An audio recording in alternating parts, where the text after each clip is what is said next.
is what you do now.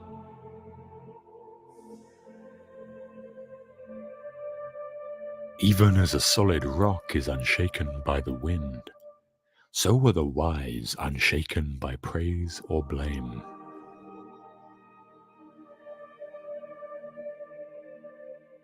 Thousands of candles can be lit from a single candle, and the life of the candle will not be shortened.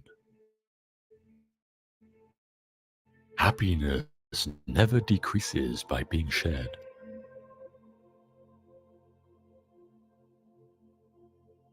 We are shaped by our thoughts.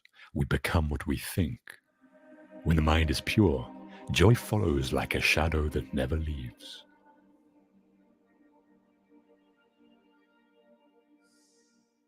Every morning we are born again. What we do today is what matters most.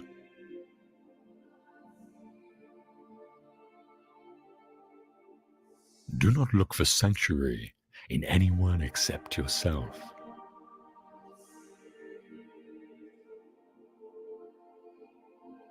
If you propose to speak, always ask yourself, is it true? Is it necessary? Is it kind?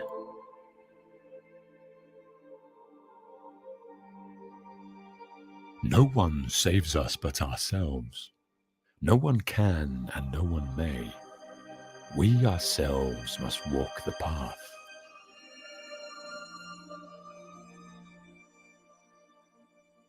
The secret of health for both mind and body is not to mourn for the past, nor worry about the future, but to live the present moment wisely and earnestly.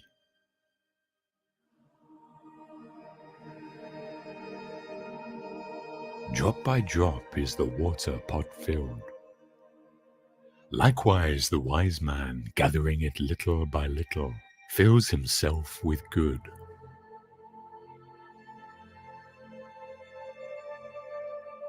There is nothing so disobedient as an undisciplined mind, and there is nothing so obedient as a disciplined mind.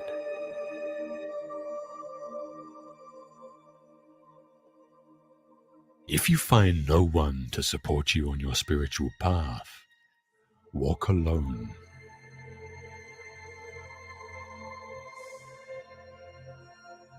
Peace comes from within. Do not seek it without.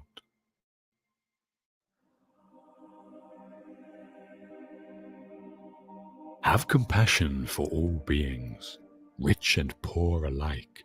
Each has their suffering. Some suffer too much, others too little.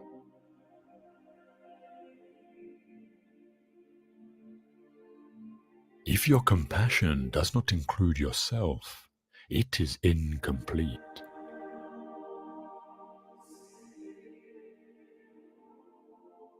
Hatred does not cease by hatred, but only by love.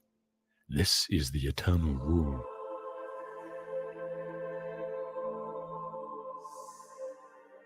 Nothing can harm you as much as your own thoughts unguarded.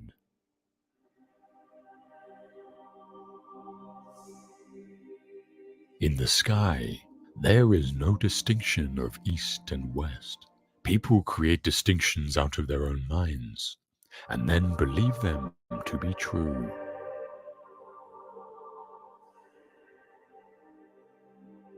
If we fail to look after others when they need help, who will look after us?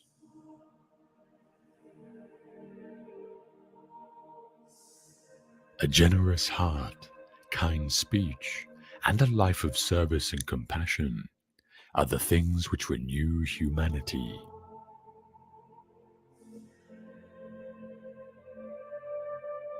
An idea that is developed and put into action is more important than an idea that exists only as an idea.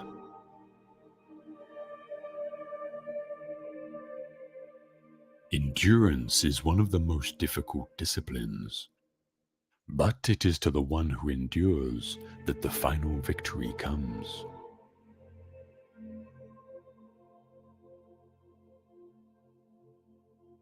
Let us rise up and be thankful, for if we didn't learn a lot, at least we learnt a little. And if we didn't learn a little, at least we didn't get sick. And if we got sick, at least we didn't die. So let us be thankful.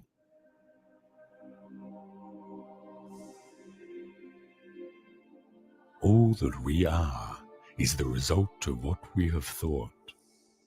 It is founded on our thoughts and made up of our thoughts. If a man speaks or acts with an evil thought, suffering follows him, as the wheel follows the hoof of the beast that draws the wagon. If a man speaks or acts with a good thought, happiness follows him like a shadow that never leaves.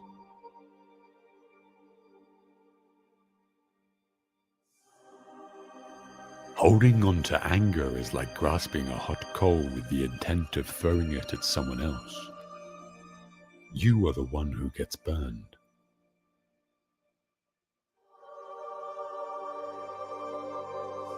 One moment can change a day, one day can change a life, and one life can change the world.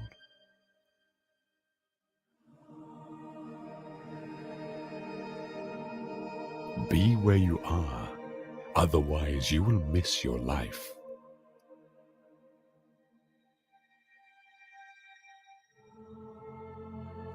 Kindness should be the natural way of life, not the exception.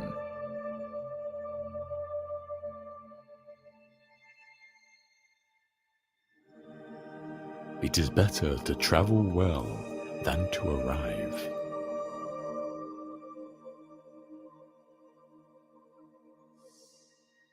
To live a pure, unselfish life, one must count nothing as one's own in the midst of abundance.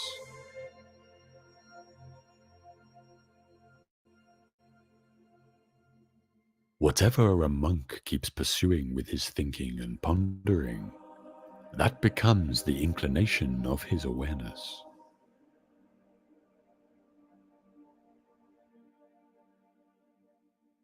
A man is not called wise because he talks and talks again. But if he is peaceful, loving, and fearless, then he is in truth called wise.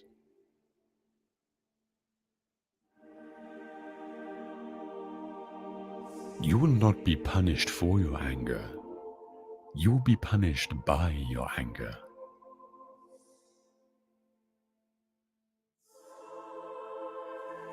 Just as the great ocean has one taste, the taste of salt, so also this teaching and discipline has one taste, the taste of liberation.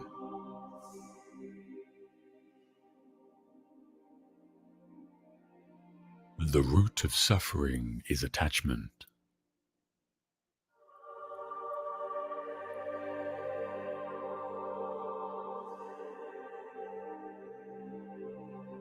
Your work is to discover your world, and then, with all your heart, give yourself to it.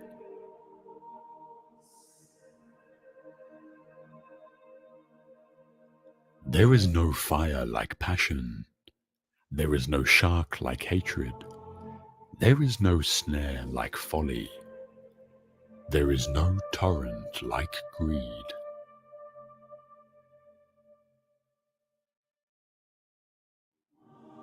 Do not dwell in the past. Do not dream of the future. Concentrate the mind on the present moment.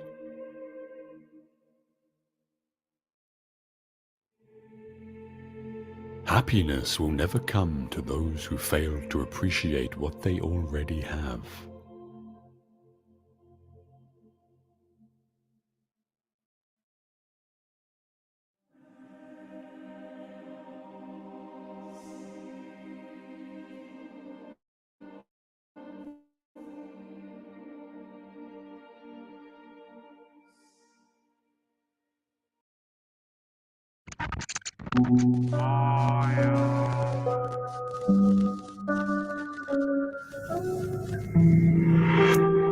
Fucking gorilla gems, man. Heavy. Heavy.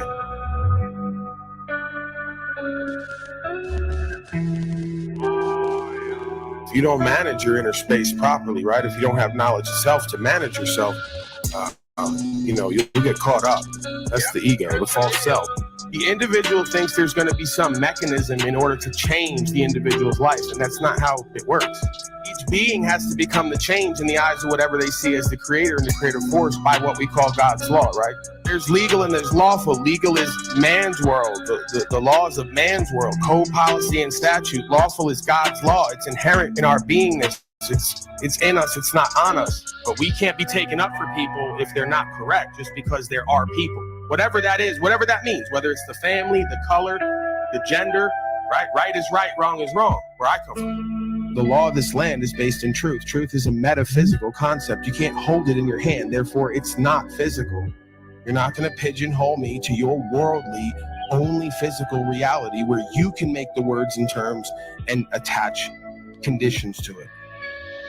They want to set me up to be a terrorist, but that's not my modality. I come at people on here in certain ways for a reason, because we need to get it together to present in front of these people and get them and us and everyone to see this is what an honorable man and woman looks and feels like, and this is what they do.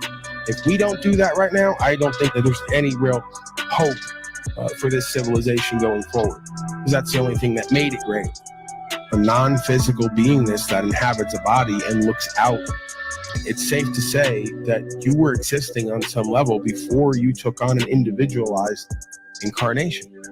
All I need to know is I'm not this body, and you're not going to take ownership of this body by claiming this body is all that I am and calling it something else, which it's not. That's fraud.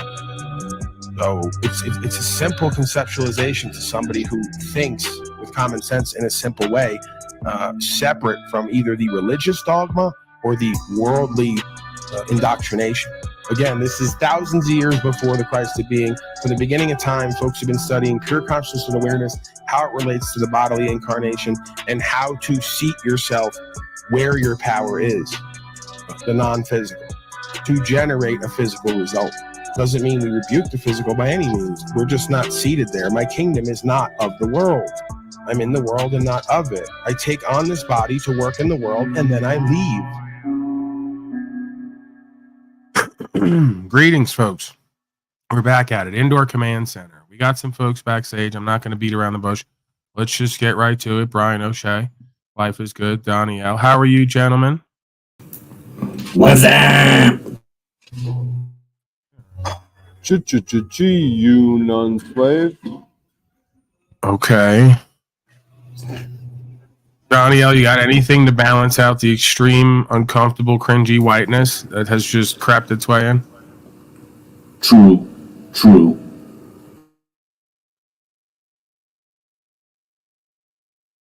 Okay. Really bad. Let's just kind of start over. Donnie L, do you have anything that you want to talk about? You just came from court, you said in the chat. Hello? I can't hear you. You're talking, I can't hear you.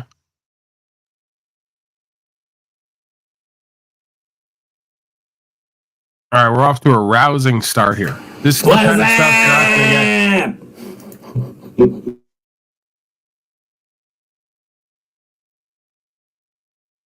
Brian, anything? I think Lig is going to be required to keep his mask, his hair, his wig, and nose on after this awful clownish performance this morning. It's muted. He's an idiot. Yeah, I concur with that. He's already kind of being a bit bizarre. I think he's maybe under the influence of something. His mic is buzzing. How bizarre. How bizarre. All right, I'm just going to go ahead and put you backstage. Just hang out back there. Am I good now?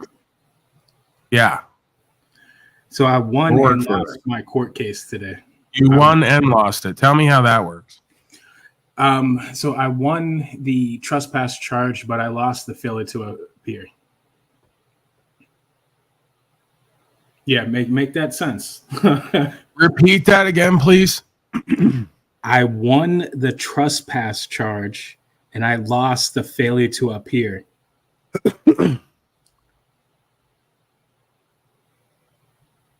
Okay. Well, so what does that amount to? I got sentenced to 10 days in jail for failure to appear, 5 days time served. I go to jail on the 19th.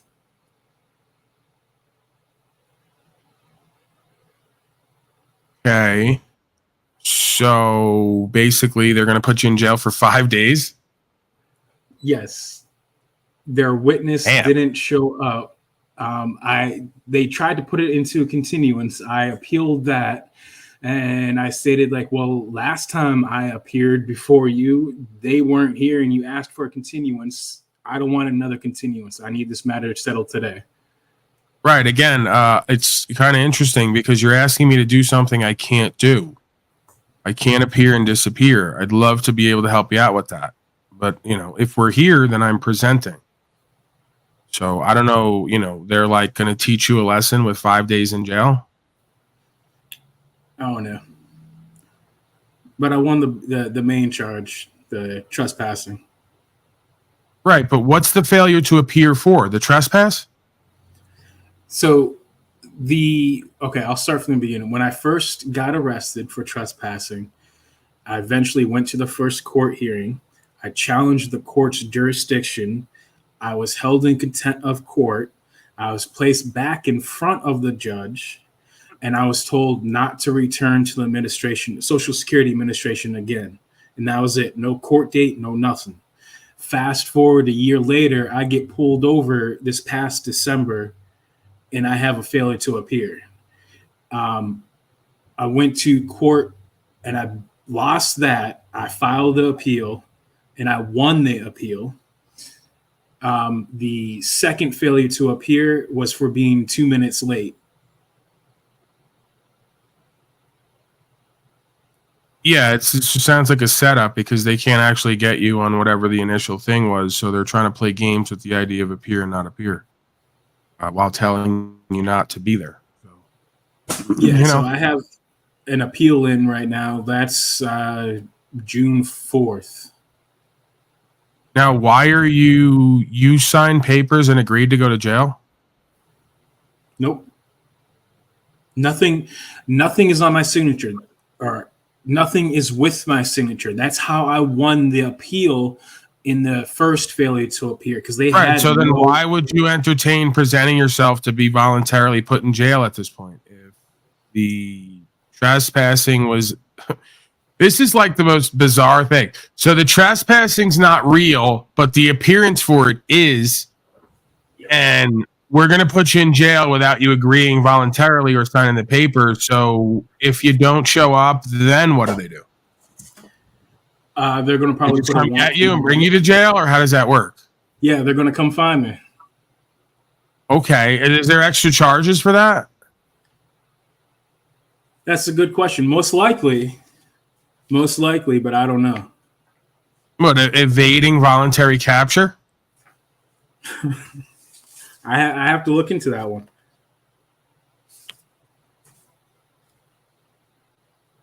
Okay. But, here's the court showing that I went into today. All this really proves is it's really easy to go to jail nowadays. Pretty much everyone on this panel regularly has some form of interaction with the courts where they say, what we're saying is illegitimate, forget about it, but also go to jail. So might be indicative of the times we're living in and where this is going. It's like used to be, it was really hard to get put in jail. Like ask your grandfather. You'd have to pretty much kill someone, rape someone, maybe steal something to get put in jail. Now you don't have to do any of that. Pretty much regularly here, folks are getting put in jail, because I guess safety is the theme, I think. Because safety. So whatever. I mean, 5 days in jail ain't exactly a fucking, a deterrent from whatever else you were doing and being. And it's kind of odd that they would say you're not guilty, but then have to go to jail for not appearing. I mean, it's like, it's really indicative that they're operating from pure pride and ego at this point. Like, you didn't appear on something we took your rights for that you weren't guilty for. How dare you? Like, if I didn't do what you said I did, then I don't legitimately have to present, especially when there's no one on the other side. But you're going to just go, well, it didn't happen. It's not real. We took your rights already, but because you didn't submit to the appearance, we're going to put you in jail now for safety. Yeah. It's another good question is to see if their witness will go to jail for failure to appear, not once, but twice as well. Right. Abuse of the court or official position. Yeah, I mean, that's illegitimate. That's fraudulent. They dragged you through this whole system, wasted your fucking time, said what you didn't do, and then they want to double down and put you in jail for something you didn't do because you didn't present at some point when they told you didn't have to. It's beyond ridiculous.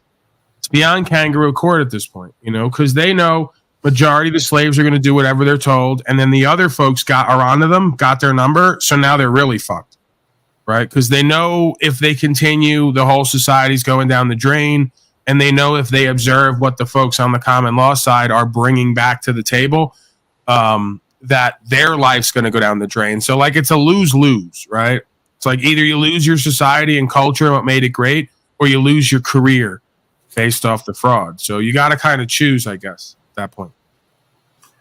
I also tried to get more FOIA requests. Now, all of a sudden, they don't have any documentation for the first arrest for the failure to appear. No body cam footage, no nothing, no report, no nothing. And they can't find any evidence of my arrest from back in October of 2022, where this whole first thing started. Yeah, we're crossing that threshold where all the well-to-do, domesticated, sophisticated white people are going to get a taste of what, like, the rest of the world has been living from, like, the beginning of time, pretty much. So, we're crossing that boundary where hello? We're crossing the boundary where it's a lot easier to go to jail than it is to stay out, where it used to be a lot harder to go than it was to not go. Pretty much now, there isn't one person who isn't going to get a run-in with the courts, isn't going to have to do some jail time, even if it's a couple days, because we're deep into fascista. Go ahead, snafu creature. I wanted to ask Don, good, because, okay, so when you say that you won the trespassing... Am I cutting out? Is that on my end? You took a plea, it was a plea deal, right? Because they probably offered you, hey, we'll drop the trespassing if you take this, or how did that work? Negative. I already said how it works. The judge tried to force a second continuance because the witness didn't appear. I said, I object. There was already a continuance once before and they didn't appear. This is the second time that they didn't appear. I would like to address and have this matter settled today. I want it dismissed. But I guess so you went in there without a public pretender? Yeah. Okay, and so they dismissed. So where does the 5 days? So they're just basically the courts are charging you, right? The courts are saying, oh, because you didn't, we Gestapo and you're okay, and they would put a warrant out for your arrest, and they'd probably put evading courts or fucking evading, some bullshit charge. But you showed up though, right? You showed up in the first place though, right? Yeah, I was 2 minutes late. I was arrested as soon as I walked into the courthouse. I was placed inside the jail cell for about an hour and a half, 2 hours. And then instead of being properly transported through means of a motor vehicle, I was actually walked the 2.5, 3 blocks from the courthouse to the jail in front of everyone in handcuffs. Do you want to go into detail about the alleged trespass or no? It's already been stated before on the channel. I was arrested for not wearing a mask at the Social Security Administration. Oh, man. All right. You talked about this in depth last night or the other night on our channel. My curious question is, so did you fight or did you try and say, no, I don't think I should deserve any jail to 5 days? The appeal, but Yeah, of course I spoke up on it. You spoke up. What was their answer? What did you say in their answer? Just curious.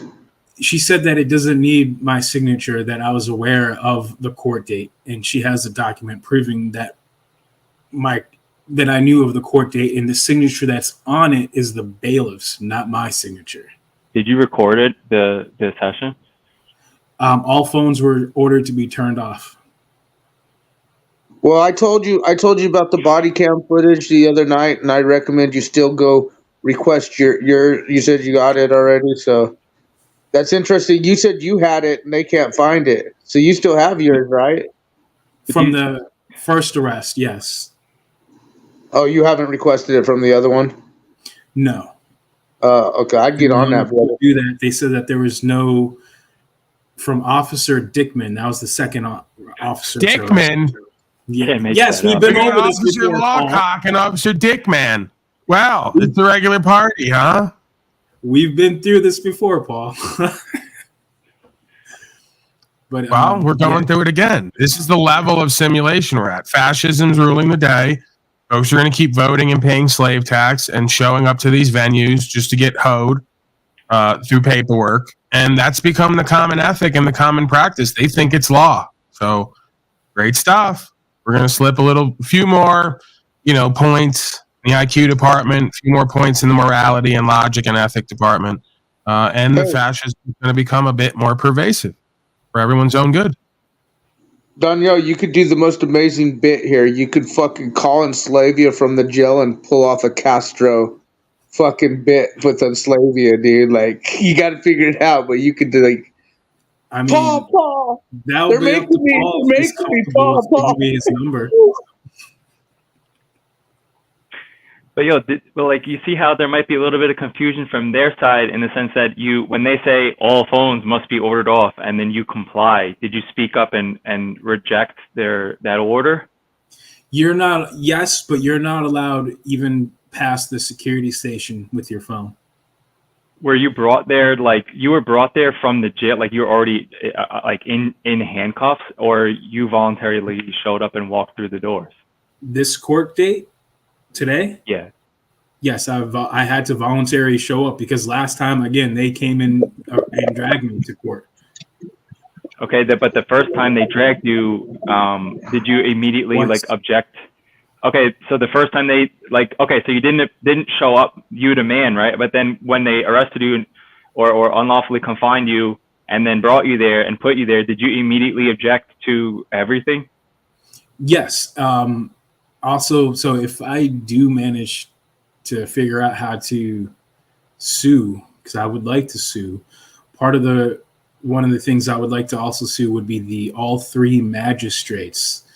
So when I went in front of this judge, this is the fourth time I've been in front of this judge, and the higher judge above her when I appealed, no one had an issue with me swearing in. When you raise your right hand, you swear to tell the truth, the whole truth, nothing but the truth, so help you God. I said no.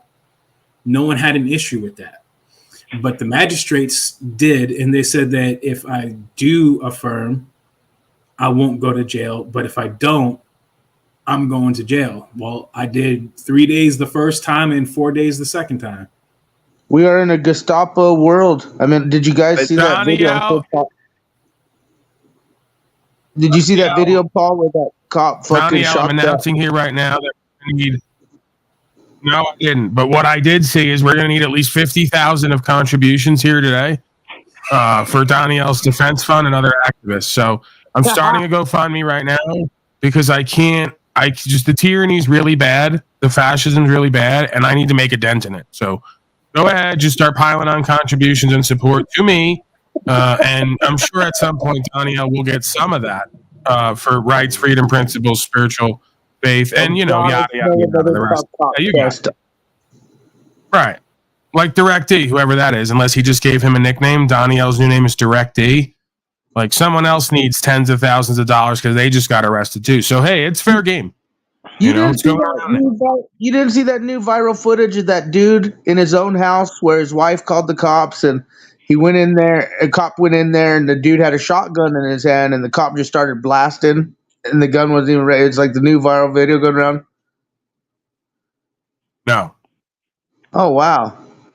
Usually you get those type of videos. Yeah, that just happened a couple days ago. What I do have is a completely new bit by Brian O'Shea at some point I'm going to reveal. Let's hear it. Story. Let's hear quick story. It started at the police station the other day where Brian O'Shea talked to the cop's ear off for 30 minutes and then finally got him to say he's just going to wave at him when he's riding around with no plates and no license.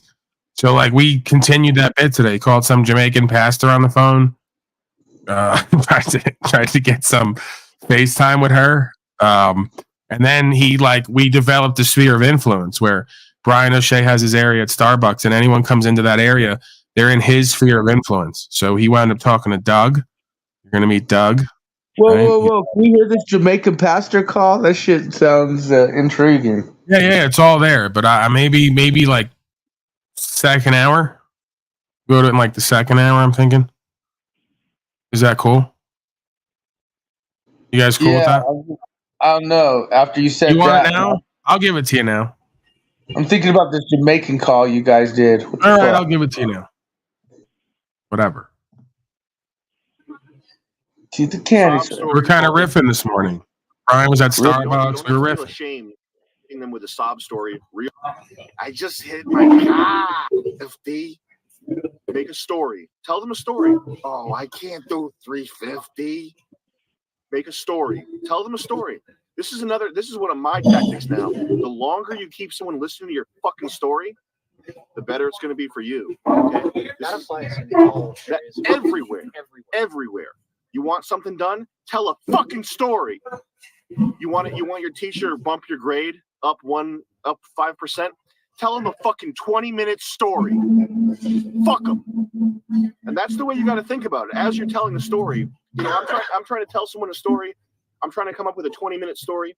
What do I want to do? Do I want to entertain them? Do I want to have a poignant message at the end of it? No.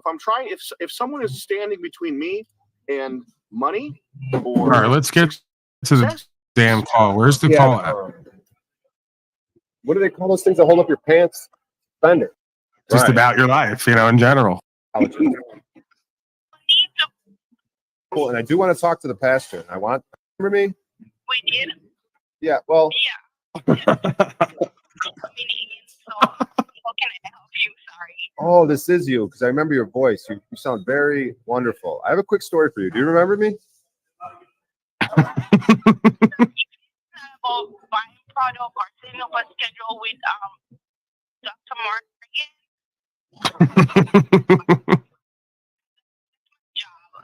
Oh, yeah. I remember Brian O'Shea. Oh, fuck. This is you. You're very beautiful. You're wonderful. I fell in love with you yesterday. Quick story. So yesterday after I got off the phone with you. Oh, no, not another story. Quick story. Oh, no. Can I just quick story? Can I put you on hold? Something pertaining to the business. No, I know this is about the business because I fell in love with you and I'm trying to tell you a quick story. Okay. No, I don't want to hear a quick story. You gotta talk to me about the product. Can you just admit? Can you just admit that you're very beautiful? No, I don't want to talk about beauty or anything. I want to talk about something regarding the job that I'm doing. Then quick story. I'm an audiologist.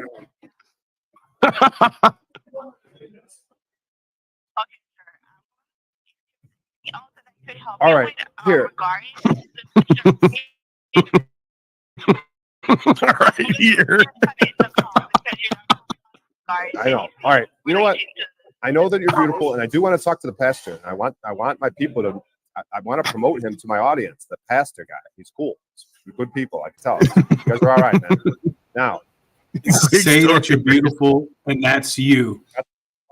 Or I can promote this guy. You're gonna get lots of phone calls. So look, I need to do this real quick because I know that you're beautiful, and I want to promote this guy. Now, please tell what is his name again. I want to write it down, give it to my audience. But I need how it's spelled. I know what his name is, but I don't know how it's spelled. What? It's on the broadcast. You said you were watching it yesterday. I know, but I'm not good at spelling. I'm dyslexic. But you are very beautiful, and I am going to have my audience call you up. Now, you guys want donations, right? I'm sorry? You guys want donations, right? If somebody wants to donate, right. Force people to donate. I would love to donate a Chanel bag. Do you like Chanel bags? Jimmy Choo shoes? What are you into? Want to go shopping, Diddy style? Sure. Nothing to do. I don't want to be rude and impolite, but you calling me about Chanel bags and stuff. It's kind of inappropriate. Well, I don't know. What are you into? Groceries? I don't want to discuss bags. I don't want to discuss sports. Are you calling regarding Dr. Morgan and the products that he Yes. Can I provides? talk to him? Or there's no need to. No, you'd have to set up a session to talk to Dr. Morgan. So I can do that for you. I can set up a session for you. Yeah, let's set up a session. Okay. Do you want a quick talk with the bishop? I don't know. or do you want They a seem quick kind of talk? impatient for like whatever they're up to. What are you looking for? Right. It's Yeah. like get a quick story. How much is it? How much is a quick talk? Quick talk is $100. $100? How much is a long talk? $100. What? Well, it depends on the talk. What I could give Tommy 20. He'll talk to me for 4 hours. 45 minutes, 2 hours. We have a lot of sessions. What's the most money I could give you for the most amount of time?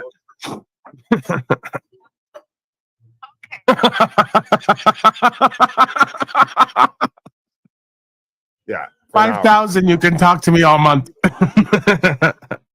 I'm a An pastor. hour.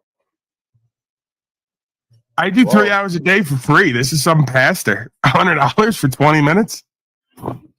Hello? I know sex workers who do a better deal than that. Are you there, ma'am? Quick story. Now that she's finally quiet. Quick fucking story, huh? I thought she'd Yeah, I just never wanna shut do- up. I just want to do the quick story. It sounds like it's cheaper. That long story might drain my bank account. Can we pay by the minute? Well, you have options. You have the option to choose which session you want. I want So if you want a quick talk with the bishop, $100. Quick talk is $100, right? Is she Okay, gonna how much fuck is the you long too talk? for that? $100. I know. How much? Do you get to be in the room with me for this $100? Or no? Is it just me and the bishop?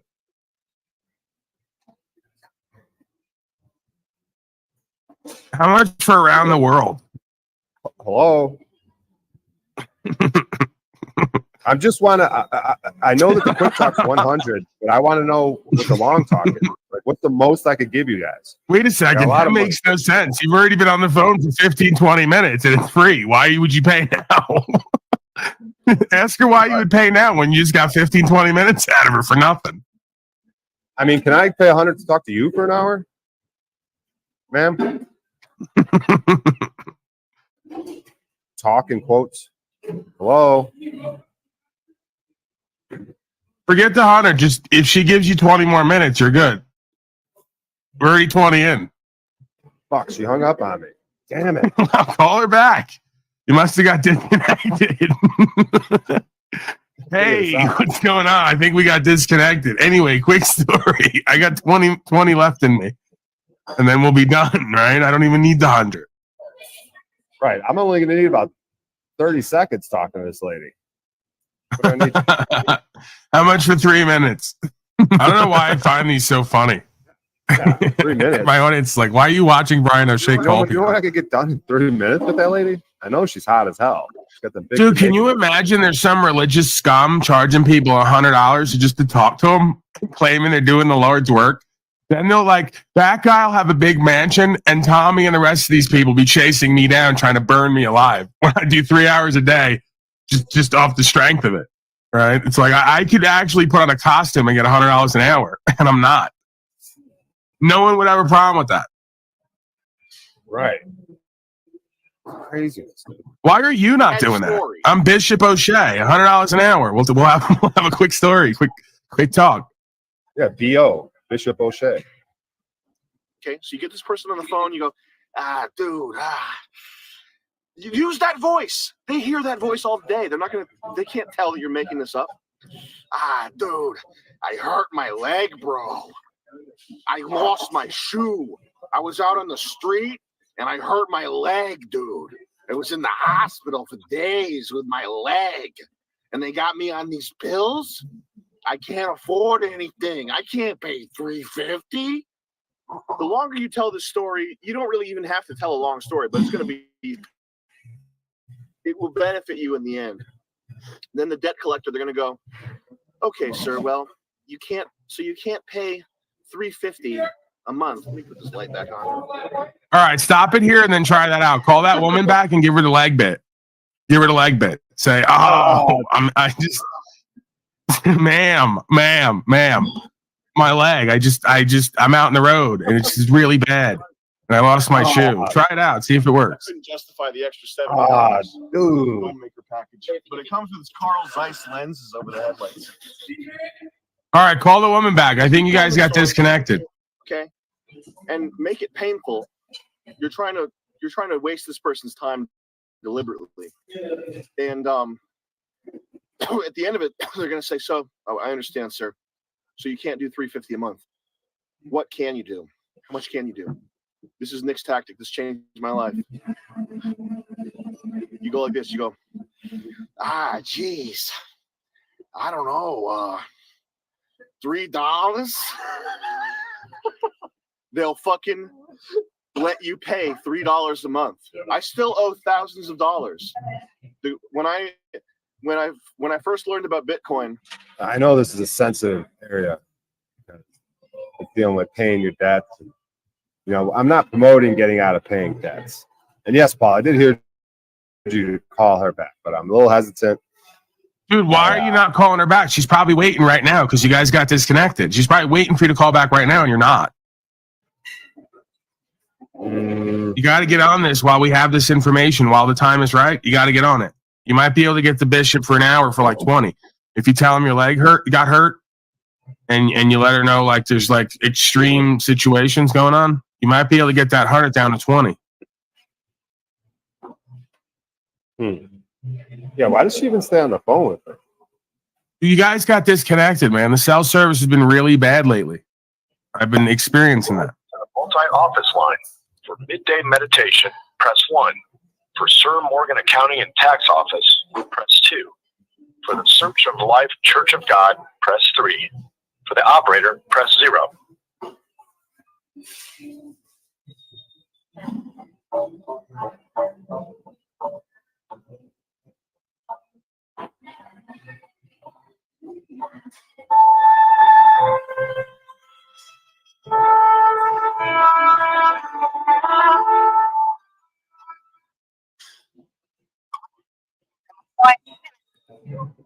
Hey, I think we got disconnected. Hello?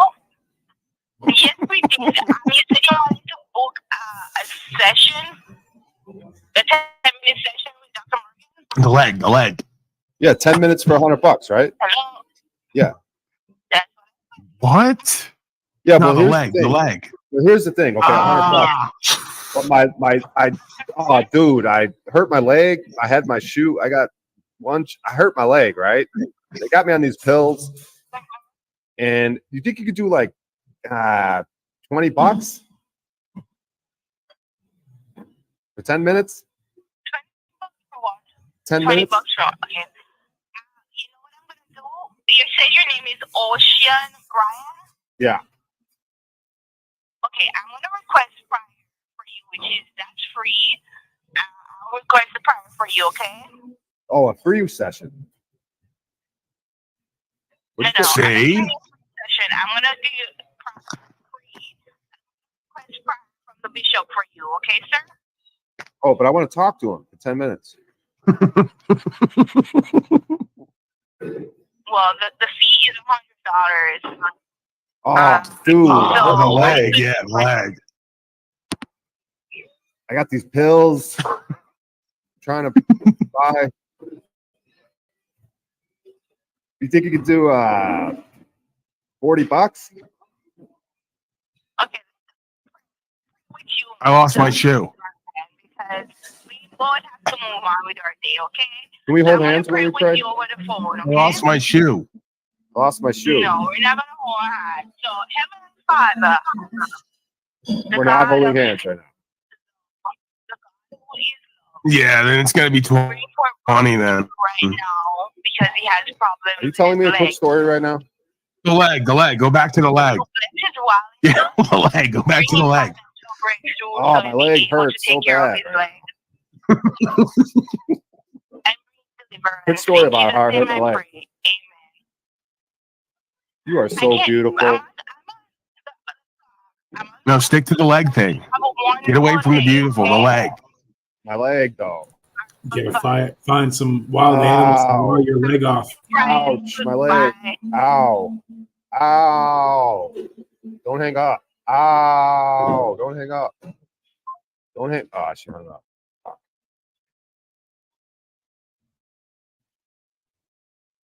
Man, you were in all that pain and she just hung up on you? I don't even know if you want to deal with these people. They're not showing too much compassion for you and what's going on. I know. Bullshit, man. These are like godly people, supposedly? Exactly. That everybody in my life told me I was crazy, told me I was going to regret it, etc. I took out thousands of dollars of credit card debt to buy Bitcoin, like $12,000 of debt. Okay, and I still owe that just because I haven't paid it off because I don't care, because I'm paying like $11 a month to owe somebody $12,000, and it's not like interest keeps going up, right? No, because they're going to call you in like 5 years and be like, will you settle for half? Can you pay it now for half? And then what you do is you go, I could pay like 40% of it right now cash, but I only got cash because I got money for the pills. I haven't had money in day. I got 4,000. What do I owe you? 16,000? Dude, I got 4,000 now, but the only way I can pay it is if I pay off all the debt, but that's only because I got the pills. That money's going to be gone tomorrow. You make the collections agency think that you have money one time and that it's going to be gone tomorrow, and this is the only time they're going to be able to recoup any amount of the debt. They will settle for half of what you owe, like minimum. Okay. Now, this is not Paul. I know you don't encourage this behavior. Getting debt, figuring a way to weasel out of it. It's not the honorable thing to do. I feel like that woman is like waiting for you to call back because she guys got disconnected again. Like, there's no way she'd hang up on you, dude. So this time I call back and I just keep screaming in pain. And I'm doing this in a Starbucks. There's a white man sitting behind me, wondering what the fuck is going on. Well, maybe someone around there will help out. If these people had any fucking empathy and compassion, which they don't, obviously. These are horrible people. Can I show you how these people sit around? They like you can sit anywhere, but they're just like pointed towards you. So that guy chooses to like sit like right over your shoulder. Like, and also at an angle like directly at. It's weird. Tell that guy a quick story. I feel like he's a good listener. He looks like a good listener. Throw his hat on the floor. I mean, hey, bro, what? If he's gonna come sit right behind you over your shoulder, you can't fucking interact with him. Tell him a quick story. See what's going on. We're hanging out. We're at Starbucks. He could have went anywhere, but if he's gonna hang there, hey, brother. I mean, may as well. Good story, man. Yeah. So I drove here a couple days ago, right? And my gas tank is acting weird, dude. Like, I drove to Vegas for a comedy show, and like it cost me like $50, I think. So I think it's like leaking gas or something. And quick story though, man. Like, I didn't do too well at the comedy show. I bombed a little bit, but I got paid $20. But I ended up spending $30 in gas to drive there to do the show. Right. So I'm trying to get into gardening out here in Mesquite. You live here in Mesquite? What does he do, okay? You got a voice like a South Dakota voice. Oh, that's what it is. What does he do? Finance? Yeah. Perfect. Yeah. Quick story, man. Okay, you told me that. I want to close the deal. I need a commitment from you. No. I need a commitment from you that I'm gonna become like an apprentice in the financial world so that I could then earn my gas tank repairs on my own. Because you're in finance. Yeah, but I don't have any apprentice work available. What about gardening work? What about gardening work? What about gardening work? No. What could he use? Like, what could he use? Like, what kind of helper? What kind of? Nothing. I don't know. I feel like there's something you could do. Yeah, I feel like there's something you could do. There's nothing I can do. I feel like there's something you could do for him. Story real quick. All right, man. Oh, you got a golf time? All right. Oh, all right. Yeah. See you later. All right. It still worked anyway because we wanted to get him the fuck out of there. So either way, it's a win-win. Like he gets you a job and you become the next financier of the West Coast, or he just gets up and gets the fuck out of there. Either way, it's a win, bro. Perfect. Good shit. Right. He's got a golf time, dude. I could be his caddy today, dude. What is his problem? Yeah, everyone needs to understand that when O'Shea comes into that Starbucks, that's where he works in that area in the back. If you come back there within a certain distance, you're getting a quick story, and you're probably going to have to employ him some way. So I want you to keep that in your mind. Anyone comes in that fucking area back there, you set your sphere of influence. So that's how it started, right? That's how the sphere of influence got set.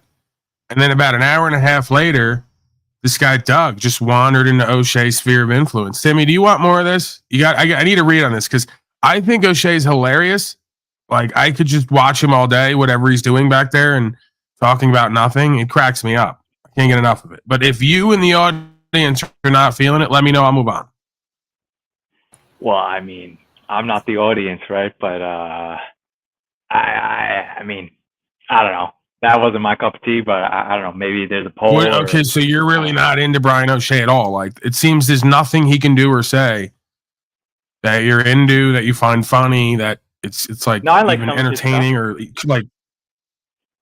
Yeah, some of it, yeah. I'm just saying, I'm saying I love this bit and this is great right here, right now, and you're saying, you could live without it. Yeah, I can live without it. Okay. You should go up to the counter and say you're here to report for your first day on the job. Brian, do you feel like Timmy's hating again, like he's kind of done in the past? I'm starting to see what you were saying. I didn't want to believe this at first, but it seems like he can never do anything right. He never has anything good to say. It's always some negative shit. Right, exactly. I mean, just go ahead, Timmy. Call me a faggot. Do what you got to do. Let it out. All right. Man, you should take the keys away, give them back to O'Shea. Yeah, Donnie's a secret hater, actually. Brian, I like some of your stuff. I mean, I was like 9 when I was doing prank phone calls. So I don't know. It's just a bit hacky. It's just my opinion, though. Timmy's just so above and beyond it all. Yeah. Is this how you treat your slave workforce? They could never do anything right. Like, they're trying to impress you on the job, making 50 cents an hour, and they just can never win in your eyes. No, I'm just in the 50% that hated the bid. There's probably 50% that loved it. Maybe, I don't know. Let's do a poll. I'm not hating. I don't have to like it. I don't know. You're acting kind of weird. That's you.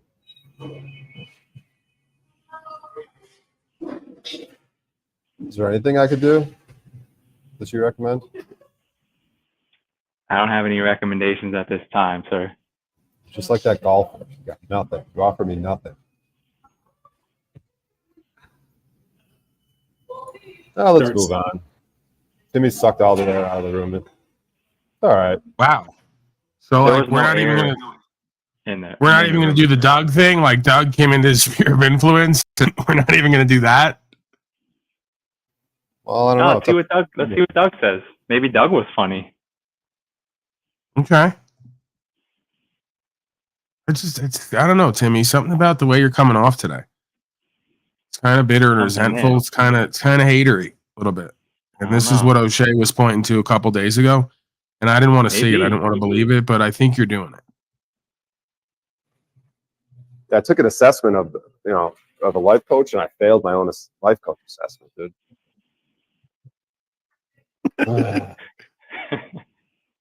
Sucks, man. Wife or child. Hold on, let's go back.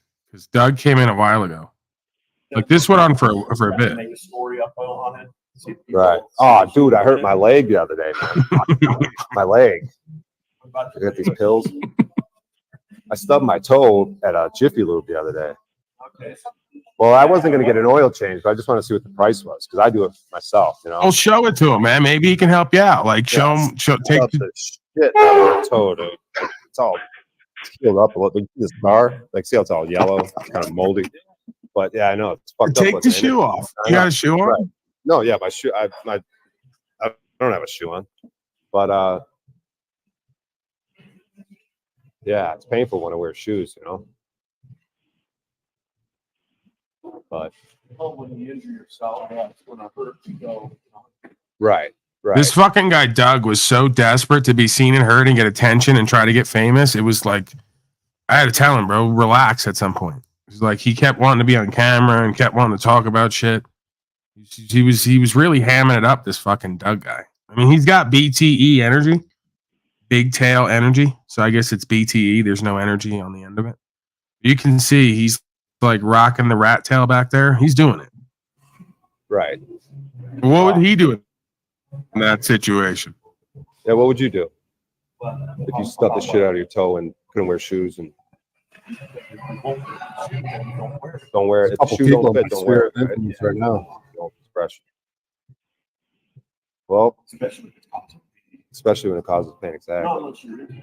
Well, if I'm in S&M, holy shit, dude, you just took it to a Has whole. this guy ever been into like cocaine and gay shit or what? Right. You ever been into cocaine and gay shit? What?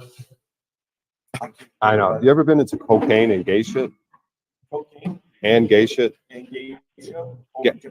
Well, gay shit or gay shit. Like. Oh, gay shit.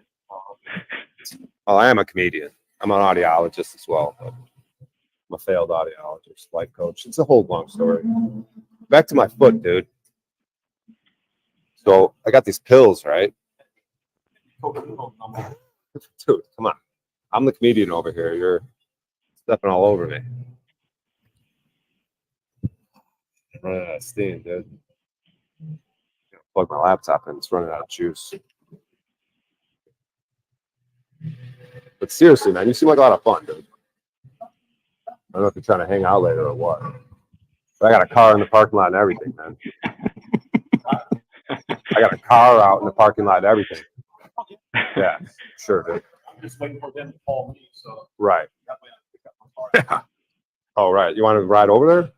No. Oh, you got it. It's right behind those buildings. Oh, it's over right over there. Nice little walk. Yeah, we can go behind the building. Right. Yeah. I hear you, man. Fuck, dude. So you film your interactions and stuff like that? Yeah, I've been live stream all day. And then, you know, because I have a sphere of influence. So if anyone enters my spheres of influence, they get the conversation with me. You know what I mean? Yeah. So as soon as you entered my sphere of influence, I immediately started a conversation with you. There was a guy over here. He entered my sphere of influence, and he had a conversation, but he ran off to go to play golf. He was a financial guy from Canada.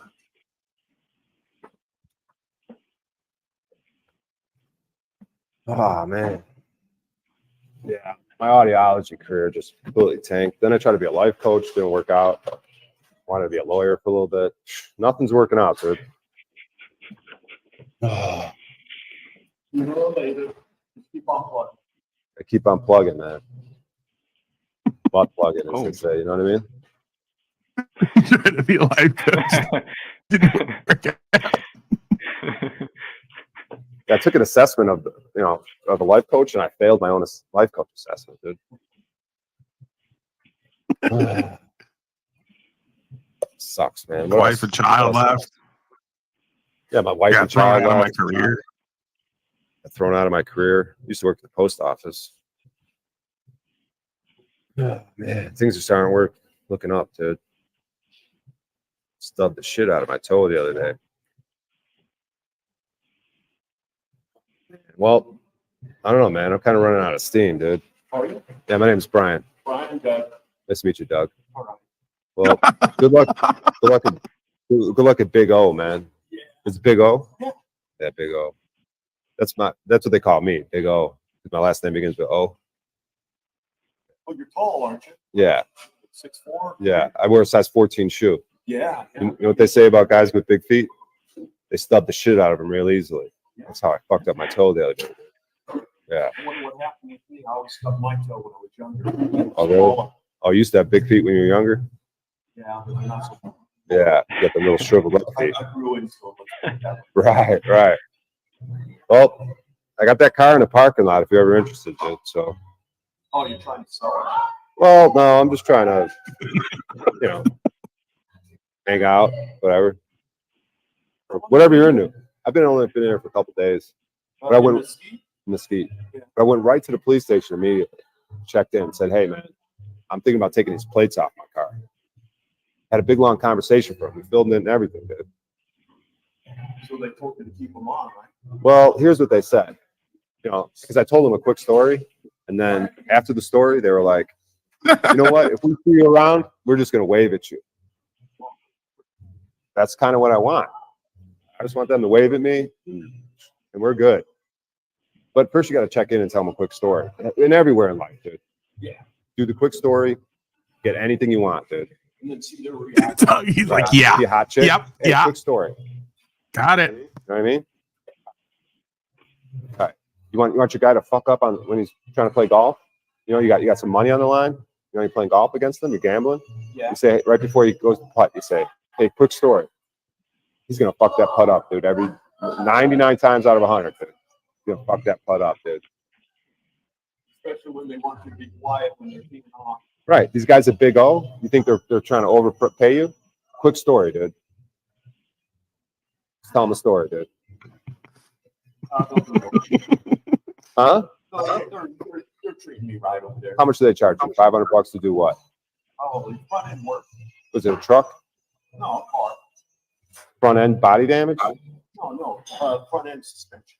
Suspension? Yeah, they're gonna charge you at least $500 though, huh? Yeah. Yeah. I'm pretty sure he wants his hat signed because you are a world famous comedian. Car's been good. I don't want to get rid of it, but I want to get rid of the used car. You know. But just to be clear, I know you said you don't want your hat signed, but even just to be clear, you did say you do not want your hat signed, right? Right. Okay. Okay. So Brian. And he does know you're a world famous comedian. O'Brien? It's that would be a strange name, Brian O'Brien. But it is O something, right? It is Irish like that. It is O apostrophe something or other. I'll give you that much. And I'll give you another hint. The meaning of it is savior or deliverer. And Brian means noble. So I'm a noble savior or deliverer. I'll give you my middle name if you want it. It's William. It means strong-willed warrior. So I'm a noble, strong-willed warrior, savior, or deliverer, based on my name. Okay. And based on Irish descent? Irish descent. Heritage. Okay. My mother was born in Ireland. My dad's parents were born in Ireland. I'm 157. What's that? It's a mix. You're a mutt? I'm a mutt. A typical American mutt. Yeah. White trash. Yeah. Redneck. Do you live in a trailer? Used to. That's cool, man. You're pretty cool, man. You're all right, dude. Doug, right? Yeah. For an old guy. Doug. Doug, like dig. Like I dig it. You dig it? It's an expression from the 70s. Like you dig it. Dug a hole. It's a past tense of dig, right? Comedian use that all the time. Can you dig it? I knew that you would. You can call me Ray. You can call me Jay. Right. Anyway, you're an old comedian. Right. And when the lights go out, you can also call me gay, huh? Right. When the lights go out, you can also call me gay, huh? Right. Well, that car's not going anywhere, dude. So knock out the window if you. Not on its own, anyway. You know what I mean? Well, I'm right over there. It's a Taurus. The white Taurus over here. Somewhere. Right over here somewhere. That's a hell of a tail, by the way. Did you comment on the tail yet? The hell of a fucking tail he's got.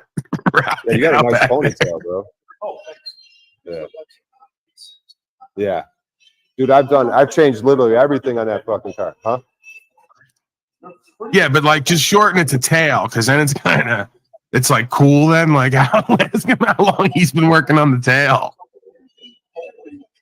You're working on yours. How long is he working on the tail back there? Yeah. Swap it out. Because most used to be the number one selling car in the United States. Exactly. They're pretty dependable. Right. Stuff. Right. You know, How long you been working on that tail? How long you been working on that Oh, tail? it's been there for years. Oh yeah. It grows and I keep that. Oh really? Yeah. Keep it at a certain length. Yeah. How long you had yours? About 3 years. But I don't keep it at a certain length.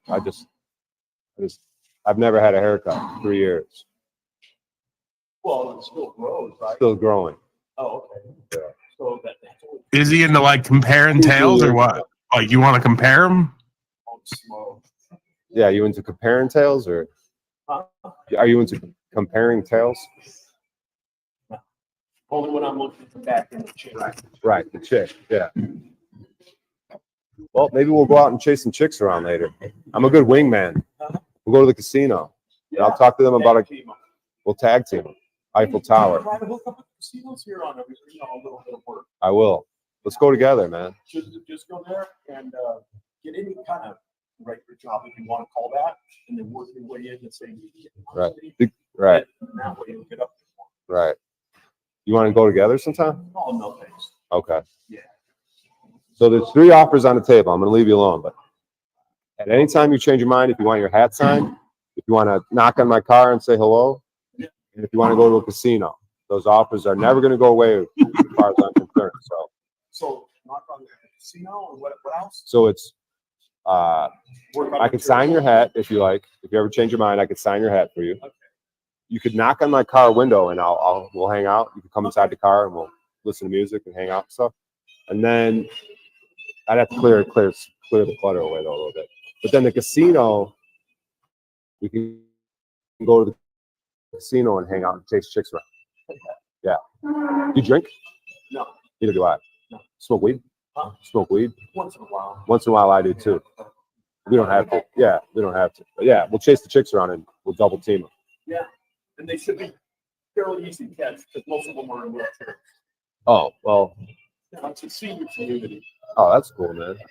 And you have some aged urine in the back if he's into like drinking aged urine because it's real healthy and shit. Yeah, I got some aged urine in the back. For topically, aged urine. It's part of that urine therapy I was telling you about. Yeah, it's good for your skin. That's how I have that youthful appearance you were talking about. Oh, okay. Yeah. But if you were to, It has collagen in it. it does. But if you were to ingest it, like drink it, you'd have to do it fresh. The aged stuff is only to put on your skin topically. If you were to like drink it, I would recommend fresh. Oh, okay. Yeah. Otherwise, you might get sick. Well, Well, I've been doing the apple cider vinegars, which I think decreases the sugar, but you can't taste it. Because if you drink your pee and it's sweet, then there's a problem. You might have diabetes. Yeah. The doctors used to do that. They used to drink the patient's pee to test for diabetes. It's an old school technique. They don't do it much anymore, I don't think. But you're all right, Doc, man. Thanks, Brian. I'm a comedian. Yeah. And an audiologist. Right. Water. Right. Doing your little quips to see if they can pick up on it or react to it. Exactly. Kind of get a feel what you're going to do to the audience. Right. Like in the 70s and 60s, did you ever do cocaine and gay shit? No. But a lot of your friends did, right? No. Well, wasn't that free love hippie movement, cocaine, or the disco? Maybe I'm conflating it with the disco 80s thing. Oh. I went through all of it. The hippie, the disco. I know you avoided cocaine and gay shit during the disco movement. Well, you didn't avoid the cocaine. All right, Doug. I see what you're doing. I'm gonna leave you alone. Then. All right. Oh, they love you, dude. They love you. You're a superstar, man. They're a little disappointed I didn't sign your hat, but you're if you want it, Doug, you can have it. Like the fame and fortune. So how do you sign your hat? You put your last name on it? Oh, you really want to know my last name? See, this guy wants to know who the fuck I am. I'll fucking put my last name on there. It might be scribbled, but see, it'll be like signature style. They won't even be able to read it. I'll fucking sign that thing with my last name, dude. They sign stuff, these popular guys. Right. They sign stuff, and their signature does change, even though there's people that go in there. Right. And look at their signatures. Like the golfers. Tell you whether it's fake or not. Yeah. And, If you're into the fresh urine thing, I can top up your coffee if you'd like. Yeah. They have stuff on. They will verify stuff. Right. If you're into the fresh urine thing, I could top off that coffee if you like. Into the what? Into the fresh urine thing? Yeah. Keep on plugging that. Well, Well, I mean, I know it sounds weird, but you did have a youthful appearance. Just letting you know where it comes from. It's a pound of youth. I mean, it's not. God did this, not me. So. Why don't you have any grit in your hair? It is weird that it's all here and not here. It's not. So Right. But I did do some research. The body does do that. It looks as the head is more of a priority. So it'll start like it'll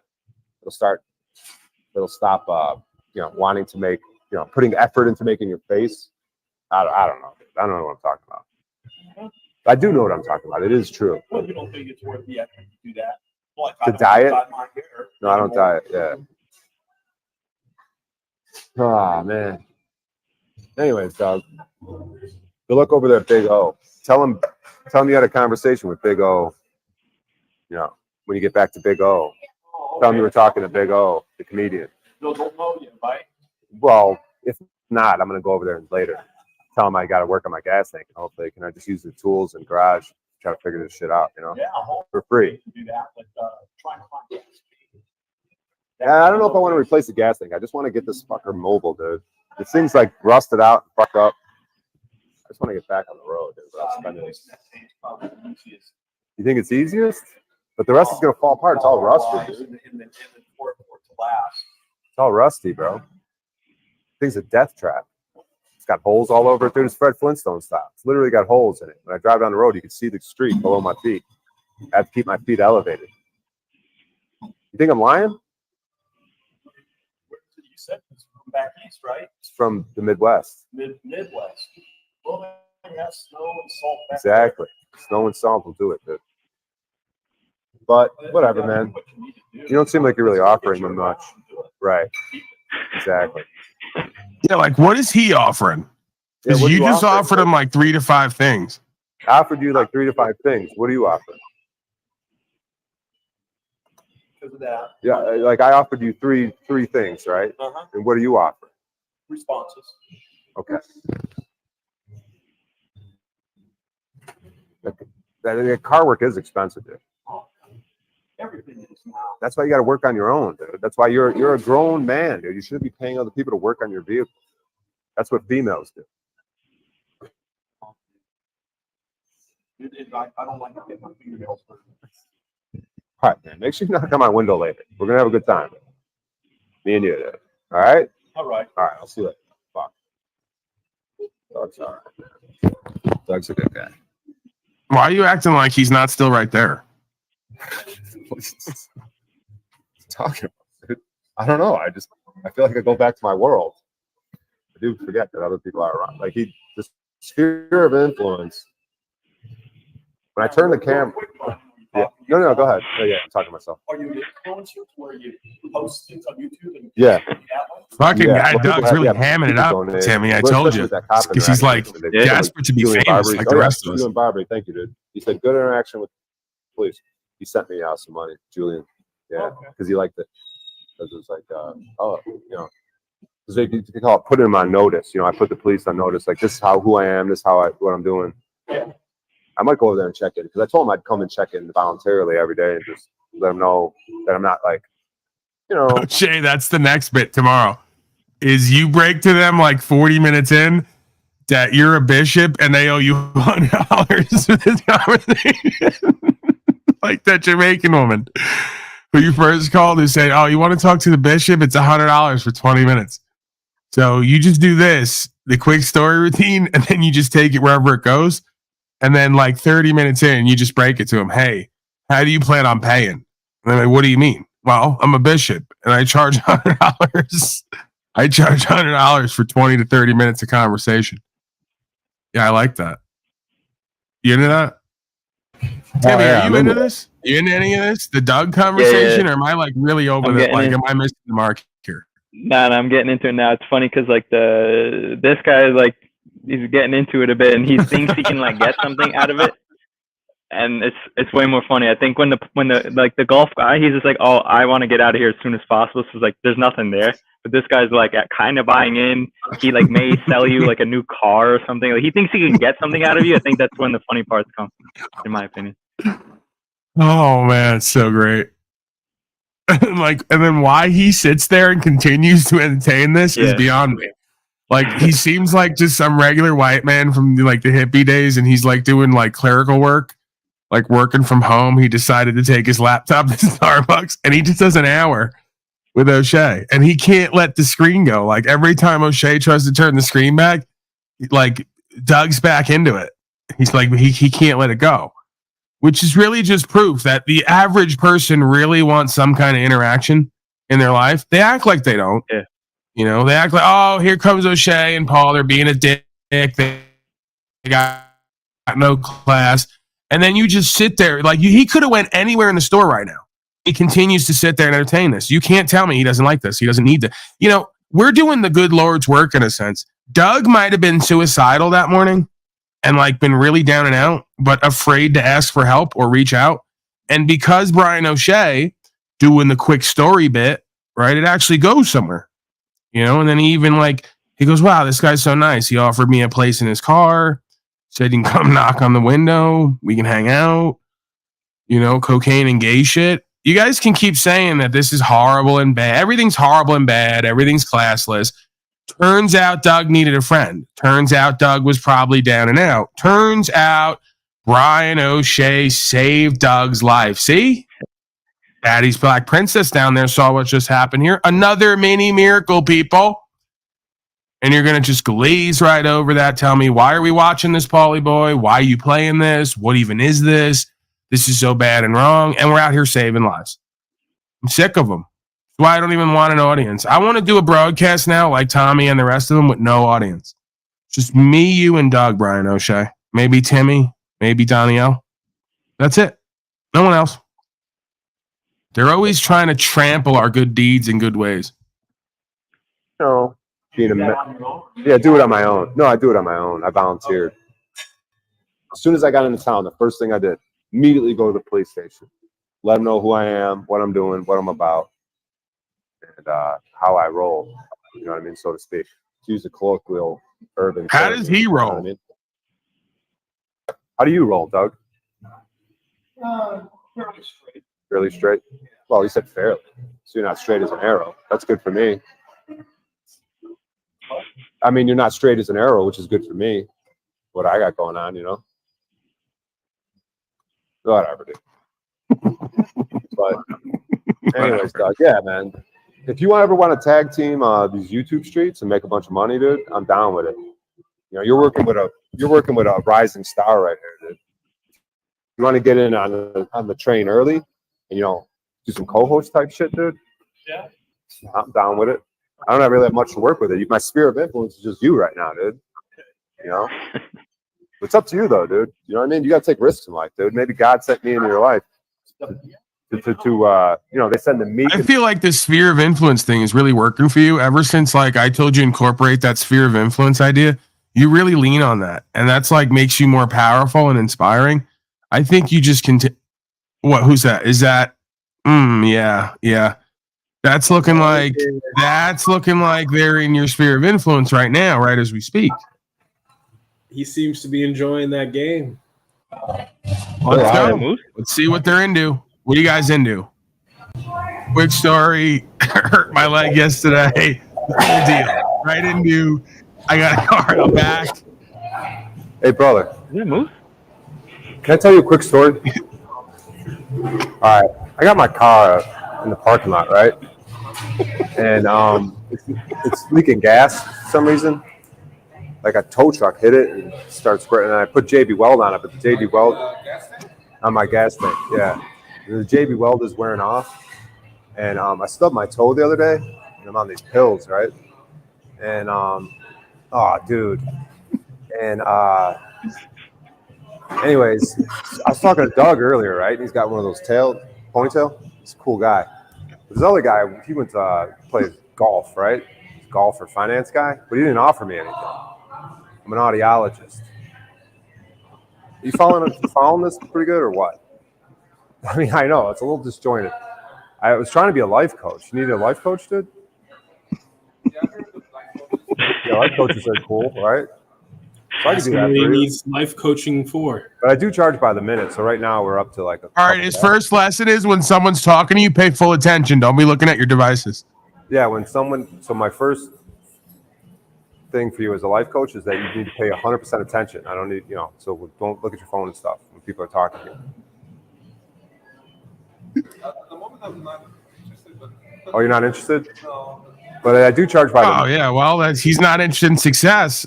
He doesn't want it. Yeah. You're not interested in success? I mean, look at me.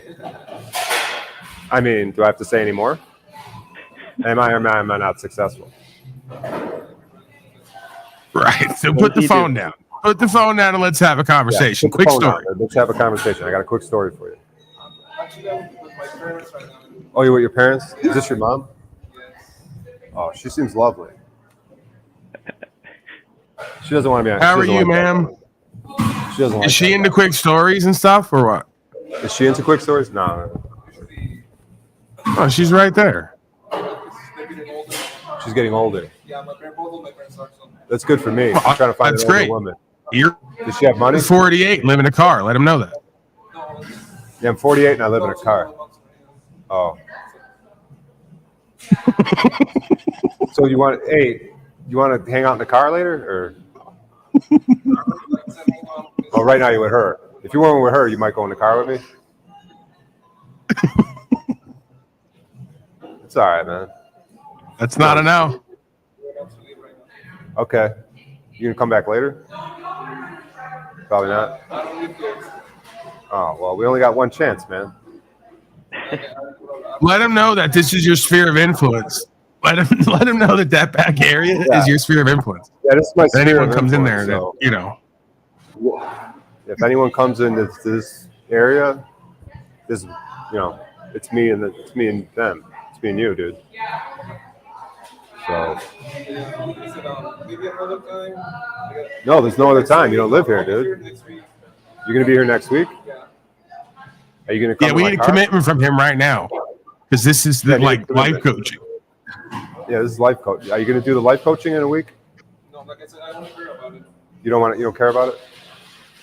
Does he care about his life? You done? You done with me? Okay.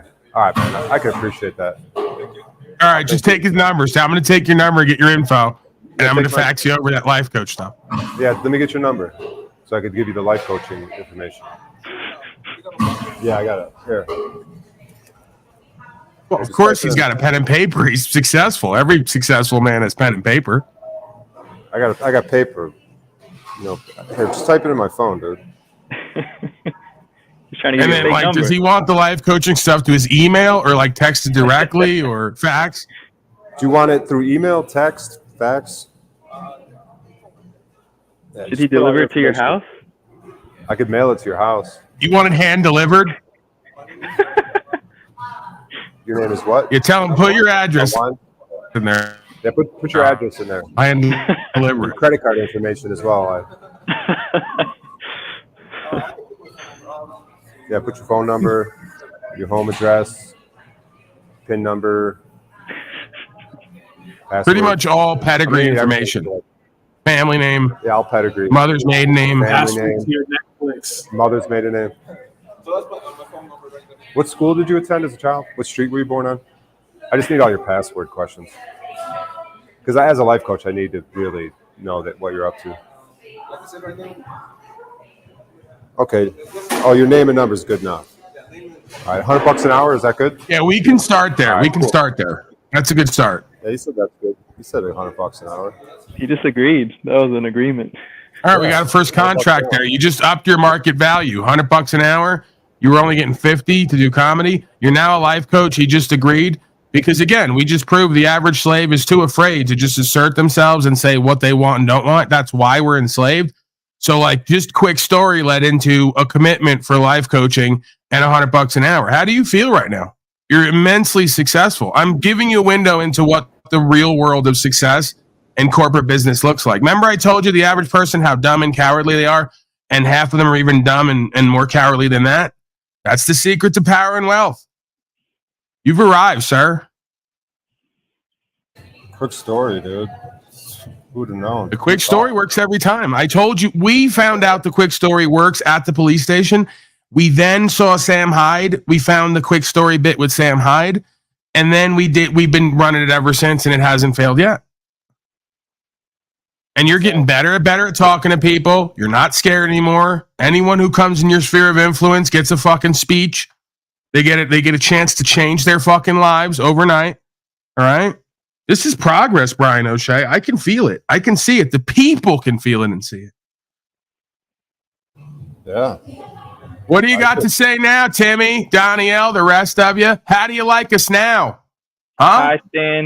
I stand corrected. That's a contract right there. Holy shit. Show me the money. Right. I've always been chanting to give the keys back to O'Shea. Fuck Timmy. He's not contributing. Yeah, I might have to. He's blasting out content lately. He's changing lives. He's ministering. He's upholding rights and freedoms. Timmy hasn't left that Filipino hovel of his. And according to Brian O'Shea, his wife is like out on the town now. So the man's obviously like degrading. He's degenerating day by day. And Brian O'Shea is obviously on the come up. He's on the rise. There's no denying it. Yeah, I might have to start going to my local Vietnamese Starbucks or Filipino Starbucks and start talking to the locals here. I mean, fuck, I got to start competing or something. Yeah, okay. I see what you're doing. You're trying to demean what Brian O'Shea's doing, like they all are doing. They've all been doing that all week. Man, the hate is real, huh, Brian O'Shea? Hating is real. It is. Really, really is. God, Timmy. So disappointed.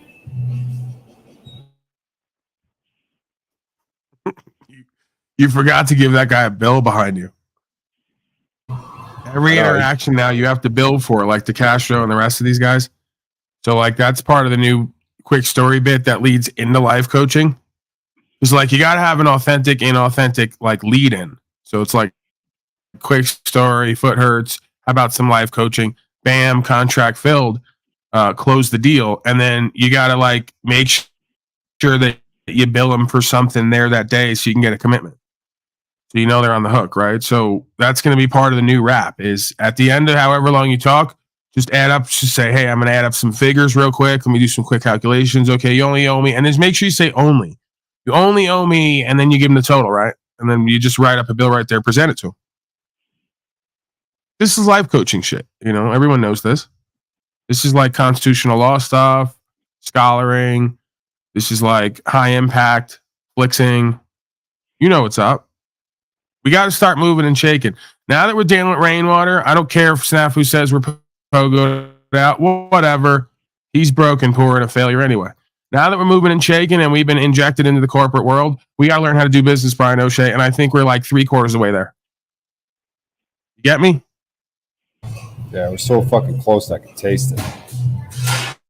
Yeah, you can't be out here doing all this and doing it so well and doing it for free. It's ridiculous. Man's got to make a living. You're good at saving lives. You don't do it for free, okay? I mean, what's a man's life worth, really, at the end of the day? A mere $20, $50, $100? Ha!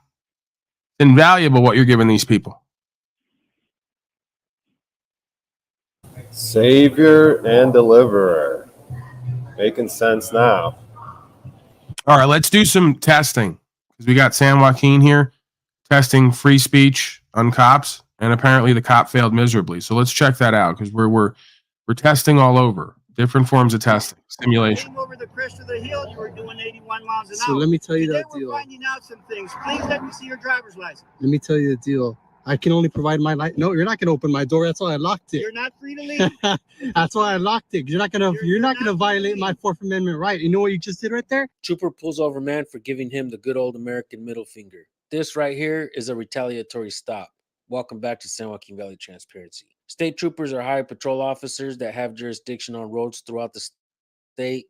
Super Troopers was a movie that made fun of these branches of law enforcement. This trooper looks about 80 years old. He's an old school cat that thinks he's the law and everyone must obey him. To him, the First Amendment might as well have been written on the Kish tablet. He thinks it's long been forgotten. He decides to pull the man over for flipping him off. Flipping the bird is a gesture that's been used by everyone at one point or another. Who was the last person you flipped off?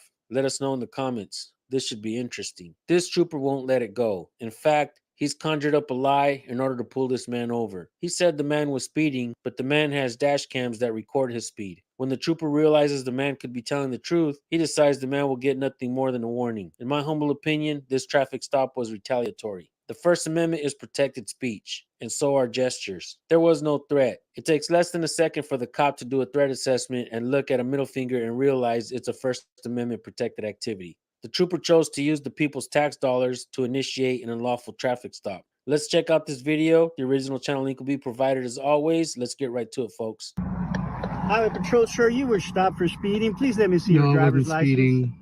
Why did you stop me? For speeding, sir, you're doing 81. No, I wasn't. I was going 75. I'm sorry? No, I wasn't. I was going 75. But I You tell see you this? what, I observed That? you and I verified your speed with my You want to radar, fight that in cops court? and traffic. Because I Please let me have. see your driver's No, license. nope. I have dash cam right here. That proves I was going That's fine. You can 75. take that to court, but it's going to be a warning anyway. But So if this is you a want to take it, retaliatory you can stop do because that. I did this, right? I did this. That didn't It's a offend me at all, retaliatory sir. stop, If you huh? feel like that, that's totally It's a fine. But please, retaliatory let me stop, see your huh? driver's license. No, because this is an unlawful stop. So what's your name and your badge number? Trooper Louis Borja, sir. My ID number is 11810. Please let me see your driver's license. This is a retaliatory stop.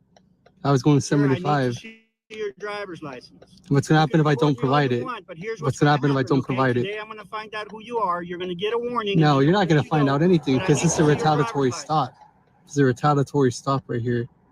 Sir, I need to see your driver's What license. section do you work out of, or sector do you work out of, so I can file a complaint against You you? can file a complaint, sir. I work out of Dallas. Dallas? Yes, sir.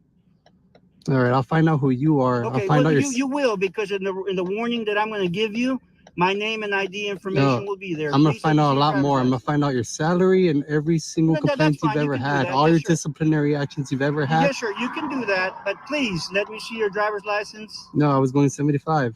Okay, here's the deal. This isn't a TikTok video. You're not going to just leave here. Today I stopped you for a traffic violation, and I need to see your driver's license. Please let me see your driver's So license. I'm gonna tell you the deal. I'm the one that pays your salary and my taxes. You stopped me because I did this. I was going 75, and my dash cam is recording the whole time, That's recording totally my fine. speed. Totally fine. Please let me see your driver's license. Are you gonna give me a ticket? No, sir. You're going to get a warning. No, this is a retaliatory stop right here, and I'm not gonna provide ID if I You haven't think you're committed. going to get a warning for a retaliatory stop? So You know I what? can. You know what? Let me tell you the Give deal. me the finger. I do remember Yeah, you doing that, I but did. that has nothing to do with it. Your speed was observed well before that. You came over the crest of the hill. You were doing 81 miles an hour. So let me tell you Today the we're deal. finding out some things. Please let me see your driver's license. Let me tell you the deal. I can only provide my light. No, you're not gonna open my door. That's why I locked it. You're not free to leave. That's why I locked it. You're not gonna violate my Fourth Amendment right. You know what you just did right there? You attempted to violate my Fourth Amendment right. We've reached the And point now I can reach. I'm going to identify. And now we reached the point where I have civil litigation against you for trying to break into my vehicle. Yeah, that's a lawsuit right there. You tried to break into my car, right? Because I gave you the finger. And let me tell you the thing is. The reason you're being stopped is for speed. Please let me see. So your let me driver's tell license. you. I'm going to keep asking you, and I'm going to be as polite as I possibly can the whole time. But you're going to give me your driver's license today. I know what some of you are thinking. This officer is nice. Why doesn't the man just comply? This trooper has a great attitude. But folks, one thing many of you don't understand is that cops can still violate your rights with a smile on their face. So let me tell you the deal. I only provide my license if I've committed a crime or a traffic infraction. No, that is no, a I'm in traffic violation in the 75. state of Texas. So Do me a favor. You're not free to leave. There's an officer watching you here. I'm going to call for backup, and today we will identify you. I'm going to ask you one more time. Please let me see your driver's license. give me a supervisor. It doesn't work like that. Wait a minute. This man just asked for a supervisor, but the trooper said it doesn't work like that. It's in their policy to call a supervisor if you request one on scene. This trooper should have called a supervisor. Yeah, it does. It doesn't work like And a that. member of the public requests a Here's the thing. supervisor. Would you give me your driver's license? No, I won't. Okay, Give me a I'll be right back supervisor. with you. Give me a You're not free to leave. supervisor. So state trooper stopped me because I gave him the finger as I was driving. And my dash cam right here and right here is basically recording my speed that I was going. I had it on my cruise control too. Turn off the cruise control so I could slow down and stop for his traffic stop. But He's trying to ask for my ID illegally, and we all know I don't have to provide that unless I've committed a crime or a traffic infraction, which I haven't. This officer also attempted to break into my car, violating my Fourth Amendment right. So now I can sue him for litigation. If these officers try to do anything stupid, I can and I will sue the shit out of them. This is a retaliatory stop for my First Amendment right. I'm going to turn off the video for now and start recording again when someone else gets here. Oh, wait. Never mind. Looks like he's on his way. Looks like he's coming here.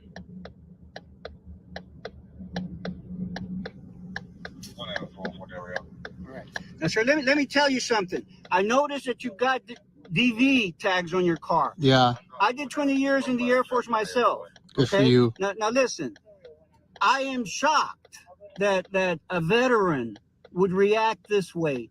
Hold up. So this trooper just said that he's shocked that a veteran would act this way. How is a veteran supposed to act when the government tramples over the people's freedoms? Are you a veteran that's watching this right now? Make sure you subscribe and hit the bell, and definitely leave a comment because I'd like to know your thoughts on what this trooper just said.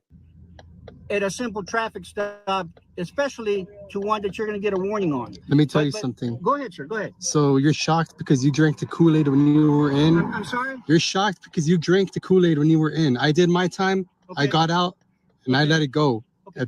I let it go already. Fine, but here's the deal. We don't act like that. This is a legal traffic stop in which I need to identify you. Very simple. Okay, very simple. Just run my tags and get my identity like that. Well, you see, that's just it. I just did. I'm finding that out. But here's the thing. I still don't know that that's you. Okay? So I'm assuming it is, but it's not. Here's the one thing that I'm going to tell you for sure, okay? Legal and whatever authority the state of Texas gives me. Today, you will be out of that car and you will identify yourself. No, okay? I won't. That will happen. Nope. Okay.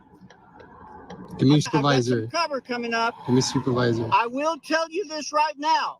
At a certain point, if I have to break your window to get you out of that vehicle to find out who you are, I will. Please don't make me Is that do a threat? Please don't. Listen to this logic. Because of fear and safety, we're going to now cause loss and break you out of the car to find out who you are to make sure you're not guilty of anything. Like, this is where we're at. You're guilty until proven innocent to the point where they believe they're sanctioned to do harm on you and cause loss to find out who you are and what you're doing. And they can't figure out that this is complete fascism, right? And again, they'll just appeal to the public safety clause, the Constitution, all these guys like San Joaquin and the rest. I love you guys. You featured me at times. I appreciate all of you. But you got to understand you're citing amendments that have later amendments that say that for public safety, when you contract in and do commerce, which is what those tags and the rest of it are, that they have a right to regulate your movement, your behavior, your conduct, and all the rest of it. It's what policy is for, corporations. So when you identify as part of their corporation, even if you don't at this point, the fascism is so deep that the average person thinks that this is law when it's just public policy. That's for a corporate body politic, right? We've gone over this ad nauseum. So, yeah, there's no point in citing amendments 1 through 5 when the 11th through 14th established the public safety clause and the idea of using a public code to regulate the movements and the commercial activity of citizenry. And again, we can argue that it's already been ruled on Supreme Court that they can't even do what they're doing, even with their games that they've wrote in, but they're doing it anyway. Because the average tard, you know him, it might be you out there, but your friends and family, if not you, think DMV's the law, license is the law, insurance is the law. No, it's fascism, the merger of state and corporate powers. You got a bunch of corporations merged together to force code and policy on the individual at the expense of the individual's rights. There is no better definition or example of fascism. Hello? Anyone there? Right. I'll take all the time you need to figure out what's going on here. because I think I've done it, and I think I do a pretty damn good job at communicating it. And I shouldn't really need to because you're watching it and experiencing it. Fascinating. Please Is don't that a make me do threat? that. Whatever way you want to Is take that a it. threat? Whatever way you want to take I it. will. But here, Look, let me tell you this. You can do that. You can do that. Here's the thing. All I'm trying to do is complete my traffic stop, to which at this point will be a warning. However, you're not going to get it your way. Like I'm telling you, this isn't a TikTok video. You're going to identify yourself. You realize we're gonna lose, right? I might lose, but you know what? I will do. You're gonna my lose job your right. job. You're gonna lose your job is what you're gonna Okay, do. if I lose my job, I lose my job. But you don't Here's care the because you thing. don't pay for I it. will keep asking you politely. Please let me see your driver's license. Here's the thing. You don't care if you lose your job, if you lose a know lawsuit. You something? don't I care. have a job I have to do, and if I lose my job in the performance of my job, I will. You don't care But I because it will doesn't keep come out of your asking you. pocket. It comes out of the Please, taxpayer's let me see your pocket. driver's license. That's all you have to do. Nope. I'm not gonna get my rights violated. I'm telling you this right now. You're not, but you know you could end up in jail today. Nope. You're. And if I do, I'm suing the shit out. If I do, I'm suing the shit out of you. You realize that, right? You can do that. That is within your rights. Yes, sir. You don't care because it doesn't come out of your pension. It comes out of the taxpayers' pockets. That's what. That's Please, what let me happens. see your driver's license. You don't care what happens to You're you. doing 81. You don't and a care what happens 75. to you. You're going to get a warning. Please, let me see. Let me see your supervisor first. It doesn't work like that. Yeah, it does. It doesn't work like Yes, that. it does. And I'm remember, telling you, this is not a TikTok video. Please let me see. and your I'm driver's telling you, this isn't a TikTok video either. This is real life. This is my life. I'm not gonna let you fuck Well, it with is my your life. life, and Okay? that's why hopefully you'll do the right thing and identify yourself. So you want me to you want me to give away my rights to satisfy your investigation? Is what you're saying? No, you're not getting it. Once you went to the DMV and took out all the applications and begged for services, that's what apply means, beg for services. You did the applications, you begged for their services, you signed on the dotted line, you took all their contracts. Now they're doing the performance and the servicing of that contract. So he can claim whatever he wants. This is how they use the fascist system against you with a smile on their face. You're already in their jurisdiction beyond geographically, contractually. You got the plates on. He can claim that you did 81. You have to present the identification according to them because you're identifying with their system, the benefits and privileges, and you're begging for the service. The service is protection. It's called mafioso. They just legitimized it. So you got to argue that at court, right? After a certain point, you kind of got to argue that at court. Now, again, I get it. We're deep into fascism. It's all ridiculous. A lot of us just don't want to cooperate and comply anymore at all. And that's with good reason, because all this is fraudulent and illegitimate. But you keep citing the Constitution and the first few amendments and acting like you have rights under that, when the later amendments contract you into a public safety system and a political body politic corporate endeavor called demosocracy that you've all been schooled into believing exists and is real here, Republican land. So you're just duped on duped on duped on duped. By the point that he's coming up to you, he's already contractually sound on some level. Now you can say, well, there's reasons for this, that, and the third. Again, like Brian O'Shea. I didn't tell Brian O'Shea to ride around with the tags on. I didn't tell Brian O'Shea to have the licenses, right? And it's like, if he's going to say, well, at some point, I've come to the conviction and understanding that I don't need any of this. Me displaying it doesn't really mean anything to me. Once you contact me and interact with me and I put you on notice of who and what I am and what I'm doing, everything else after that is officer discretion. And of course, we know in a fascist world and fascist nation at this time, the majority of the inauthentic corporate males are going to go along to get along. And even if they don't do it, someone's going to come along who is effeminate and has a little book and the goofy little dweeby glasses and all the rest of it. And they're going to make a decision from up high on what's going to be done to the salt of the earth man. That is another tenet of fascism. Is dweeby little effeminate beta males running around with their pads and papers, somehow running everybody's life. Okay.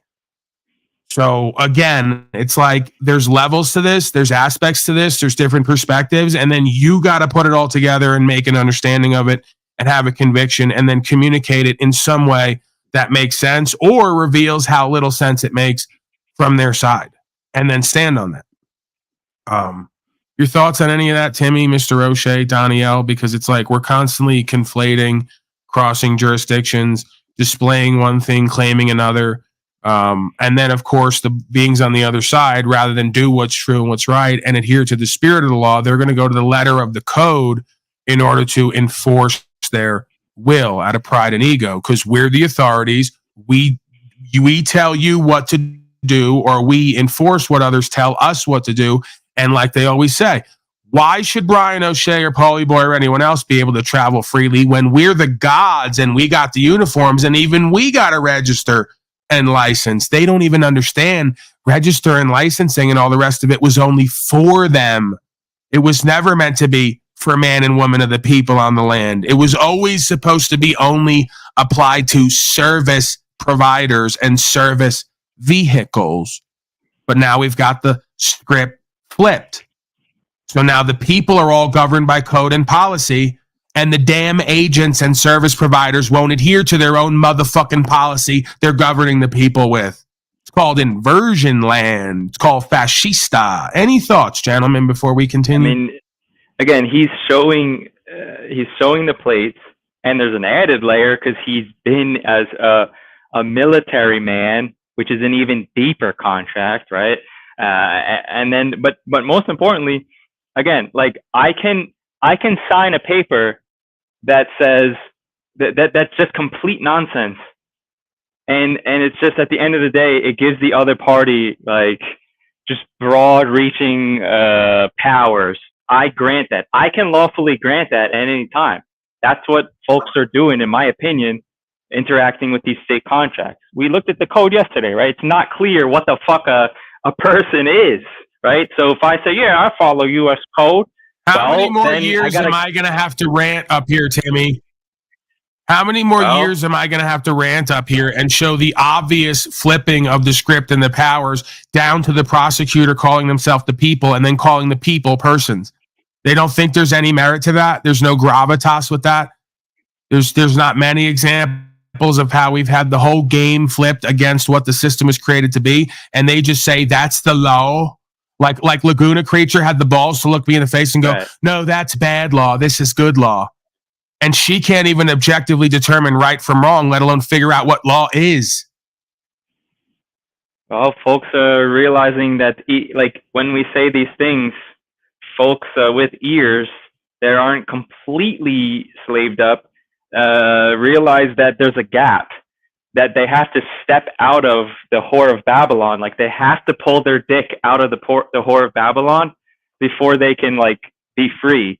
And that's scary because they're latched. And the more, like, there's a latch there in any of these arenas. And they will stay latched and stay with their dick in because they realize, wait, if I take this out, I don't have Satan's protection anymore, is what it seems to me. If you get past your fucking conclusions. Yeah, and anyone in chat that thinks they have something better than me, they got more going on than me, you better start doing what the fuck I'm doing. Like, you guys better start showing up here and fucking coming up on panel and saying you're doing fucking something. Like, what the fuck? Like, am I angry, selfish video? Like, oh, I got to be the fucking educator, the 50-year-old homeless guy? Like, you guys can make fun of me all day you fucking want. I'm the one showing up fucking doing shit. Paul, Timmy, others. Like, what the fuck's up with everyone else in chat? You guys want to sit there and type down there all fucking day, make fun of me for whatever, any goofy other shit I'm doing. But when it comes down to real shit, like, what the fuck? What the fuck are you guys doing? Because the reality of it is most motherfuckers are not willing to take a risk anywhere in their life. Not with their goofy bitch, not with their bozo at home, not with their fucking career that they're an underling in and of, not with the fucking policy enforcement, not with the courts, not with their fucking walk with God. They're not willing to take a motherfucking risk anywhere in their life, but they're damn well ready to talk about somebody who is over and over again. And that's the fucking problem. And it's not a me problem or you problem. It's a them problem at this point, whoever they are, because we've all been it at some point. Let's be clear about that. Am I cutting in and out, gentlemen? Because I'm having lagging issues all of a sudden and fucking interference issues. Am I being clear when I'm speaking, or am I cutting out? Yeah, 99% of the time. You just garbled for a second there, but you're good. Hey, I put that viral footage to what I was talking to you about. The cops walking in your house shooting you. I put that in your backstage. What were you gonna say, Brian? I want to hear from you. No, I was saying Paul's coming to go, but it's like the chat, man. Take the fucking chat away from these motherfuckers. And they one by one get to come up. I did something today that was fucking riskful. I don't give a fuck if it was a stupid conversation like I just did with someone. Do fucking something. I stood up to my wife for a second. If Paul took the chat from these people, they would cry like little bitches. Talk over Okay? me, you fucking They warthog. would Fucking cry pig. like little bitches, bro. If Paul took the chat for like a day or two, just social What are experiment. you talking over me for, you fucking pig? I'm talking directly to you, fat fuck. Right. Fuck you. I agree, Brian. I'm with you 100%. Shit, I'm already blocked in Paul's chat. I can't chat.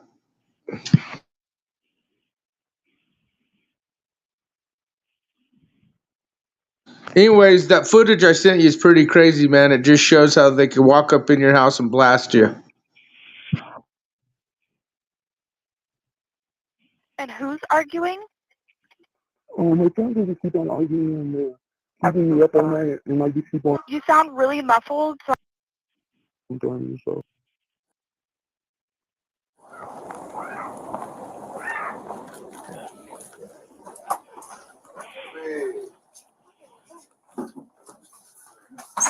He's trying to hit me. Hey, sir. Sir? Don't come here, boss. Wait, don't go.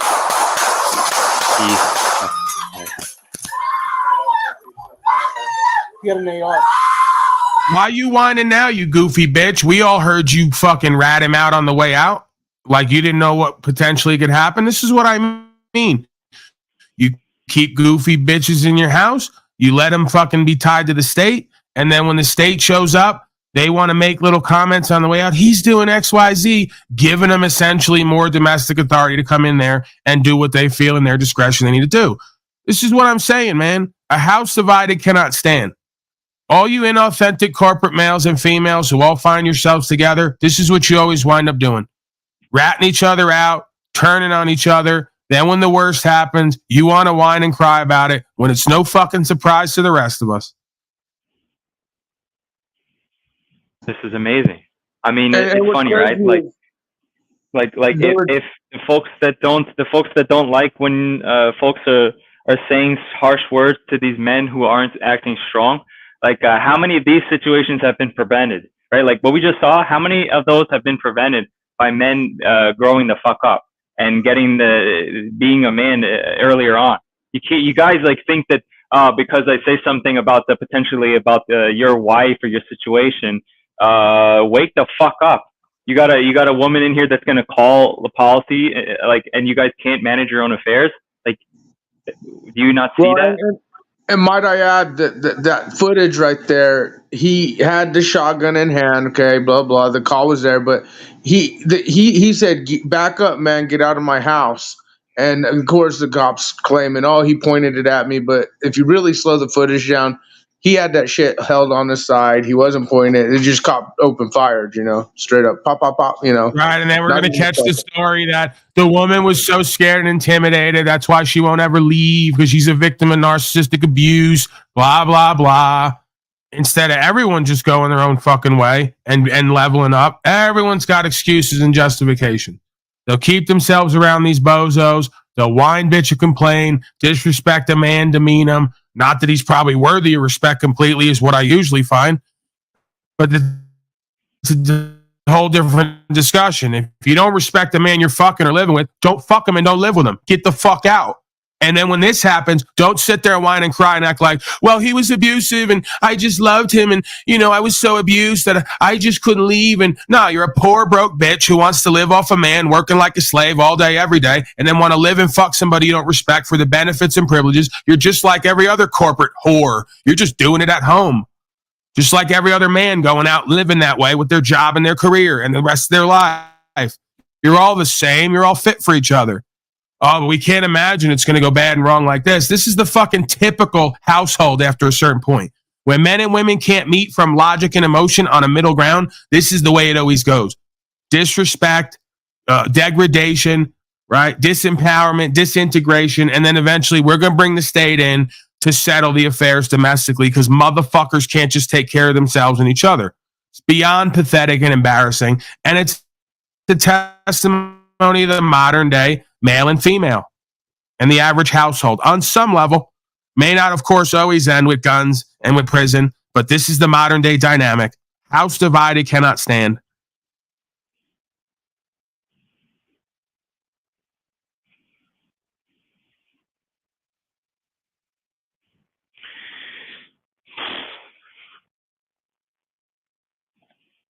I mean, it's just so obvious. I bet 99.9% of the comments are like, "Oh, the man, the cop's bad." Oh, and then the rest of the comments are like, "Oh no, they had to do their job. He had a shotgun." Like, more diversion. Yeah, the reality is this is a human condition and it's manifesting inward and outward.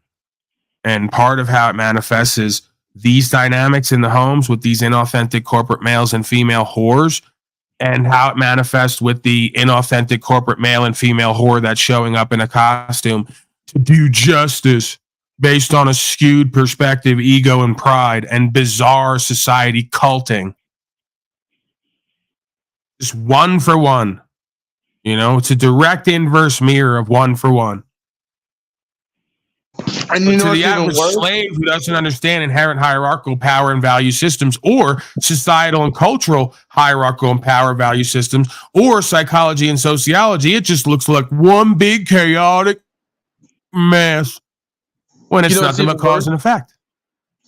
That chick is probably going to come out like a fucking millionaire too, because it looked like they had pretty decent house and stuff in front of the house, and then life insurance. But then she'll probably cry, "Oh, they shot my husband." You know, she'll probably cry victim on that too. "I am a victim, but they shot him." She's going to cash out like These a motherfucker. people are absolute trash. The reality of it is, a man has no business with a gun in his hand with a disagreement with a woman. I've had many disagreements with many women. I've never raised my hand to them. I've never had guns in my hand while talking to them. That's passive aggressive at the least. At worst, it's an outright threat. So a man right away, I'll tell you almost 95% of the time from my perspective, I show up and a man's having a disagreement with his woman. He's got a gun in his hand. I already think you're a low-life trash. I already think you're a bigger bitch than she is. So, you know, let's just call it like that, as you know, unless there's more to the discussion here, right? Like there's other family that have come over, or there's a threat from the outside. Like we don't know the whole story. But, you know, a lot of these men like to flex their muscles at home with women and children, but they really ain't shit on the street.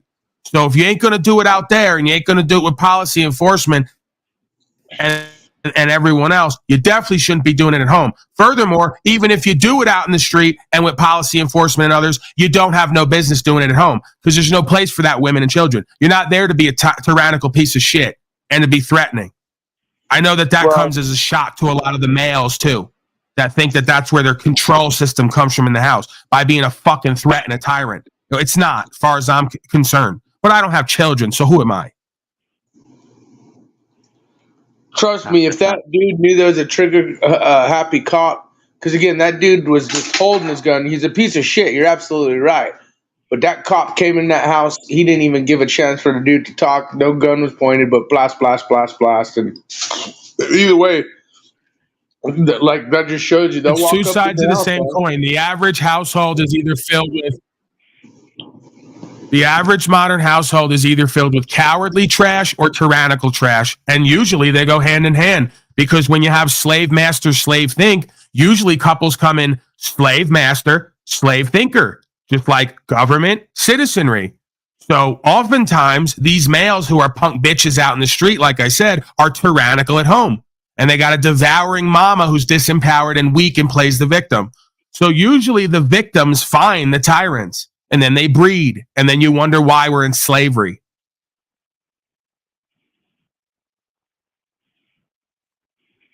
And these women have not figured it out. Again, I'm not going to blame the women directly, but just talking about them for a second, they haven't figured out that there's the honor thing, the code, the values, morals, ethics, These things are more important than the fucking job or how much attention some so-called, like some seemingly confident man.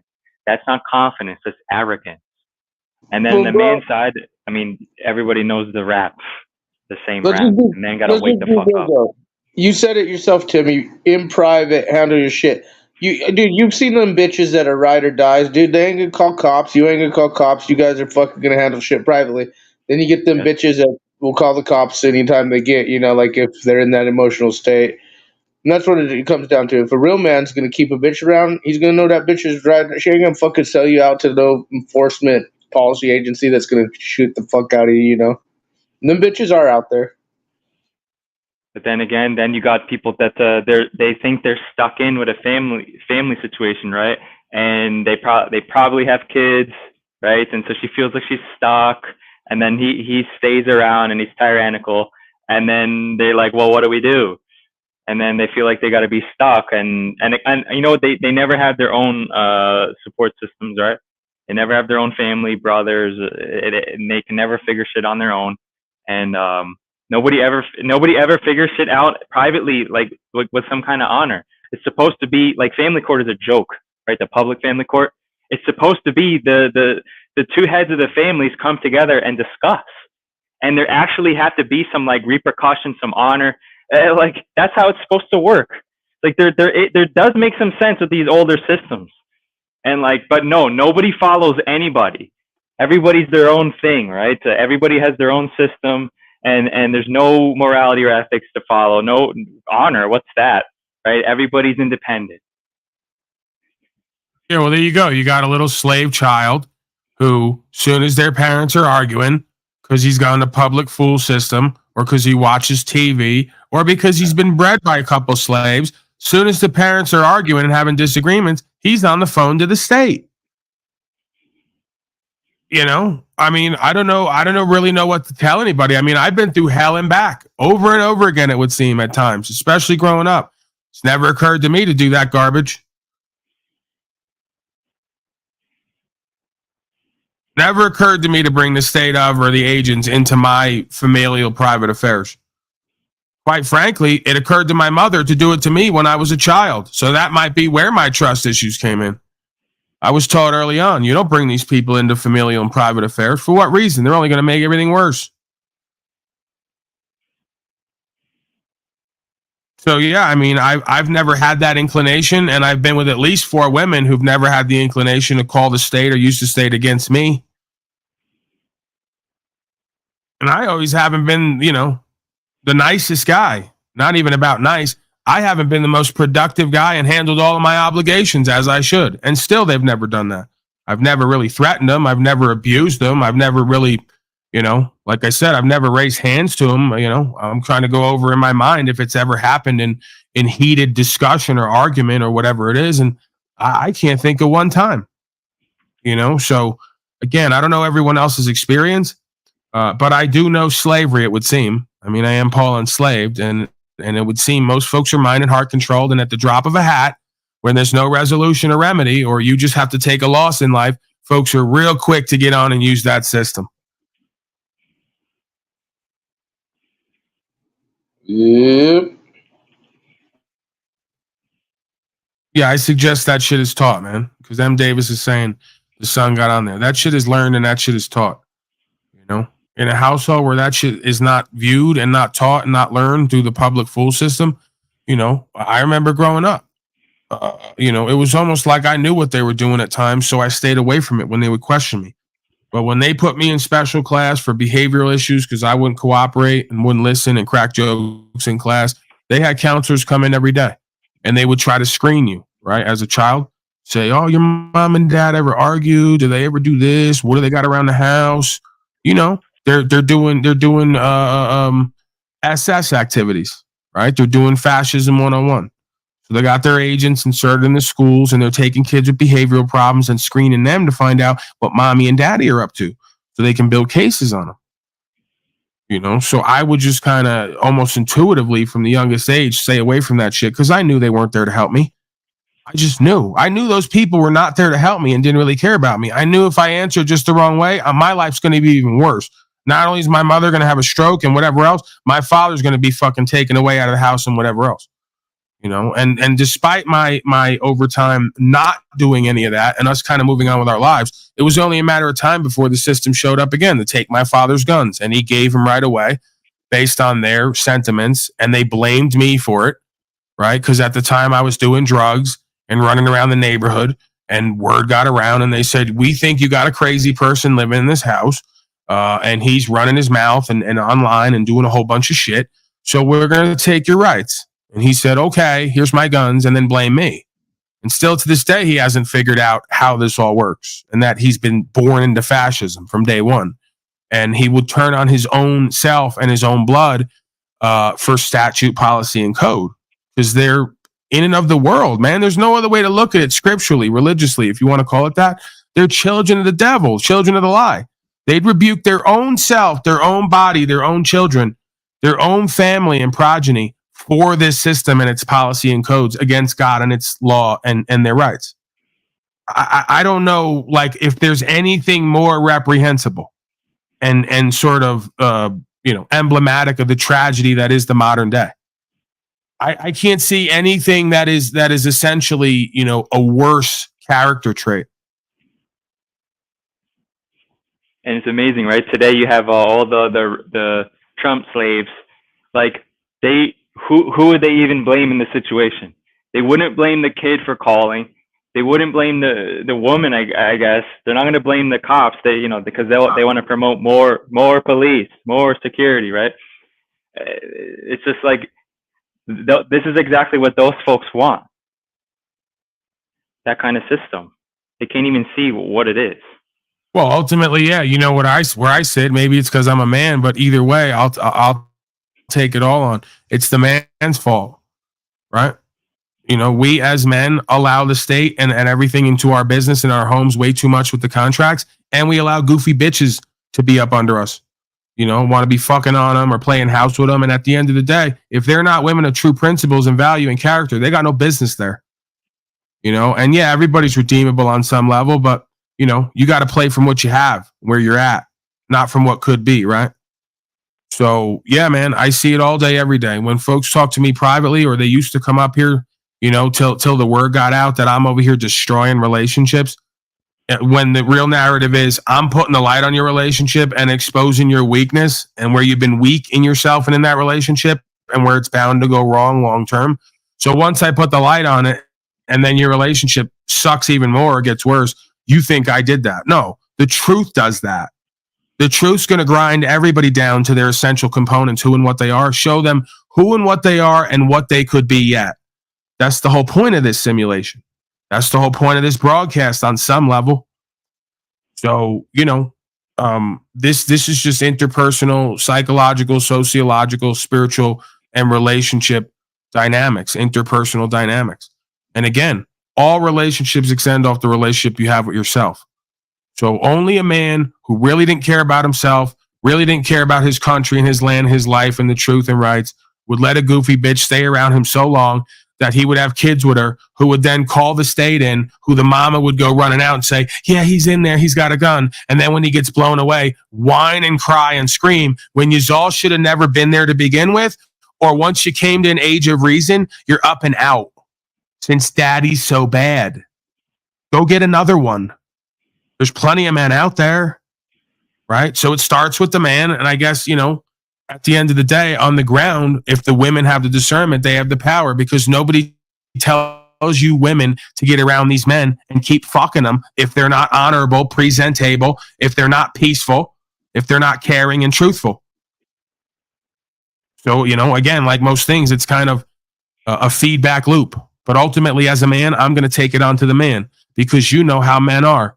We're the ones who are lustful. We're the ones who chase. Even when God shows us and tells us, this bitch is not meant for you, she don't have what it takes, we want to keep playing games. We want to keep chasing that pussy. We want to play house. We got obligations and responsibilities with the goofy bitch. So at some point, a man has to take on full accountability, responsibility. He's the one driving the train and leading. If he put a goofy bitch in position to fuck up that team and that momentum and that busyness and all the rest of it, who and what he is and what he represents, That's on him. I'm only going to give the speech to the woman that she has the power because a woman needs to realize that she self-selects. So a man's going to chase an initial partner, and then a woman's going to self-select. Am I going to fuck this bozo or not? And then the man's going to select again. Am I going to do relationship with this woman, or is she just there for fucking? And oftentimes it doesn't seem that we can tell the difference and blur the lines, right? Over kind of what's meant to be and then what we're all there for. And oftentimes folks come there for different intentions, if not initially, over time, right?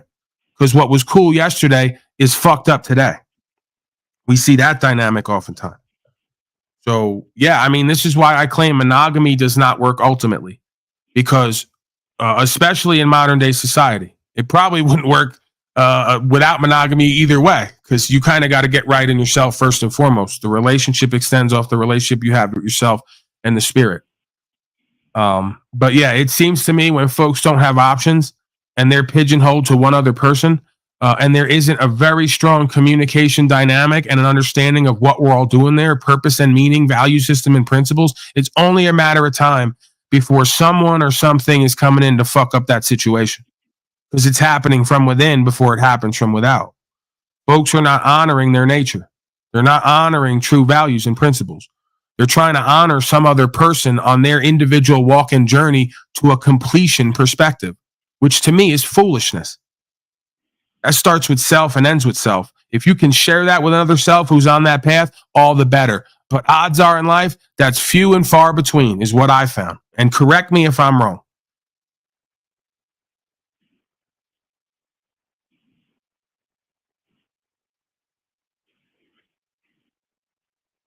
That's probably the difference between dating and fucking and marrying. Not everybody who you're dating, you should necessarily be fucking. Not everybody you're dating and fucking, you should be marrying. Not everybody you're marrying, you should be having children with. Although it would make sense, if you are going to date somebody and fuck them, you should probably be wanting to marry them and go long term with them and therefore be open to having children with them. Pretty much common sense. It seems we got a lot of folks who think they're meant to be together when the record shows exactly the opposite because they got some kind of emotional tie. That's why I say stoicism would do the modern day culture to me a great deal of good. And if we put away the romanticism, because it ain't working. I don't believe it's meant to work. Appealing to everybody's emotions and false sense of authority. It's never going to work. You got to appeal to some level of logic and what the facts show. And your emotions, energy, emotions should be oriented towards some purpose, meaning, value system. Right? This is the idea of a purpose-based life over a pleasure-based lifestyle. Pleasure-based lifestyle feels great till you find out that most of the things that feel good can be really bad for you, if not tempered. That's what I've learned. Learning the hard way.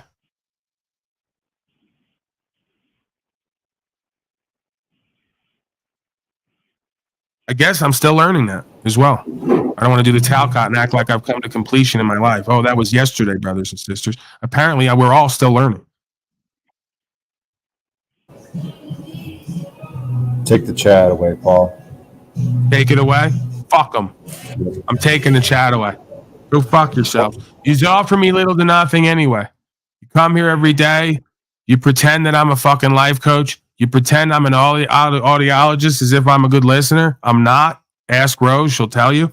And then you sit down there cycling and spinning, trying to move me with praise, trying to move me with blame, and you offer me little to nothing at the end of the day. Listen, I could die any day now. No one's offered me a ribeye. You've not even come over for a damn cup of coffee and told me I'm your friend. If you had, at this moment right now, the chat would be open and free. But now it's being taken. On this, the day of O'Shea's sphere of influence and cosmic wedding. Now, what do you think of that? They could get their chat privileges back. They just got to come up on panel and say, Yeah. They're going to have to pay like they weigh, some way, somehow. Either they're going to have to come up with metaphysical currency, come up with the word of truth, come up with their experience, contribute to the content, or they're going to have to offer something, in the realm of contributions and gifts for the great one. Not myself, Brian O'Shea. Sick of them. Sick of all the fucking disrespect around here and the abuse. brothers and sisters, quite frankly. Yeah. And I'm think sick one of the of them- little to no offerings. You think one of them, would preempt it and say, "Hey, you know what? I'm not going to chat, but until I come up and say one thing I did, stood up to my wife, had an interaction I was fearful of. Say one fear they faced. No, not Or no one will Look do at it. this. Look at this illiterate pig. He's trying to offer something, but he's so fucking illiterate and just devoid of any kind of consciousness and awareness. He can't even make his sentiment clear. If you, then I'll bring you rack of ribeyes, paper eye. This is what I mean. And you want a chat box. Guys like you want a chat box. You think you're worthy of that? You know how many of you motherfuckers I've met and you tell me like that fucking kid from the UK, who I love, by the way? I love all of you motherfuckers. That's the sad part. But I don't like you. More importantly, I don't like what you do. And the bullshit you try to run on me, it's a fucking insult day in and day out. So what was the kid's name? Blue Funk something or other? He's like, oh, this woman is so amazing and special and unique. I go, is it maybe you have little to no options in women and the first goofy bitch you bumped into that let you fuck her you think is the best thing ever? I bet if I met her, I'm going to tell you within 5 minutes she's a goofy bitch. You think she's so special and unique. What are the chances she's going to get with someone like you? And then they go, oh, he's being rude and insulting and abusive again. I go, no. You're just not willing to look in the mirror and go, I'm a mediocre, lukewarm, illiterate, loser, failure, on and on and on and on, till you accept your failings and weakness to build back better and become, quite frankly, like a Joe Biden of the world, or maybe even a Donald Trump. No, you don't want to build back better. You just want to keep passing bills, passing the buck, right, on the lowest level. I'm sick of it. So every once in a while, there has to be some reformation and reordering that goes on here, like lose spelling. What do you think the Bastone family is thinking, sitting somewhere right now watching this? Oh, my father, there he goes again. He can't even fucking write the English language. He can't even spell. There's my illiterate father up there again. Can't even get a fucking sentence out and make it clear and concise. Beyond pathetic and embarrassing. And you deserve a chat box. Then he blames autocorrect. And you hit enter, Lou. Take some fucking accountability. Yeah, the autocorrect did it, right? Yeah, I bet. Tell me all about how autocorrect took whole words out of the sentence. Because you can't even, you're so fucking, not only, this is a bad combo, not only are you fucking dumb and just can't operate on the fly off your own instinct and intuition, but you're so fucking lazy and unworthy, you don't even read back your own crap that you're about to type in and hit enter on. Even you don't want to read back your own crap as if the rest of us do. So you don't even double check that the whole words are in there to communicate the sentiment. Astonishingly, it's just an astonishing lack of ethic and logic and morale on every level. See, doesn't matter, says Brian. Folks in chat supported you getting your vehicle back. That's like if Paul's dad would have helped me out. I'd have never heard the end of it. Look at this person. Another idiot. I'm sorry, Brian, but there's just more. There's too many to even focus on and count. He just said, prove, read it, idiot. And didn't read back his own sentence while not proofreading his own advice to proofread. We got another audiologist, life coach down there, another comedian, another minister like Wizard. I mean, at least Lou will come up though and take some heat. Most of the motherfuckers down there will say shit and never back up anything and never provide their Timmy, own what it's proof. like to be so good at so many things and be so intelligent and witty and clever and well-spoken and well-written, and to be surrounded by such lackluster performance? Yes, it's I do. fucking disheartening.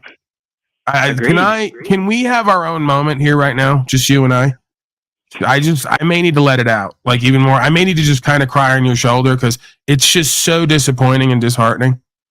Agreed. And I don't know what to do for any of them. I mean, it is what it is. You give it your best. You give it your all. Some will get resolved. Some won't. Most won't. Look at this Catherine Ergens person, this Cheap fuck. 5 pieces of foreplay. How dare you insult me? I'm sending that back. We're big time at this point, lady. I had fucking Rainwater here, producer. You gave me Charleston White's number. I've been on with Antoine. All the big names. Chili Decastrated. Brian from No Impact Flicks. Do I even need to go on? I don't think so. Hold on. What's Kathy saying? Oh. Salty Siren chat privileges? Oh, okay. I see. That's my mistake. I'm sorry, Salty Siren. I got a little away with myself there. Got a little carried away. All right? Now, you really didn't have to do that. I wasn't actually going to take the chat away. So, I'm not at the level of Decastrated yet and the rest of them where I'm going to like suck this audience dry for every fucking piece of fiat coupon foreplay I can get. I'm not at that point yet. When we get there, you'll know it. It's not yet. We were kind of doing a bit non-bit there, I think. I don't know. Ask O'Shea. O'Shea, do you really want the chat on? Do I take it away tomorrow or what? Just completely gone? Yeah, take the chat away. All right, fuck it. You guys are done. Doesn't matter what you give me. The chat's gone. So don't even think about giving me shit. You're not getting any privileges. I'm sending your... And you know what? It's kind of an insult, right, Mrs. Siren, that you would think that I was so fucking desperate and low rent, like Decastrated and the rest of them yesterday. Just send $5 to my Cash App, hey, pal. Just send 5. Anything you got lying around, some spare change under the couch, yeah, whatever. Like, you think you can bribe me with a measly 5 pieces of foreplay? Ha ha ha ha ha ha! I'm not for sale, lady. Now, if you want to send me, like I've asked you many times before, naked. Quiet, Timmy. I'm doing diplomacy here. If you want to send me naked pictures of yourself, like I've asked, courteously many times before to my email, which is, of course, scrolling at the bottom, I'm not going to stop you. And I'm not going to tell anyone when you gave them to me. Now, that might carry some weight with me. But mere 5 pieces of foreplay? No. That's not going to get it done. That's actually an embarrassment. The mocking embarrassment. And again, Don Paulione, once he asked for a favor, does not ask, but maybe 5, 10, 15 more times after. But after that, it's completely done and over. You have no more opportunity. Tariq says, Paul, that was great. You were really the life coach. O'Shea, you are getting better. Keep doing what you were doing. Okay, so Tariq's come back home. Tariq used to love us. Then he went on the hating campaign. He was in his feelers. Now he's back home. Back under daddy's wing. He's loving everything. He's even contributing. So that's good news. Wait a second. Timmy's highlighting comments. When I grow up, I want to be smart like you, Paul. But you, I'm M.A. Toys R Us kid. Wow. And you're not a retard? Is that what you is somehow in there? What you're trying to say is you aren't retarded? Because all I got is I'm retarded out of that. That's all I got from that. You might want to just, no, actually don't come up. I was going to say you might want to come up and use your words, but that's not going to go any better either, I suspect. So.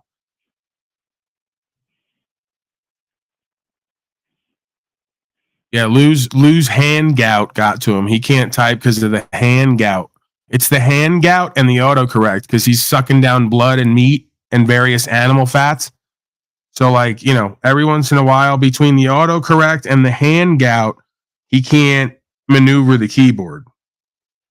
It's like a disability, I guess. I can't pick on him for that. He needs a polycorrect. Just hire Paul to speak and write and do everything for you. Come on, Lou. He needs Kevorkorrect, you know, which is a combination of that Kevorkian guy and autocorrect.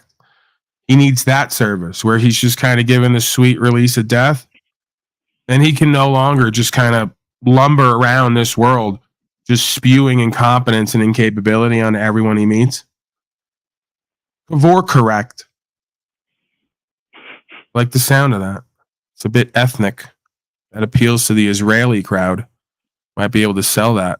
There's a lot of Israeli marketing dollars right now with the whole, well, you get it. Big catastrophe. It's hot right now. Middle East. Your thoughts, Brian O'Shea? Where are we going with this before these fucking chatters decided to have their way with this broadcast? Unthankful and grateful rabble scum. Fucking one story from chat. How they stood up for their wife.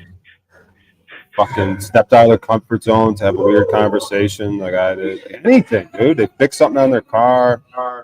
Won't do anything, these chatters. And look at them. They're going to keep chatting down there. It's craziness.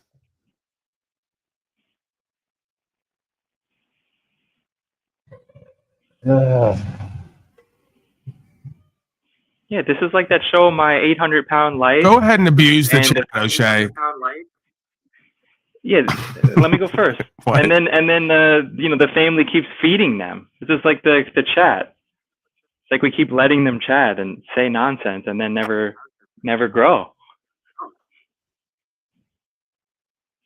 Yeah, I may have to take it all away for their own good, for the chat's own good. They may have to like level up. For safety. Just take the whole chat away. Their own safety. How do I turn it off right now? Wait a second. How do I turn it off? I can't turn it off from this side, can I? From StreamYard? I don't think so. I'm fucking turning it off right now. I'm sick of them. Wait till I find out. I've seen Talcott do this move before, so I know it's possible. I've seen You it done. can't do it in StreamYard. You got to go to your Don't YouTube fucking page. tell me what I can and can't do. Anything's possible. How dare you, Galleon? It might not be possible to turn chat off in StreamYard. You have to do it. I'll turn the chat off with my mind. What do you think about that, pal? Yeah, Galleon. When Paul tells you to shut up, you shut up. Thinks I'm like him. You shut up. I have mind powers. I'll turn this fucking chat off of my mind right now. And when that judge tells you to show up for your 5 days of jail time, you show up early. Yeah. You show up with your fucking cheek spread like a good bitch. Actually, I was thinking, since I did the appeal, does that mean my 5 days is what, state of execution or whatever it's called? Dude, if I just tell you, if I call you up and say, yo, I didn't like your fucking demeanor on panel today, you need to show up at my fucking house and answer to your misdemeanor, and then you fucking show up, and then go, well, I want to file an appeal. I don't think I don't know about this. You show up to give me a paper. What is that? Your thoughts, Donnie? Again, it sounds like you're a little bitch, and there's not much you can do when the police show up and force you in handcuffs and take you to jail for not appearing. There's not much I can do about it. It's not like it's my fault. So I don't know what you're. But you said the second time you voluntarily showed up, and then that's the charge that they got you on, failure to appear because you're 2 minutes late, right? So you did voluntarily show up at that time to file your appeal in person, right? Because again, they already dragged me the first time for not failing to appear. Did you submit? You submitted to legal search and seizure when you gave your phone up and let them pat you down, squeeze your little hot dog there.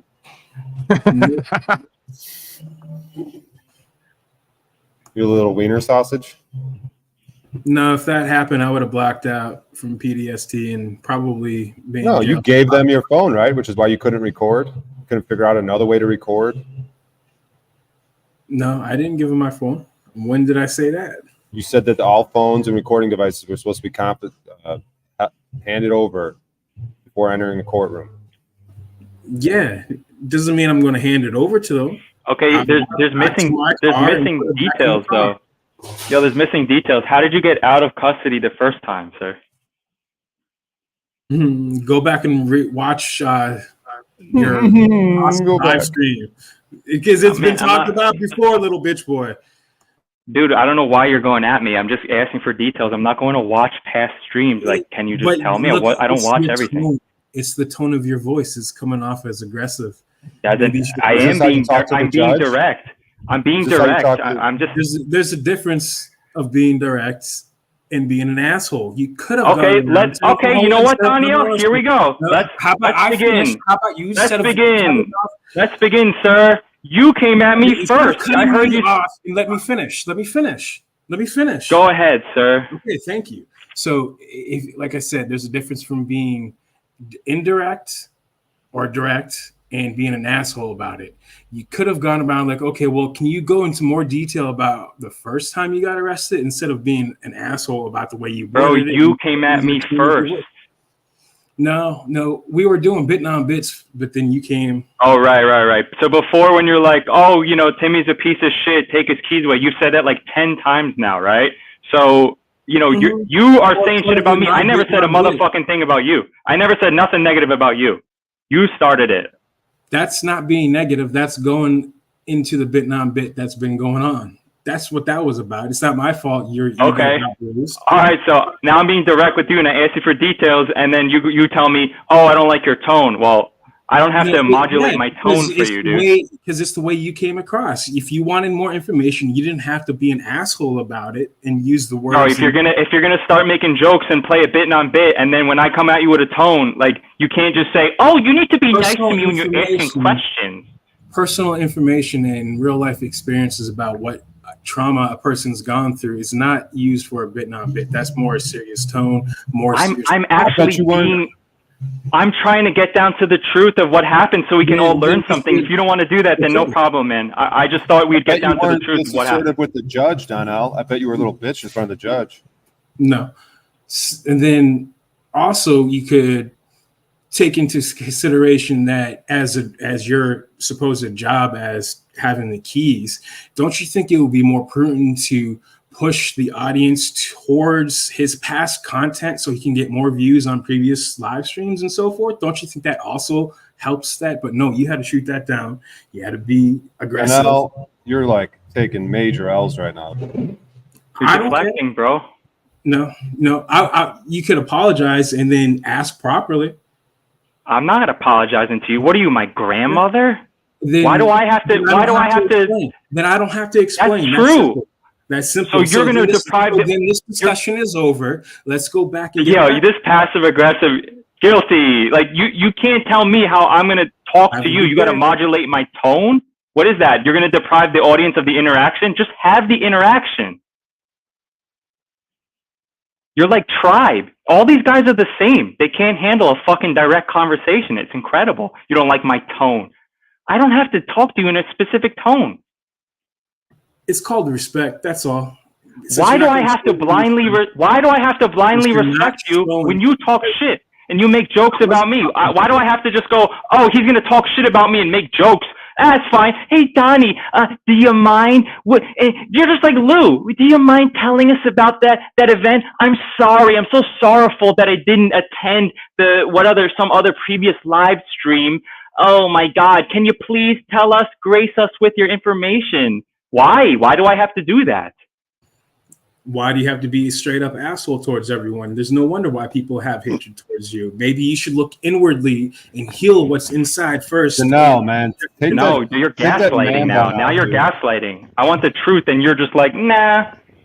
I don't need to give the truth when I already stated the truth and it's on record. If you want that record, as Paul stated a million times, do your due diligence and get that information. Since now, I don't have all day to be provided to you, but no, you have to be a straight up little bitch. Now I'm being an asshole back towards you. It's bit not bit. Yes, that's all fun and games.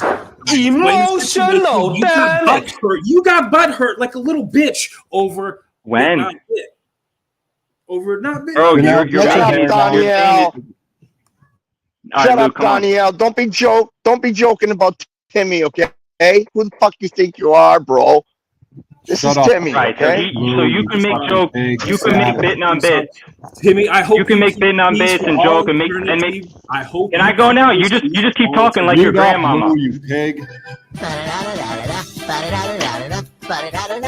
Get fucking wrecked. So I mean, look, man, you want to tell me that you can just make the same bit on bit multiple times, 10 times, and then when somebody calls you out, you're just going to say, "Oh, it's a joke. I'm just joking, right? It's a bit on bit." But so I come at you with the tone. So I come at you with a little bit of tone to say, "Yo, what actually happened?" Because I'm presuming that you bitched out and signed papers and bailed out and did all the shit. That's my presumption. So I am getting at the truth. Is it true? How did you get out then? Because if you did something to get out and sign the papers, then you're under the jurisdiction, it seems to me. What do you have to say about that? I've already stated multiple times on this broadcast and other broadcasts that there is no signature. No, let your hair down. You're acting like a any bitch. paperwork. You're acting like a female. How'd you get Let out your hair then? down. Let that long hair down, dude.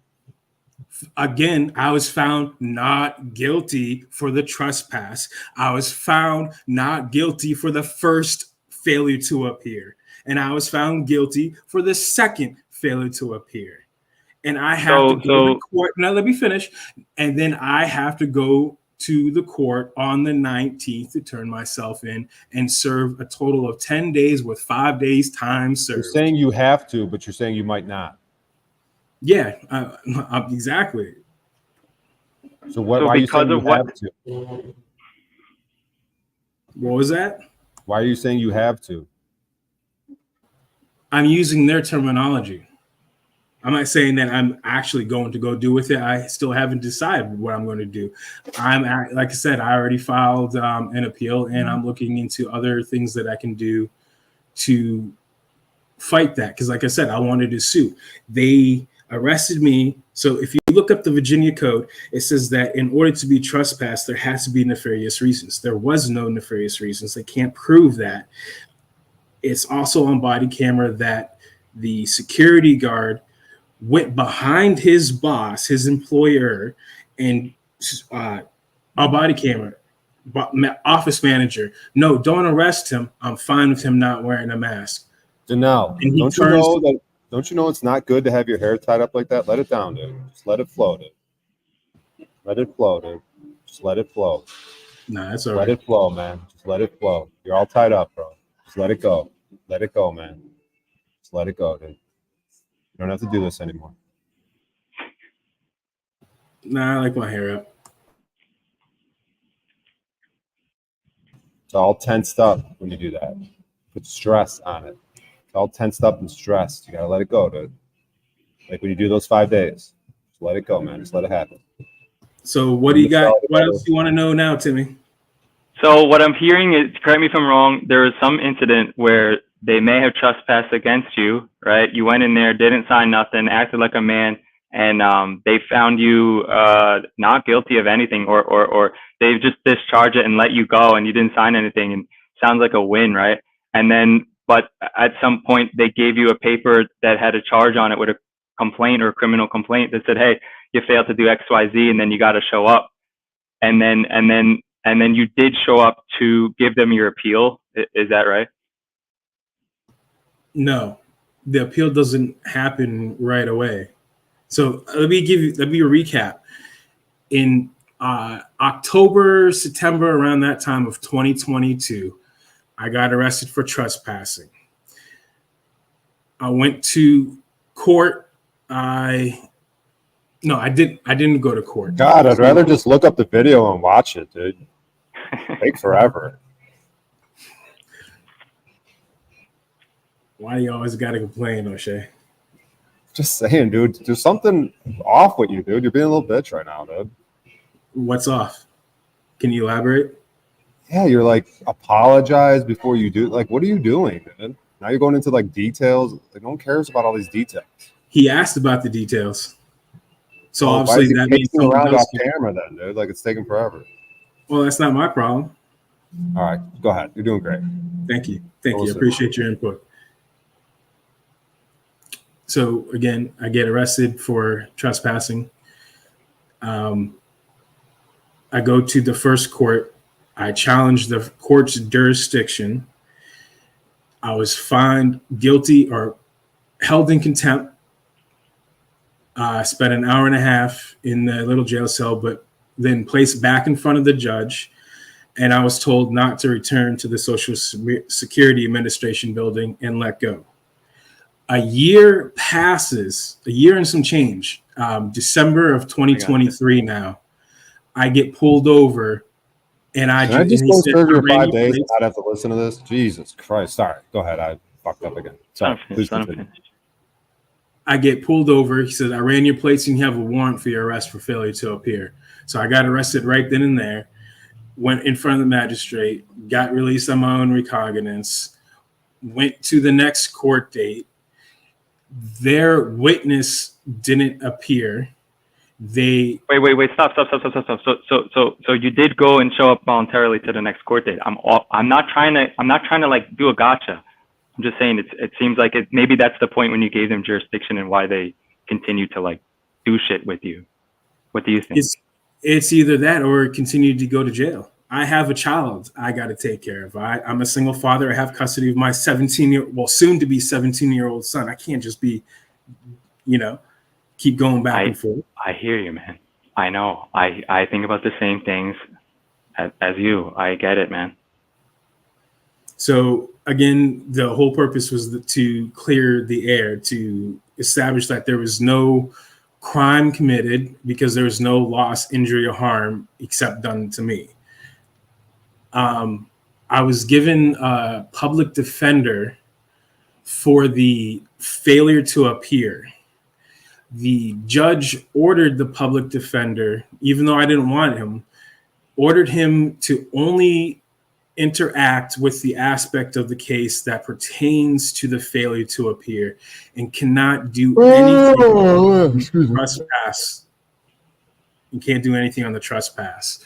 So their witness didn't appear. I was found guilty and sentenced to 3 days time served, because at that time I was in jail for 3 days for the failure to appear. And then she asked the public defender if I wanted to, if they were fine with a continuance.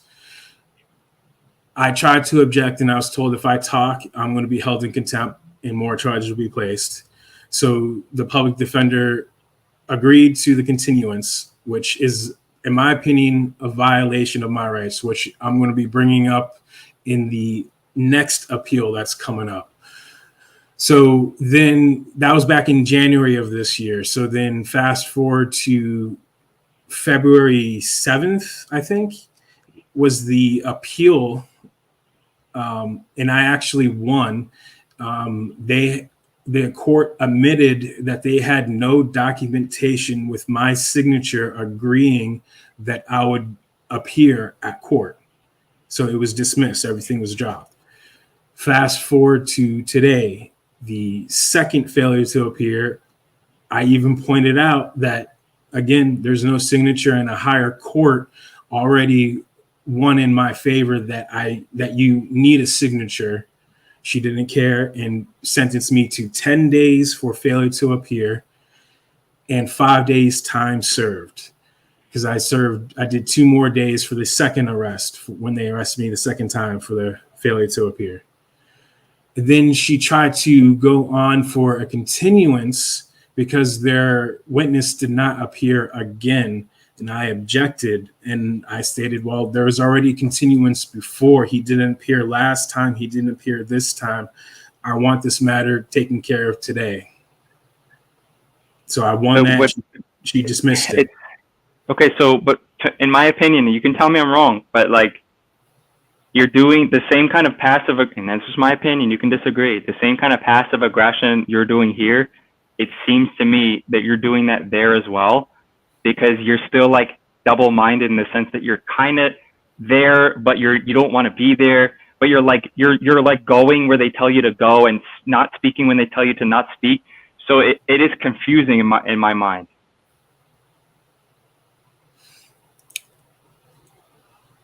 You might call it what it is.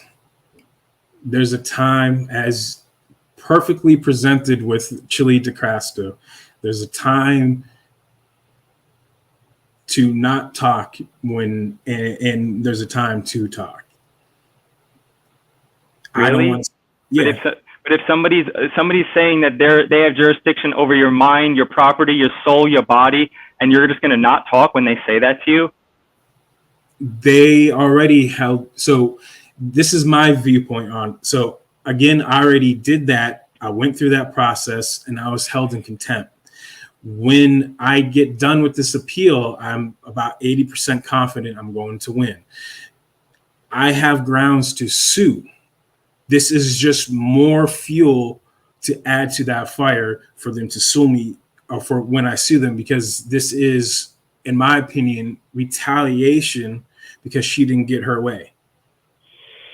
Yeah, but man, where are you going to sue them? You're going to sue them at their court, or are you going to figure out how to do man court, file a claim? I'm trying to file a claim.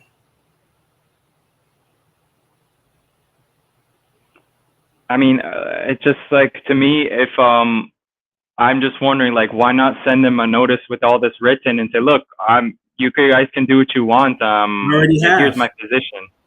I already have. I gave it to the prosecutor. And you know, here's the funny thing. So when I gave it to the prosecutor, I gave it to him the first time and I gave it to him again today.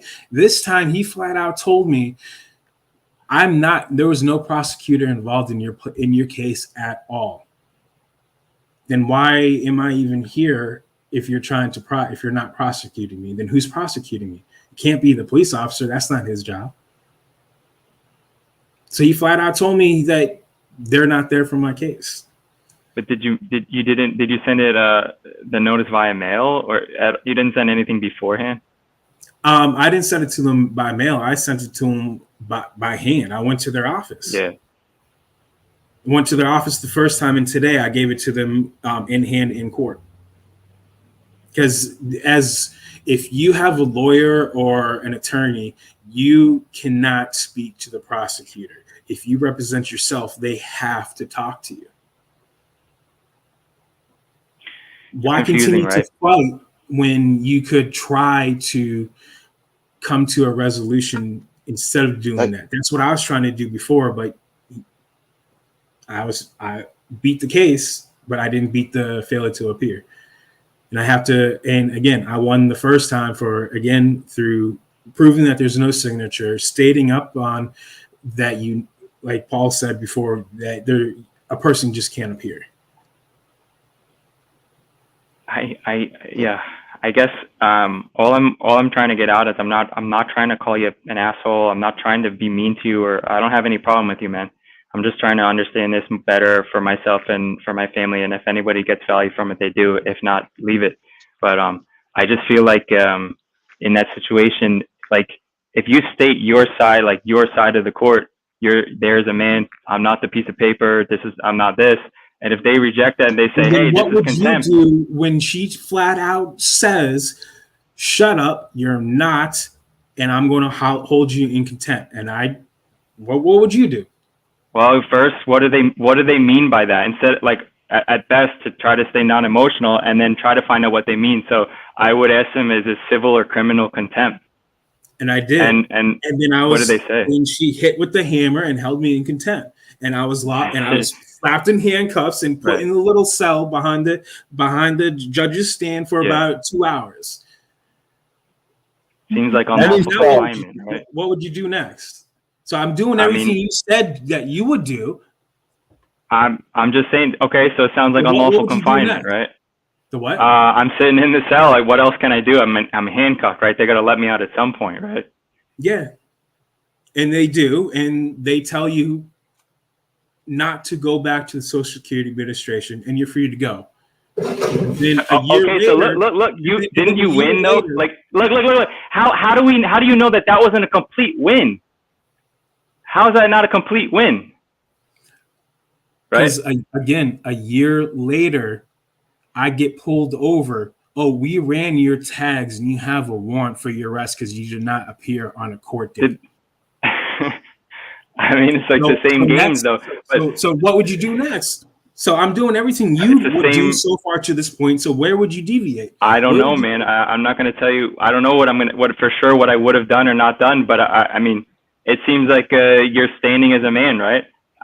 But then again, once you go there and attempt to go to their court and then you submit to the jurisdiction to try to like put your court through their your case through their system, I think on some level they're going to accept jurisdiction because you're not stating your terms at the beginning and saying, hey, this is a court of man. Hey, there's no legal fictions allowed. Hey, I'm a man, and so this is how the court's going to go.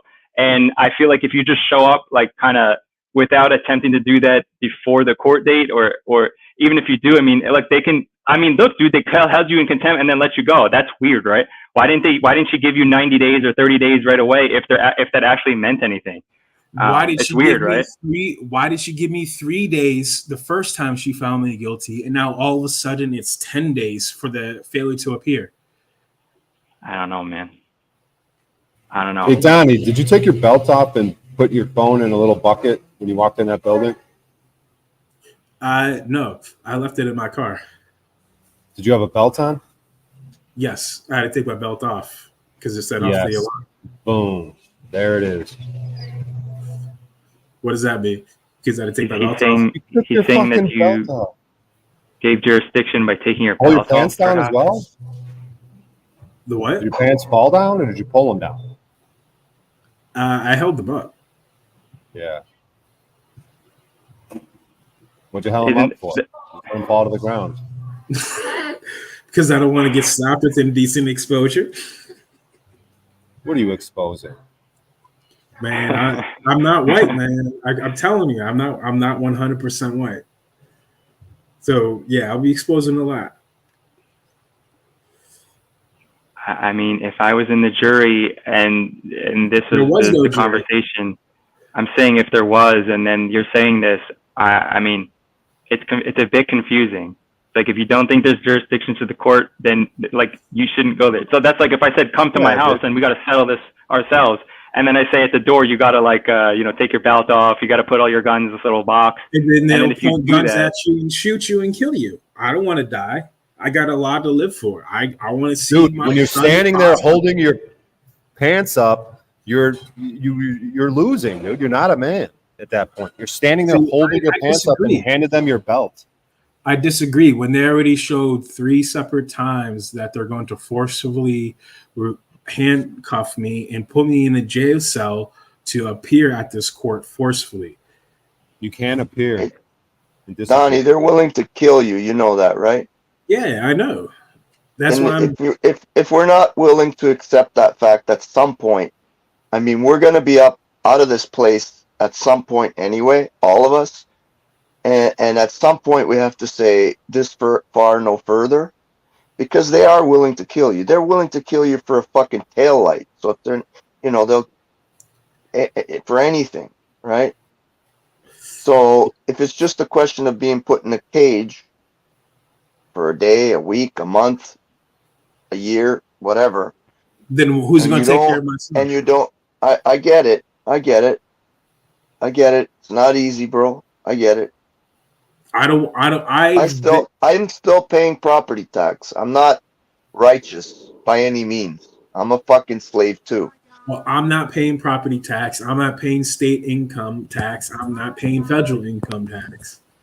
Well, when I mean say property tax, I mean on actual land, right? Land. Yeah, I have land. I have just under 5 acres. How do you pay no tax on that? I paid because I paid through a contract through a person through a personal sale. So it's not in your name, the land. No, it's in my beneficiary name. So it's not been transferred. It's in my treasury. So no one's paying the tax? Nope. I'd like to know a little bit more about that if that's the case. yeah, you need to be a man before Lou can decide to be a man for himself. Well, listen. If you put it into a trust, to a living trust, that you can't be taxed. Yeah, I've already done that. I've got all my land put in trust, all my property, everything, my guns, everything put in trust. But at this point, if I stop paying my taxes, You're fucking imagining. You didn't even have a fucking conversation with them, Lou, yet. Jesus Christ. Have you had the conversation with them yet? No. So you're No, just I going to haven't. say some fear right now. Okay. Come on, man. yeah, it's fear. Damn right it's fear. When you spend 40 years paying for something, you don't want to risk losing it. And I get it. I just told Danielle he's got to be willing to die. And yes, I'm not righteous and I'm not preaching. It is what it is, I'm just being a mirror to you, dude. I mean, look at O'Shea. He goes and just talks to them. Why can't you just have that conversation and then try to get them into a corner to admit that what's going on? Why is it so scary to just have a conversation? It's not scary to have that conversation, and I can go do that. I don't at this point, because of the choices I've made recently, to put everything up Some for sale. You've got latches. Yeah, there's some latches there.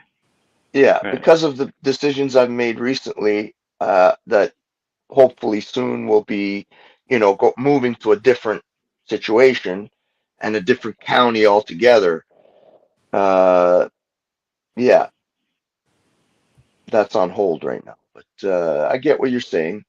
I get it. Donnie, do you think there's some connection? And I'm talking to you as a father. There's a connection here where like you're trying to secure the progeny's future on some level and attempt to like make some status clear, get something on the record, and have them acknowledge it so that they stop fucking with you. And then you can't, like, you're like fearing going to jail and then having the progeny I'm not fearing going to jail. I already did 4 years. There's no fear of going to jail.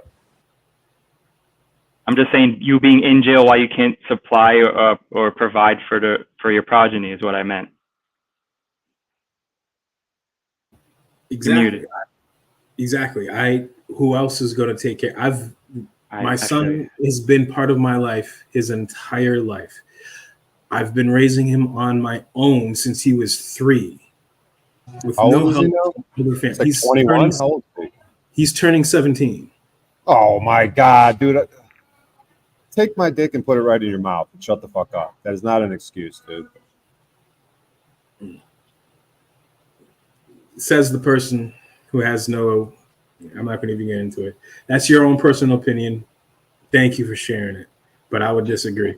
You don't know what I've been through, what I had to endure. You're showing him what a bitch looks like. Dude, it'd be better to go to jail and show him what a man looks like. He's a fucking man. He's 17.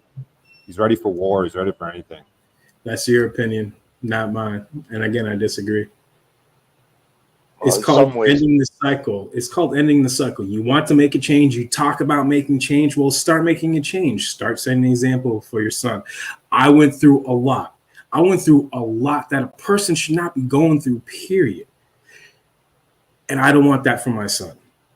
My father and my mother was never there for me in my entire life. I have no family. You're going to standing there with your belt off and holding up your fucking pants. You're going to blame it on a 17-year-old boy? Get the fuck out of here, dude. You're full of shit. Yeah, O'Shea's right, man. He's right about this, Danielle. He's right.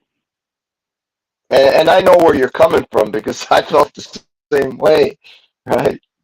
I really did. Like, where are my kids going to be if I'm not there to protect them? If I'm not there to be, meanwhile, they're fucking 30 years old. Right? And it's still rolling around in my head, right? So you got to be careful. It's a dangerous place to be in your mind, right? Your son's 17. Like, my mother had me at 17. My father, he was a little bit older, but they were young kids and they had kids, right? And this happened. My grandfather and my grandmother had my father at like 15 and 16 years old. But you fail to realize how corrupted the system is. I know. Hold on, let me finish. If I go to jail for any amount of time, especially because I'm a convicted felon, my son will go into foster care. I do not want him. I don't want that. He's 17. Do you have a fucking friend in your life, a family member, anything, dude? He's 17. Yeah, there's got to be somebody. When does he turn 18? When does he turn 18? Next year in June. What does that mean? What does that mean? They're not coming after a 17-year-old. No, that doesn't make sense. He is 16 right now, and if I go to jail, they will take him away and place him in foster care. I don't care if it's a short period of time or a long period of time. I do not want my son to have him get it. That's my biggest pet peeve, is being cut off. I don't want my son to go through what I went through. To me, that's what is being a man. To cutting off and ending that cycle and providing a better life for your child. And that's what's being a man. If you disagree, well, that's your opinion. Go get this kid and put him on camera. I want to talk to this kid. Where is he? He's not here right now. Go call him. Call him up right now. In a way, you gotta. If you listen to what you said, though, Danielle, it was kind of weird, eh? Have him come on the stream. It was like you said. Tell me Father ordered him to come on. Shut up, Lou. Tell him his father's ordering him to come on the stream right now. I can't call him. I don't have the funds to activate my phone. You're a fucking piece of shit. Okay, how am I a piece of shit? I can't go and get a job through, if I wanted to, through those means. And where is he right now? Where is he right now? He's with his mother right now because I was homeless again. So he wouldn't just be with his mother if something happened to you? Yes, of course. You're a liar. Great. No. Just because I don't want him around his stepfather, who's done some things, who But he's I don't like there talking now. about people. Yes, He's because there there's now, no choice. Because there's no choice. Well, then if you were in jail standing on rights, giving him something to look at and say, hey, look at my father, man. He's But not yet you backing down. fail. He's facing But up you to these fail to people. realize that I've been might see dealing with something this different. for 2 years. He might be able to stand up to his stepfather or whatever he is. I've been doing this. I've been struggling with this for 2 years now. When's the last time you saw your kid? Last summer, when I finally Last summer Yes. is the last time you saw him? Dude, you're a fucking piece of shit. This has nothing to do with your son. Do not ever bring him up to anything we're talking about ever again. I disagree. And the whole June of next year June thing is like saying you're going to meet you on second Tuesday of next week. What does that mean? No, he asked when's his next birthday. When he turns 18. And you said next year June. We still haven't. Yeah, reached because June I previously stated that this June he turns 17. So why would I not say next June? You said next year June. Okay, maybe it was a misspeak. Lou, shut up. He hasn't seen the kid since last summer. He has nothing to do with that kid. Okay. That's whoa, I gotta be real. Brian's bringing heat to this because think about it. You made a claim saying he'd begin foster care. Wrong. He's with family right now. He's been with family right now the whole time. So it would not put him in foster care. You are kind of lying in a sense with this whole situation, dude. But yet you don't know what's going on their end. I know enough. He's with the mother. You haven't seen him since summer, right? And they're going through their So own in other things words, too. the family is taking care of the child. The courts would look at that. They'd And throw you your called ass yourself in jail, homeless? Whose whatever. house are you in right now? You called No, yourself you, homeless. Whose you house are kind you of in right got caught up in a lie, bro. I gotta admit. Hold up, Snafu. He called himself homeless and he's in a home right now. Why did you call yourself homeless? What are you in right now? One, I did not say I'm homeless now. I said I was homeless for the second time. Well, The whatever, fact dude. is You have the nothing to mother is do with that. raising your child, right? Two. The fact is your don't know- mother is raising your child, Hey, right? shh. I'm addressing She's you been now. raising I'm your addressing child, you right? now. You asked me a question as well. I'm trying to address it. Can you please be quiet so I can answer your next? You don't know what's going on behind the scenes that's dealing with them and them possibly losing their house and all that stuff as well. You Can I don't just know. convict you to more than 10 days right now, dude? This is what Everything. you're doing in front of us. What are you doing in a courtroom? This is just pathetic, dude. You're absolutely convicted, guilty. Slam the fucking gavel. Get the fuck out of my face. Go join Chili for a little bit. How am I guilty for what? What am I guilty for? You're dishonorable, dude. This has How nothing am to I do with your kid. You haven't seen him since last summer, and you're Yeah, trying to because I've bring him been- in here as like you're completely dishonorable, dude. Because You kind of made it sound like you were raising the children. If you got hemmed up, the child would be put in foster care. And now we know that's not the issue here. You did make it sound like you were actively raising the child.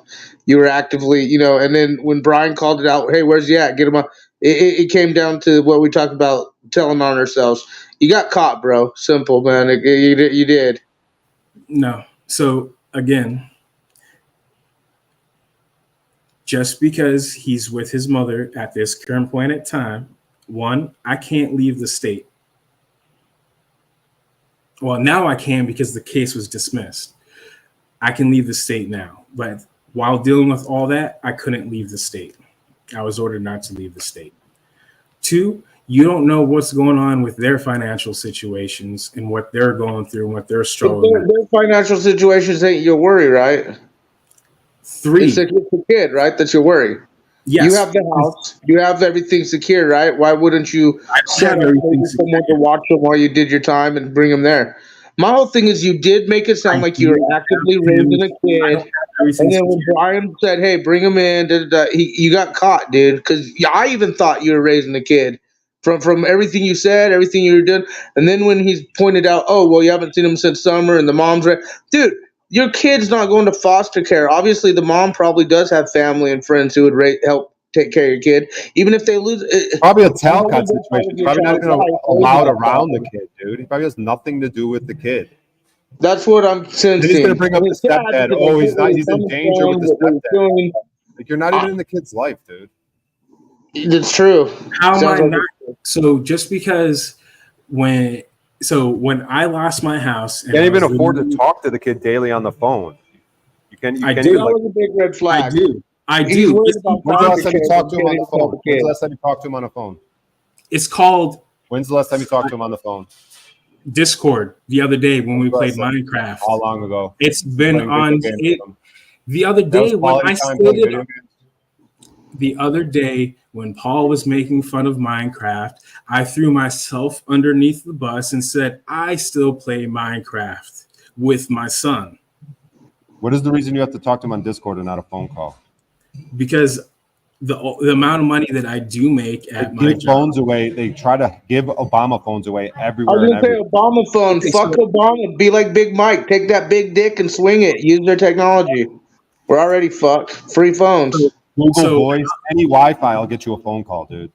Yeah, free Wi-Fi. Get a fucking broken phone from a bum. WhatsApp. All right, so WhatsApp text now. Let him respond. Let him respond.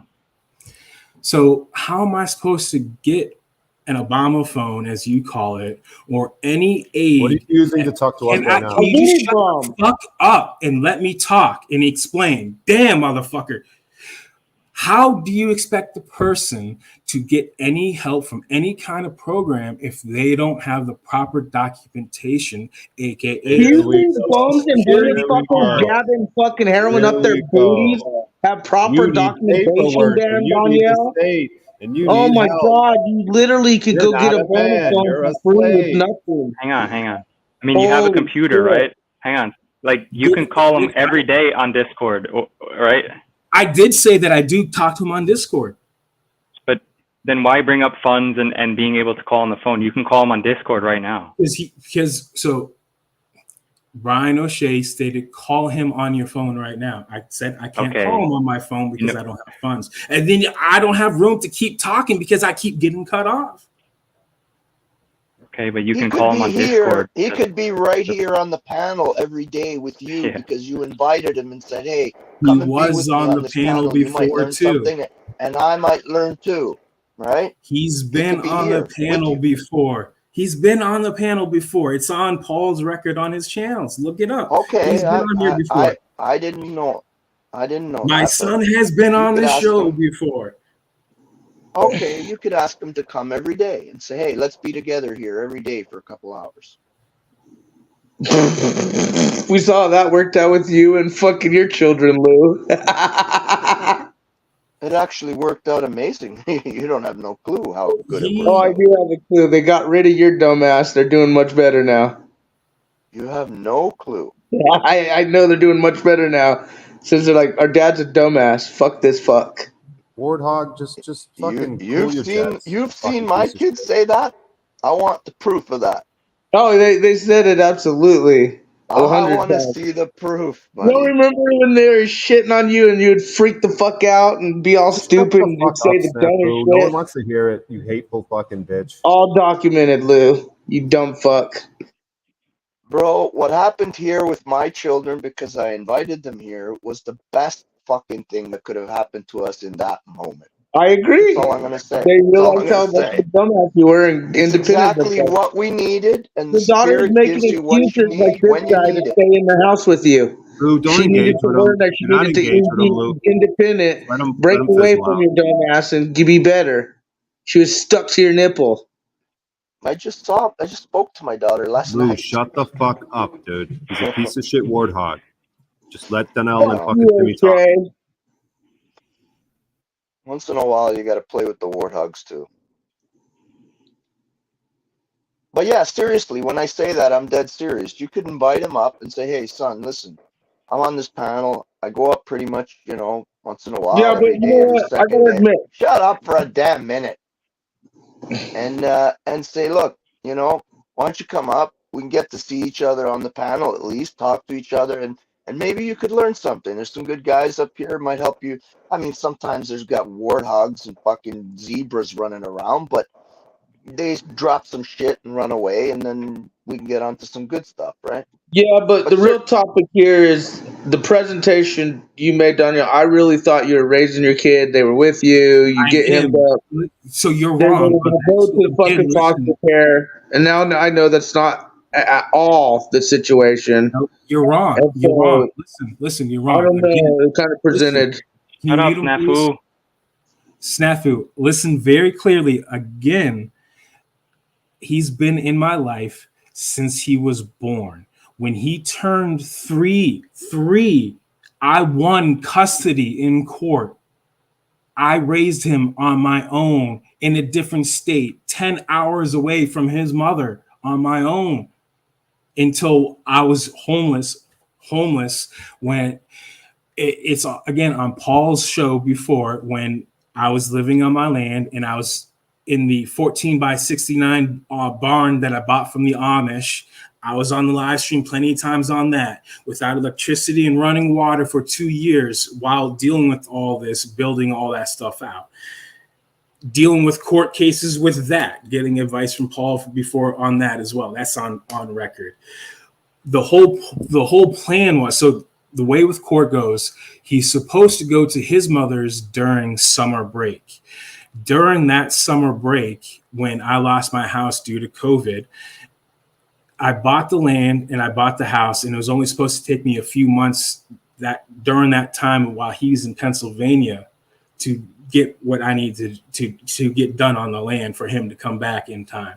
But due to delays and price keeps going up and cost of lumber going through the fucking roof, there was delays in court cases with stuff with that. So I had no choice but to let him stay with his mother for that school year, because I had no running water or electricity yet. So he's not been here for a year now. He's getting ready to come back here again. So after I'm done with these 5 days, he's going to be back here again once school is over in 2 more months. So that's me fighting to get back my son.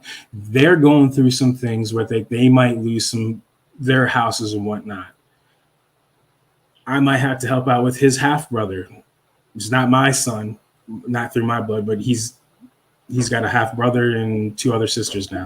I want that kid up on panel as soon as possible. You know what? Fuck y'all. Shameless plug. Thumbs up. Shut up, Snafu. I was talking. Shut the fuck up. I want that kid up on panel as soon as possible. How quick can you get him on panel? I had to see Timmy, if I'm like playing the background and you're here, you got keys. I'm gonna give the keys to O'Shea, Timmy, because you're very inactive with him lately.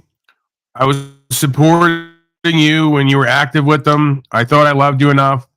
You're just back there clipping your nails. You're letting the warthog go crazy. O'Shea's like, you can feel it, right, Timmy? Anything. You had your run. I thought you didn't want me to. I thought you didn't want me to do anything. When did I say that, Timmy? No, Timmy. No, when I emailed you, I said I got to step back. I thought I emailed you, said No. I can't. Stop making excuses, Timmy. No, Timmy, you were active with the keys. I loved it. I couldn't get enough of it. And then you emailed me and said, I'm not going to be around a lot. I said, okay. But you're here now, and you're not active with the keys. And I just got the feeling if O'Shea had the keys, he'd be very active with them right now. Either way, it's fine with You me. understand. You had your run Yeah, man. for a week. Now O'Shea's fired up again. He had his weekly run. Now he's going to go on a run for a week. And then he's going to fizzle out. And then I got to give him back to you. If you're up to the task. I'd be gone already if O'Shea had the. Do it, man. O'Shea's ready. All right, there you go. Timmy says. Timmy is the co-host still, but he's saying O'Shea's ready to maybe get the keys back and see what he can do with them. When do I get the fucking keys around here? I've been here since the beginning. Never. Okay, I deserve them now. Never. How quick can we get that kid up on panel now? He's at work tonight. You're not answering my question. How quick can we get the kid up on panel? I have to see the next day that he's not working. Not answering my question. That did answer your question. I won't know until I want a commitment from you. Next day is off. Date and a time, just like your date and time when you got to go serve your 5 days. Right. I want a date and a time when you can get that kid up on panel. Are you checking your calendar? Checking your fucking schedule? Yeah. See, Brian O'Shea's on it lately. He's showing real fucking, moxie here. Taking control. He's asking questions. He's getting answered. Danielle I don't know what just happened. Danielle said, I'm taking care of my son. I can't go to jail. And then upon questioning goes, I haven't seen him in a year. And I'm like, what? Trying to get him back. Yeah. That's part of trying to take care of him is getting him back. Is that not trying to take care of it? Where in any of that can you not stand for rights and freedoms because the kid's going to be altered in his daily affairs when he hasn't been there? Again, he's going to go into foster care if they end up losing their house. And I don't want... Can I get the email, Brian O'Shea? I got to do a transfer of keys here. Timmy's he's got a lot on his shoulders. He's in the Philippines. They're going to lock him down again for slaving 25. Let me say, I did prompt this whole thing for the past 30 minutes by my questioning. So I take credit for that. Well, that's why you're still co-host. But I need someone just... See, the thing is, Timmy, you're successful and you have the understanding, but you don't have the will for power. And that can be a good thing sometimes, other times not. Brian O'Shea is he has this lust for power and he's willing to use it and maybe even abuse it. And that's what makes him, even though you're maybe more honorable and virtuous, makes him more of a candidate for receiving that. I need someone who can really wield this power and use it. I can't argue with that. He wants to watch me abuse it and lose the keys. It's in the back. Brian O'Shea Comedy Achievement. All right. This is the third attempt. Just forget about trying to please me completely because it's never going to happen. Right? Just do what you know you need to do, and we'll figure out the rest. Easy. Go easy. Never, Lou. Never. I'm rooting for you, O'Shea. Yeah. I'm rooting for you, too. What's the worst that could happen? I lose the keys and they go to you. That's such a bad thing to happen. As long as they don't go to Lou or Denal. Bro, you don't realize that in the end, it's going to be me. Okay. Right. No one understands how life works. The power is not in getting the keys. It's in losing them over and over again and not breaking bad. This way, the keys always have a home with trust, right? We're latchkey kids. We used to not have keys growing up. So Denal, for the third time, what is the date and time? I need a commitment that being is going to appear. Does he appear on panel? How does that work? All right, you got the keys, O'Shea. Pending. All right. Head over to and I want to invite Snafu up just so you can use the keys on him and try him out again. Snafu, get up here. I need a pig creature like they do on those History Channel where they have JFK's killer, but they shoot the pig to find out what the bullet did. I need to bring you up here and hang you upside down with your pig skin and let Brian O'Shea shoot at you metaversally. Why the fuck am I lagging so much lately, man? I swear they're doxing me. I swear I'm important and powerful, and I swear they're doxing me. Yeah, I just got booted off the stream a little while ago. Just everything went black. My computer restarted. Never happened before. Yeah, for me, it's perfect. I don't know.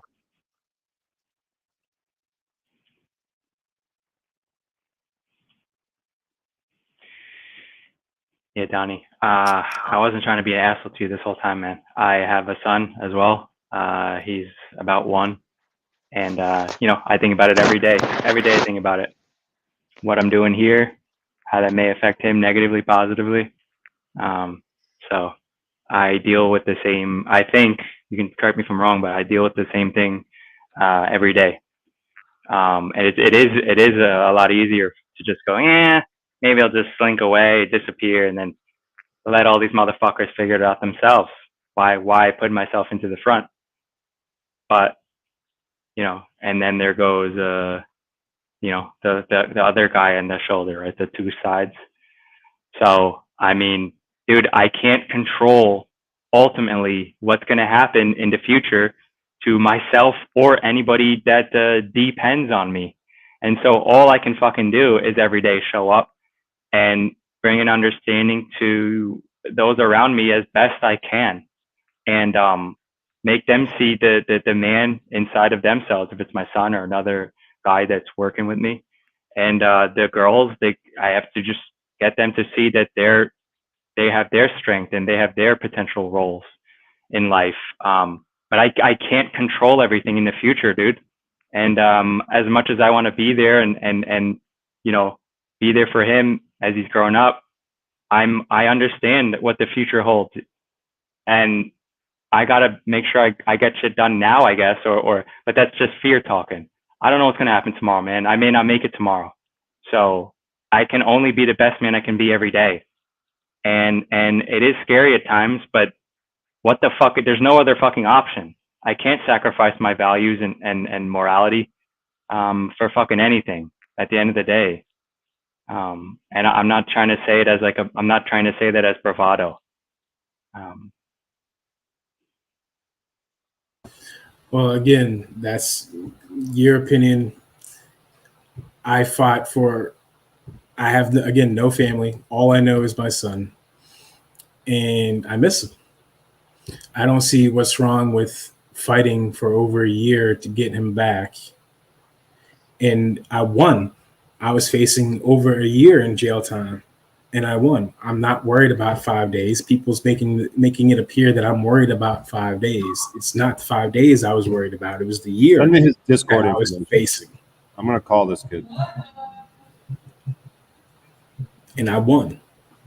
I beat that. To me, that's a victory. I don't care about the 5 days. I can appeal that and win that again using the same defense that I won the first time, which opens them to litigation and lawsuits. Are you gonna send me his Discord information via email? I'm starting to feel like you're a pogo. No, he's not a pogo, bro. No, on some real shit. No, Brian, publicly. on some real shit. I'm a victim of that pogo shit all the way up to when I was 10 years old. I don't play about that shit. Why do you want my son so bad? I don't. I'm talking publicly, dude. I'm not trying to. Okay, well, I told you twice already. This will be the third time. When I talk to him, you'll get your damn answer. And I'm not quite sure what you mean by pogo in your youth. And I'm not sure what that was all about. Well, you keep wanting my son's attention. You're what, 50-year-old man? My son's 17. Pogo. That's You trying to fuck Danielle's son, O'Shea? I think he means pedo, not pogo. Pedo, pogo. What are you whatever. up to, bro? Yeah, that's what I meant. The kid's 17. And no, he's not 17. He's 16. He turned 17 in a few months. I stated that already. He's 16 right now. And you're 50-something, 48-something. See what they do? See what he's trying to do? Things keep changing. But the Brian reason O'Shea, I'm how you doing doing? We got the chat logs here. Says you want to meet a 16-year-old boy. And again, the only reason I'm being affirmative of it right now is because I stated multiple times, I'll talk to him and see when he's free. And you keep going How old on. are you, Danelle? How old are you, Danelle? Let it go. How old are you, Danelle? Me, I'm old enough. I'm in my 40s. Can your son whoop your ass? I'm sure he No. can. No. That's And I'm pretty sure you cannot can't whoop my beat ass. your out of either. shape, pudgy ass up.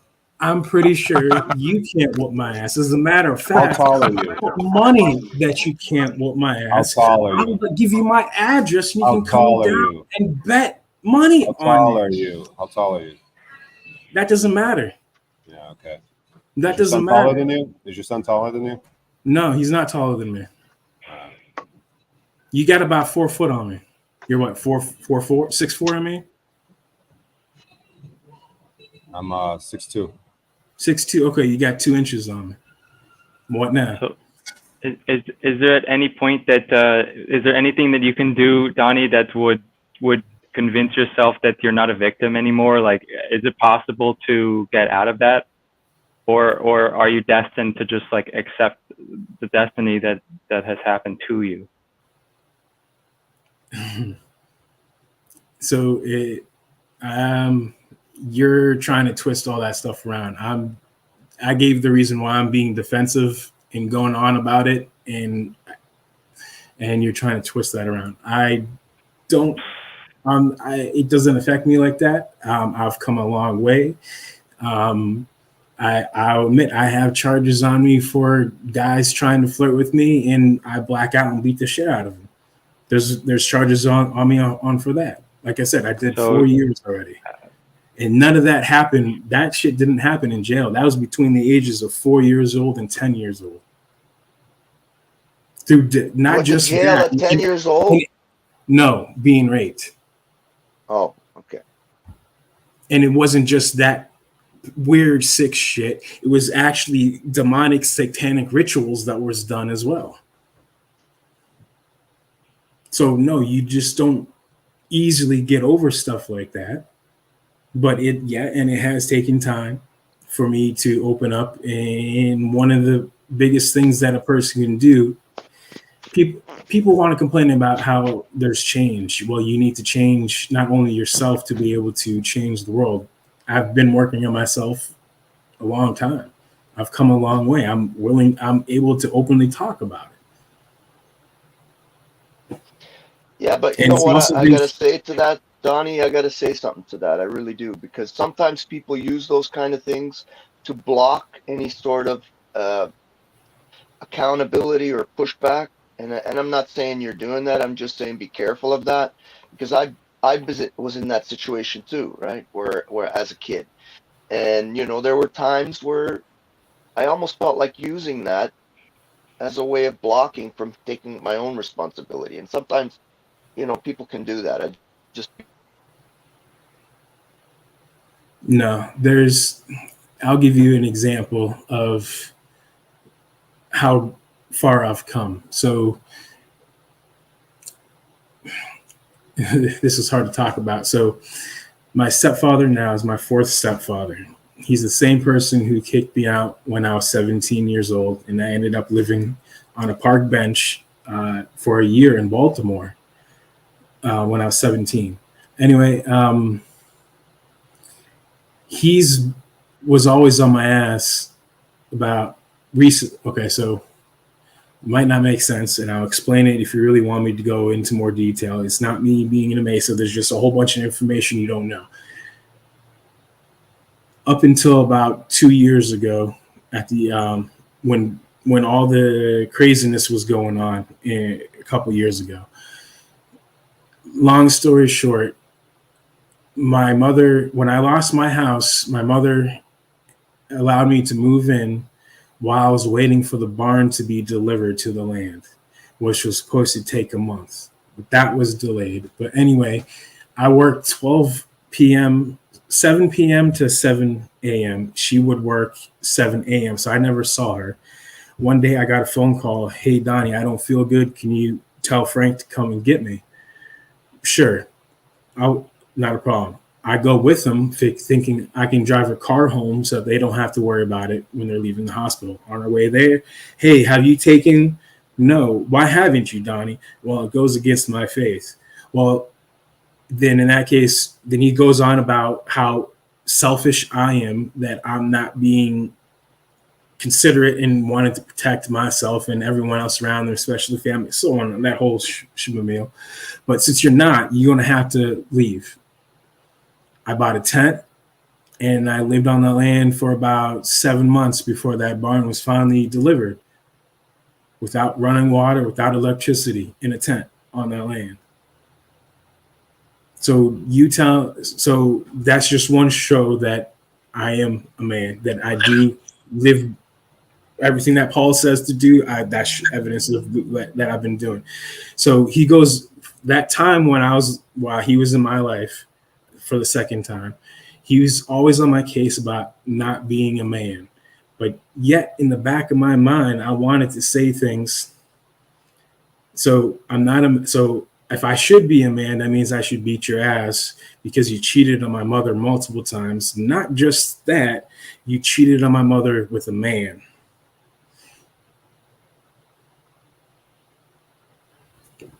So with knowing that he's that way and still around my son, that took a lot of trust to know that he wouldn't do anything to him. And he hasn't. So that shows that I have come and grown in acceptance of people that do that lifestyle. Like I said, I've been through a lot. You just want to people want to cherry pick and immediately jump to conclusions without knowing what a person's been through and why they're doing what they're doing.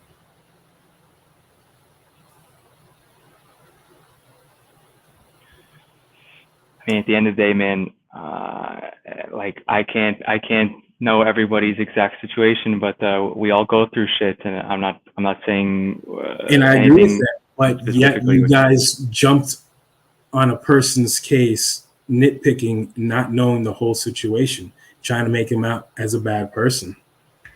That is not what's acceptable. I thought the whole point of Paul's channel is to bring unity and growing as men. But yet when a man is actually open about what he's gone through, you guys attack him. Nobody attacked you before that, man.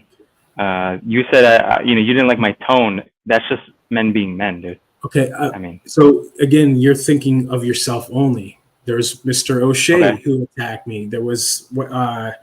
Snafu who attacked me as well. There was people in the audience who was throwing jabs.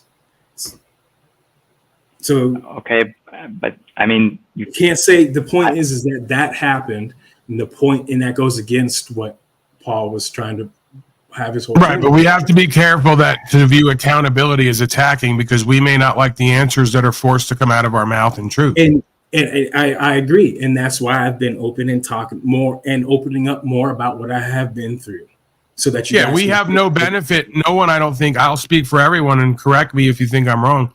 I don't think anyone here has a benefit in attacking you.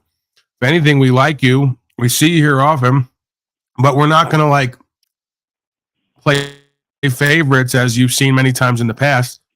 There's no point in letting a teachable moment or a critical moment pass and not address it.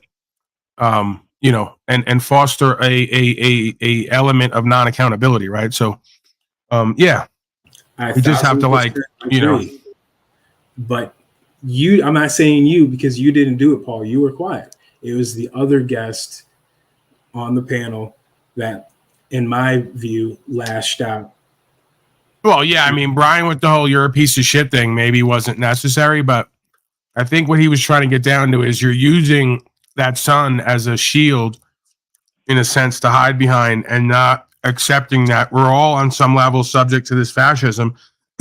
Appeal to emotion or false authority is precisely what's spoken about here all the time, that because we have sons and daughters, we shouldn't do what's true and what's right because we might get taken from them. Thereby, the logic undoes itself. The whole point of being a father and a mother is to show your children that you always do what's true and what's right as much as possible. And when you make a mistake or when you don't rise to that occasion, we have to be accountable. If not, then there's nothing but tyranny that runs the house and the society. I agree, but but people are failing to realize that, again, that's the only family member that I have in my life. That's all that and he's my flesh. You understand how, regardless of how that feels, it's still an appeal to emotion. Like, I have one person pretty much left in my life at this point, my father, and you see the way he fucking acts and treats me on my own fucking broadcast. And it hurts. So if I was to just appeal to that, I didn't say it didn't. I'm just saying to that. I didn't say it didn't. I'm just saying that like this is why stoicism serves me more than romanticism. Because what I want and how I feel isn't as important as what the truth indicates and the next right thing that needs to happen at times. So I had to ban and block his ass again. Because he can't control his thoughts, emotions, actions, and he can't be accountable. So, I mean, again, it's like we don't get to sit there and go, well, I have XYZ going on in my life, so I'm aware of a truth I'm not going to live. That's precisely the antithesis of what we're doing here. All right, so yes, but also you have to keep in mind I was getting ready to get him a few months after I got arrested for the first time I was told I had a court first failing to appear. I was a few months away from getting him back, and that was about half a year of him not being in my life anymore. To me, I consider that fighting to get back, struggling. I sleep on the fucking floor. I don't have furniture. I'm fine living a humble means, but I'm still fighting to get my son back in my life, and then being hindered again through stupid bullshit charges that I'm facing for a year in jail time. Now I beat that. Great. Now I can get my son at the end of summer in a few months. Yay, I won. I look at it as victory. I'm saying, oh, I'm going to jail for 5 more days as a caveat. That's the way I see it. Oh, wow, it's 5 days. But I still feel like I am obligated to myself to fight those charges, which I'm doing.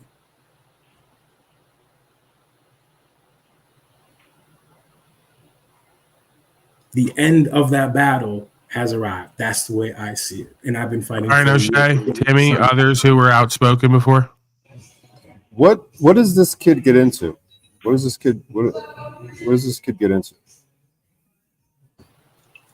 You mean his hobbies? I just mean like, is he like a little more of a little boy, or is he kind of like a man, like ready to like do his own thing? Like, is he? He's already got a job. Right. So he's kind of like, he sounds like it's not in a very functional situation with his mom and stepdad. Like they're kind of getting kicked out of their house. He's giving them their funds to help save the house. Yes.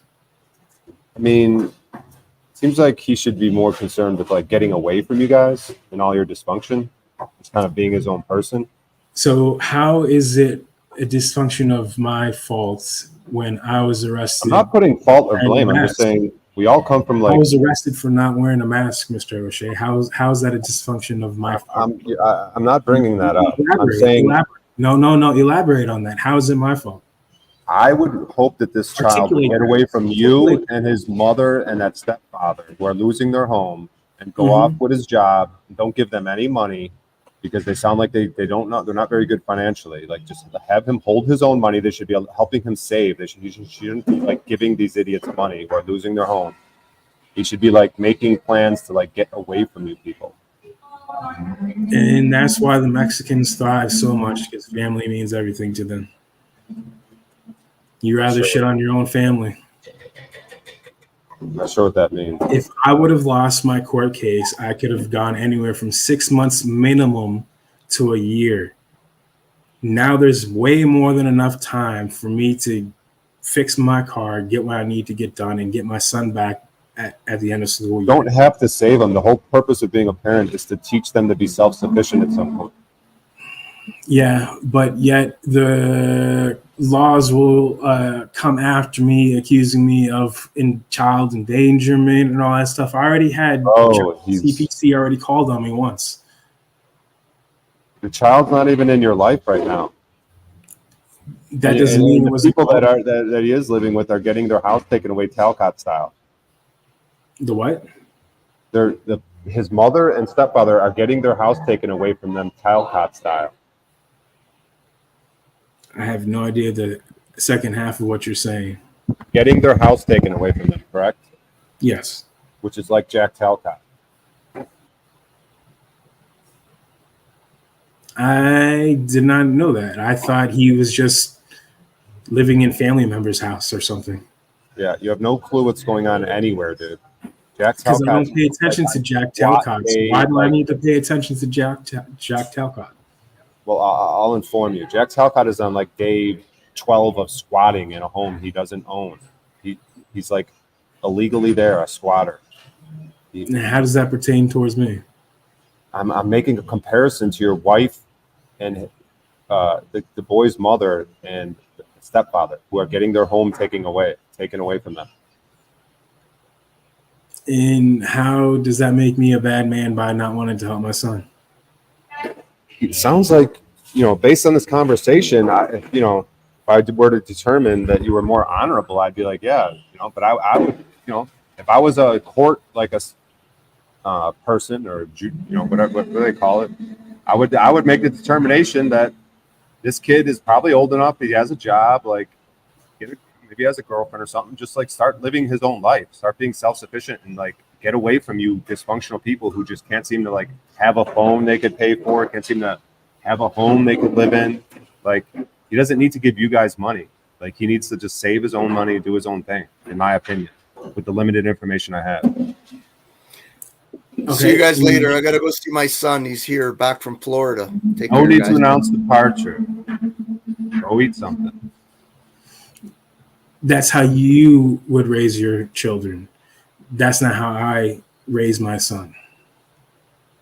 Yeah, I mean, it doesn't matter what you do. It's like an example, dude. Your example here on the stream, the example you can't pay for a phone, the example you need someone to help you with like paperwork is why you can't get a job or something. Like, you The sound like reason why I can't get stuff, a dude. job is because I was denied by the government to get a job.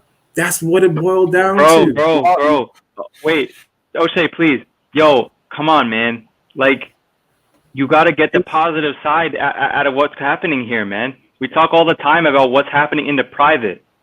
Like, if you can get some value and then work in the private, brother. Like, if you haven't gotten that from anything anybody said, I mean, you're missing it, man. Correct me if I'm wrong, but have you both not seen me on this panel at my job? I work. I don't know. You have a job. I work under the table, but it's enough to just pay the bare necessities. $50 a week in food, my rent, and my electric.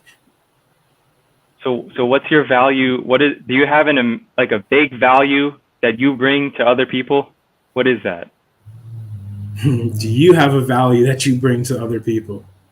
I do. What People is that? pay me. I mean, I do a lot of different things. I do marketing consulting. I do software. I have a software company. I got a lot going on. That's awesome. I do that in the private, and I handle that. I handle it in the private. I have a social network of clients from the past 10 years that I can tap at any time because I've built that up. So it's partly me. That's something that I wanted to get into. I wanted to figure out how to make fiat on the internet. Just figure out, how do I do that? Other people can do it, so why can't I? And it's interesting. Now I'm at the point where I only do shit that I like, but it didn't start like that. In order to be valuable to a market, you have to be able to let somebody else leverage your value. You have to find out what people are looking for, and then bring value to them in some way. And they'd rather trade their fiat to you than do the thing. And there's a lot of ways to do that, and it's way beyond getting a fucking social security number attached employee position. And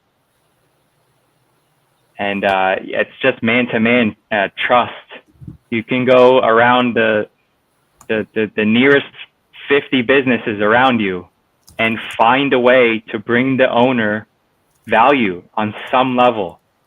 And you can ask them, hey man, what exactly is your biggest issues? Go and do market research. Go and find out what the biggest problems that they have and figure out a way to fix it. Fuck, I mean, I've worked for free before. I've worked for, hey, if I get your results in the future, then you can pay me later. I mean, the sky is the limit, man. So I agree, but that's what you want to do with your life. That's not what I want to do with my life. I don't want to do all that marketing and all the things that you want. And I don't need a lot of fiat currency to be happy.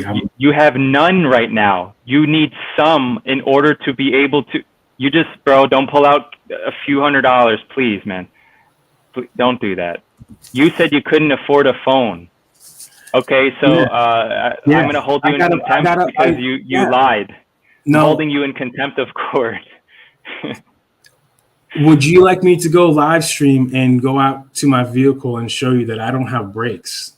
I'm driving around with no brakes. I'm saving up money to get new brake lines. Where are you going with this, sir? I'm just saying that you need to have on some level a certain amount of value to get around. I would rather put my fiat currency towards fixing a vehicle so I can do what I want to accomplish in my life. That's what's more important than having a phone when I can freely communicate with my son and other people with Discord. So again, why are you bringing up the phone?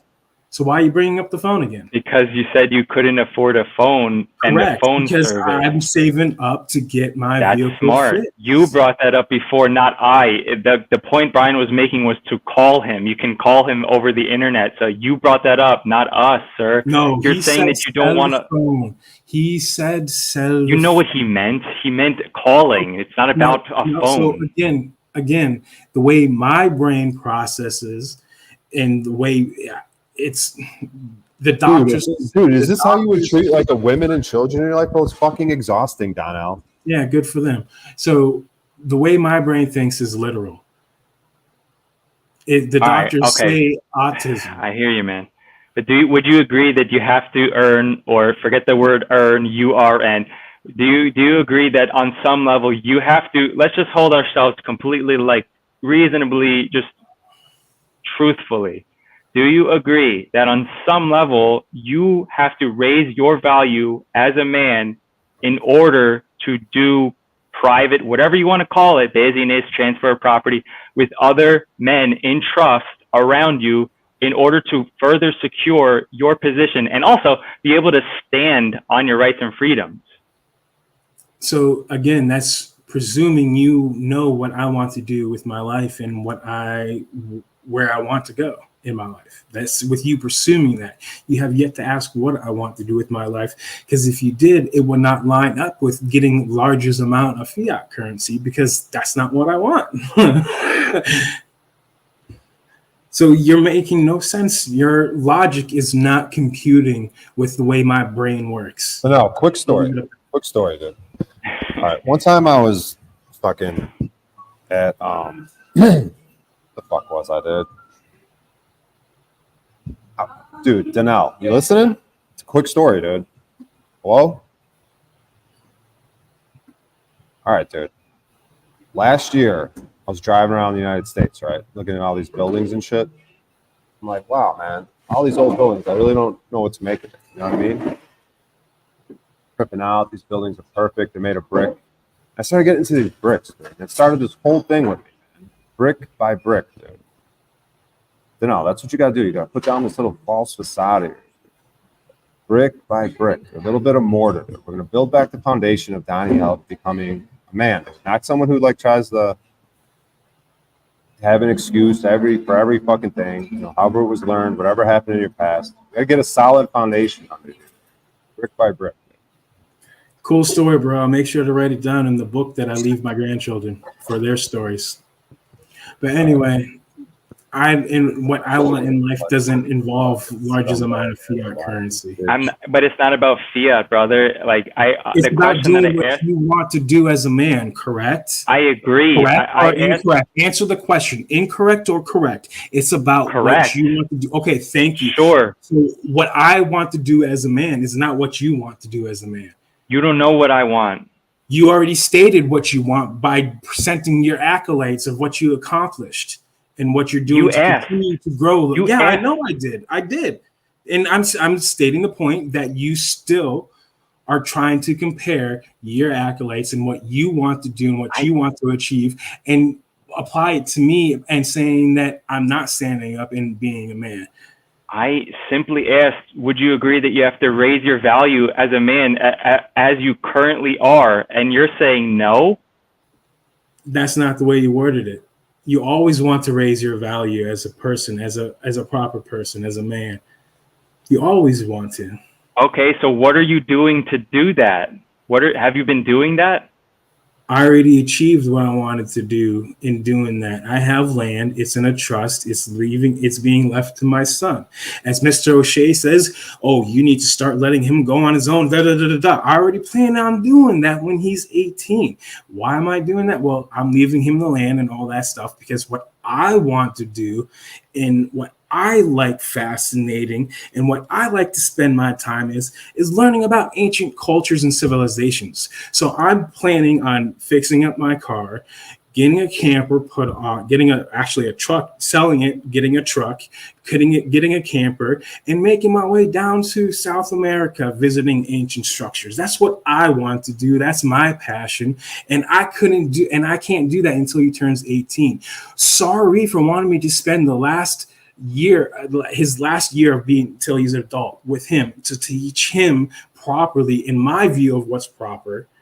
That's why I want him back in my life. I need to feel what I need to set off to accomplish and what I want him to learn from me. I don't have a short amount of period of time because regardless, I'm still leaving this country when he turns 18. It's part of my responsibility as a man to be here for him until he's an adult. And that's what I'm doing. So fuck all of you for doing what you're doing right now. All right. I don't know why you feel attacked. Like you feel like I'm trying to shit on you and put you down. Yes, because you're trying to say that I have no value and I need to work on my value. I didn't say you what had my no value is and what my goals are and what I want to strive. Who knows your value? Does anyone know it? Me. Does anybody else know it? Yet you never asked. Yes, my son. The people that are around me that know me. Your son hasn't been there for a year. You said he's not around you right now. You said your son you haven't been with your son since last summer. Yes, you are correct. But it's illogical to think the way that you're thinking because let's see, 0 to 1, 2, 3, 4, 5, 6, 7, 8, 9, 10, 11, 12, 13, 14, 15. That's 15 straight motherfucking years of him being in my life. And now all of a sudden he's gone for a year. And I want him back because I miss my flesh and blood, my family that I want to take care of, that I want to spend as much time as I can before I leave this country. And you're attacking me for it. If you see this as an attack, I mean, I don't know. Does anybody else hold you accountable in your life? And if not, then I understand why this may seem like an attack. It's an attack because, again, you're taking it as you wholeheartedly. You did step back and relinquished your attack, but it was other people that kept on going. That's the attack. That was the attack. It was already been confirmed it was attack. He even said maybe he shouldn't have gone that far. So that means there's more than one opinion that agrees that it was some form of an attack. So how can you sit there and deny truth? Dude, on some level, defend yourself, right? As a man, you're supposed to defend yourself from attack. No, you're supposed to fend for yourself, not defend. And the words matter. But fine, yes, I agree. Okay, I mean, they do, right? There you go again, nitpicking, trying to create more controversy. If that's me nitpicking for controversy, then I mean, sorry, the words don't matter, right? The words don't matter. You know what I mean? The words don't fucking mean anything, right? Fuck the definition. Fuck everything, right? Fuck the facts. It doesn't matter, right? No, that's not what I'm saying. What I'm saying is the old phrase goes, you can do more with honey than vinegar. Think about that. Okay, I mean, you can say that, dude. Energy back. You give me hostile, bad vibes. Right. Give it back. I know you don't like me. You don't like my values. You have different values. There you go again. Can you started it with timestamp? Give me a timestamp where I once said that I don't like you. Bro, you started making the bit non-bit about me, and then I come at you. Because you took it personal and you thought it was an attack. So I gave you an explanation that it was not an attack and that I backed off because you felt some kind of way. And I let it go. You can make all the jokes you want. Like if I give you a tone and then you want me to respect you, you got a power problem, dude. You have a power issue. There You is have an no power issue with controlling power and knowing where it is. And there's something you don't like it, and then you got the spirit of your grandmama a bit, right? Like as we all do at some times, right? So, So again, okay, I gave you, I went direct at you and said, "Yo, what the fuck? Sounds like you're bullshitting about X, Y, Z." And you go, "I don't like your tone," and then you said, "I'm gonna go away now," and then you did this, right? I said that I'm not going to answer your question. I didn't go away. If I went away, that means I want to be on the panel. When did I leave? I had to press you. I had to press you like 3 times to get you to be like, okay, like let's talk, like just have to talk. I look, dude. You clearly say that I don't have the same values as you. Whatever. That's not the point. That's all I not said. what I said at all. All right, but clearly there's an issue here, right? Like you back to the jurisdiction the issue thing. is that you're trying to use everything that I say and turn it around and use it against me. Instead of saying, "Hey, okay, so what you could have I asked done." you multiple questions, and you always say something. You say yes, and then you say but, right? Go ahead, sir. Go ahead. So if you, yes, one, I 1,000% agree. Words matter, definitions matter, but there are slip ups. And if you want to correct someone, you don't have to be hostile about it. You can say, "Hey, I don't know if you're aware of this, but words do matter. Are you aware that this definition means that?" The whole point is to let people learn and grow that knowledge. You're not even doing that. You're just doing what you're doing right now. All right, man. You're telling me how to lead. Let's not get into the results, right? Like, come on, man. You're in a position that you're in, and you're still being like obstinate. It's weird, man. You're not like. What results? It's just bizarre. Results was that I won and did not end up spending 6 months to a year in jail. I won. That's the result. I get my son back in 2 months. That's a win. That's the result. Who cares? All right, just ignore everything else. It's fine, man. Like we just watched that clip, right? And we all were quick to be like, yeah, that man should, stand and he should have did X, Y, Z before this situation happened, right? So, I mean, it's like we got to be honest with ourselves, right? And the situations that we're in is based on our past, right? On some level, and admit it, and then move on, and grow from it. Admit what? Admit what? What did I do wrong? What did I state that's wrong? What's inconclusive? I don't know, man. You're in the weird ass position. I don't know, man. And are you complete victim and all that? Like, so then why are you even going on about something you don't even know about? A lot of looping does go on here. I listen to a person who doesn't know this situation, doesn't know the things involved, doesn't know all the different variables. You admitted yourself that I'm in a weird position. So why even try to go tit for tat to even talk about stuff that you can't understand yourself? All right, so in your position, you're doing everything right. You've always done everything right, and like you're just. I was doing everything right. Appreciate it, and if it continues, you will not be welcome here. So what do you have to say about that? Yeah. I mean, look, man, you dealt with the mass situation in the fucking Social Security office. Like, again, as a man, what are you doing there? Why are you at the Social Security office begging for fucking government handouts? Why are you there? So, can you please show me where I stated that I was looking for handouts, first of all? Whatever, man, you're there. You're doing business with them. Let's get down to brass tacks. Why are you there? Don't be emotional. Why are you there? What are you doing there? I'm trying to answer your question and you're cutting me off. So again, first off, show me where any evidence that I stated I was looking for handouts. Second of all, it's been stated before on this show that I am trying to do something different. There is a proper, or I don't know if it's proper, I asked wrong English. There's a so-called procedure that if you gather 5 years of your tax income returns and all that, and you go to the consulate, that's what I'm trying to do.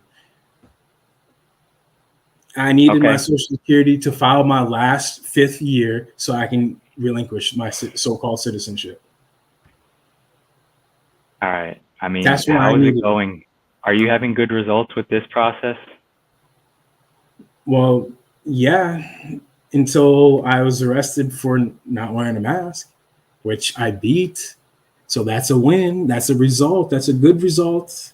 Is it not? I won. I'm just saying, man. It's funny, right? You got the Now I can thing. drive down to DC as well and finish turning in all that paperwork. I get you, man. But I mean, now you're talking about driving, right? Look, man, you're going to words and terms. I know. Why do you gotta be so political on everything? I'm trying to help you. I'm just trying. Fine, I am actually trying to help. Fine. You're right. I have to travel to DC. See, look, man. I mean, look. You're nitpicking again. I am. That's what the judge will do. That's what the judge will do. That's what the judge will do. Sorry. And definitions. So why you gotta nitpick? Okay, look, if I nitpick on the small details, I'm an asshole. If I say, what the fuck are you doing bullshit paperwork at the Social Security Administration, I'm a fucking asshole. So, what the fuck can I say, Danielle? I want to say, be a fucking man, grow up, tell them to go fuck themselves, bring your value up as a man, become value to the people around you, and bring value directly to them. And then do whatever the fuck you want. Travel wherever the fuck you want. Have anybody be your metaversal son, your real son, and fucking do something good for them. That's great. But like this constant, you're a victim about everything, and like you're just a big victim, and you're trying your best. I mean, I'm a piece of shit, right? Okay, whatever, man. Do whatever the fuck you want, and I'll shut up. Again, to retort, hey, Danielle, real quick, did you mean traveling instead of driving? You could have said that's just one example of many of being nice instead of being. I don't have to be nice to you, bro. I don't have to be nice. Yeah. So then this is what you get. You the same energy you're giving back, I'm giving back to you. Fuck you! Jesus! Is it about what's true? What's more important? What about what's true? And then the processes that we do using the truth and being the truth in our lives, and then the results that we get, or how we say it? What's more important? It's more important to not belittle a person when you're correcting the person. That's what's important. And then it's also mind-boggling that you know that I agree with the words and terms. So why not just be nice and say, hey, did you mean traveling? Or some other form. You don't have to. Okay. Now but now you're talking about the words and terms. All right, forget the words and terms. Answer the question. What are you doing at this? Why are you saying forget the words and terms? I'm saying be more nice about how you approach your statement. I don't have to be nice to you, man. Okay, and then I don't have to stop doing what I'm doing and correcting you. That's fine. Look at your horrible results. I'm sorry, man. I'm not sorry. How is it horrible? I won. How is it horrible? Winning is horrible now? Let's see. I wasn't at the Social Security Administration begging for something or doing some bullshit process. I just decided to be a man and deal with other men. I wasn't begging for anything, and I got arrested for standing up. You fucking religious losers. Fuck you. Fuck your bullshit religion. Fuck the Pope. All I'm saying, man, is can you just be honest and say, yeah, it would have been better if I wasn't like trying to do some bullshit wizard process to like trying to scam some money from the state. Come on, man. I don't get it. I don't see how I'm trying to scam. Second of all, I don't see how I was in the wrong. I was trying to do what I thought or I still think is right and wrong. And I stood up and fought by defending myself in court and won. I'm not talking about court at this point. We're talking about how you get value. You have a problem with money and value and being valued to your fellow man. Trying to do some process to get money out of the state so that you don't have to deal with other men because you don't like other men because of the problems you've had. Who determines what the value is worth? The other being you're talking to. Exactly. That's it. You and the other being. What worth I have and don't have. You don't know what knowledge I have. You haven't done any. You just want to keep going back and forth instead of ending the conversation and going back to the reason why I come here is to learn. That's why I'm always waiting for people to start for Paul to start teaching and going off about words and terms and showing all this and that. That's what I like. That's what I come here is to learn. That's why I'm always quiet. And is making fun of people? No, I have not made fun of people. I made a bit non-bit. You felt some kind of way. I have stopped since you addressed that, and I have not done anything to Fine, you or man. anyone else. You can do a bit as much as you want, man. I don't, thought we were because you here. felt some kind of way. No, because I go direct at you, and I get a tone, right? Because I'm just going direct, and then you didn't like that. So it's either you just keep shitting on me like on the side without being direct, and I don't say anything. But then when I do say something, I'm a piece of garbage. If I don't say anything, you're just like talking shit, and then you can say, oh, it was just a bit. Come on, man. Like either way, I'm a piece of shit either way, right? I'll put it into terms you can understand. If you would like to address and ask me questions about my personal life, then you need to do so and present yourself in a non-abrasive manner that I don't feel attacked. Otherwise, I'm going to attack back. You want to have a meaningful and Do you know where you are right now?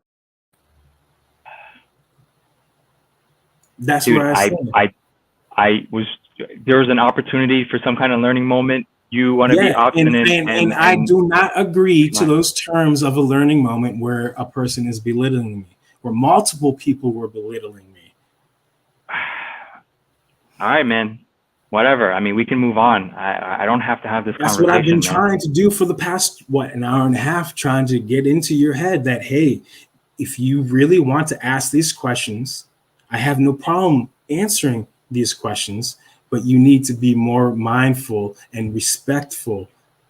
No. What is there to respect? Then I don't Why? need to answer the questions. Okay, Then great. Then fantastic. Plain and simple. Now this conversation is over because it's not going to go anywhere because you stood your ground and you're not going to speak in a respectful manner. So there's no need to continue. Why do you have to control my tone? I don't care how you speak to me. You can have whatever tone you want.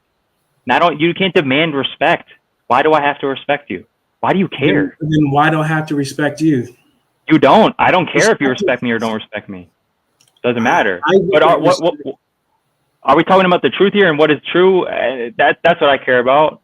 And for people in their lives, and I told you this is how it's going to be. If you want me to answer your questions, then you need to be more nice.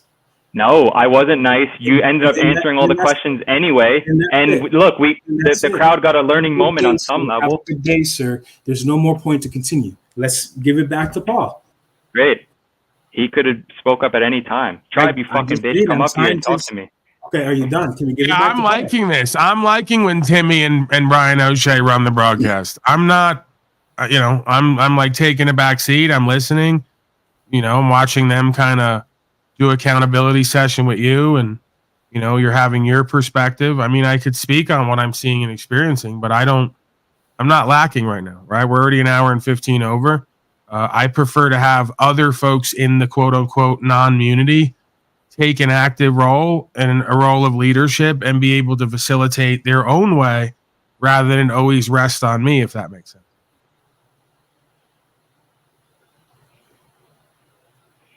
Okay, well then come up with something else because I'm done talking about that topic unless you're going to be... Well, Tribes, he just did. Tribe's a bitch. Get up here and talk. I've said, what's up with Tribe? It's been weeks and months. That wasn't directed towards you. That was directed towards... Okay, but I'm saying that Timmy just said, Tribe's a bitch. Get up here and talk because he's been going around the chats, typing and whining, and he never comes up on panel to address his fucking issues. What is that? He's been on panel many times. He's had a back and forth.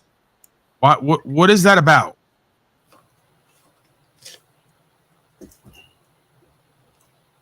And all the people in the chat, you guys have been saying Brian O'Shea's the key holder right now, and he's running the broadcast. And no, go ahead, Timmy. I'm being doxed. Yeah. I'm going to reset my shit because I got insane lag. I'm cutting in and out. All of a sudden, I don't know what that's about.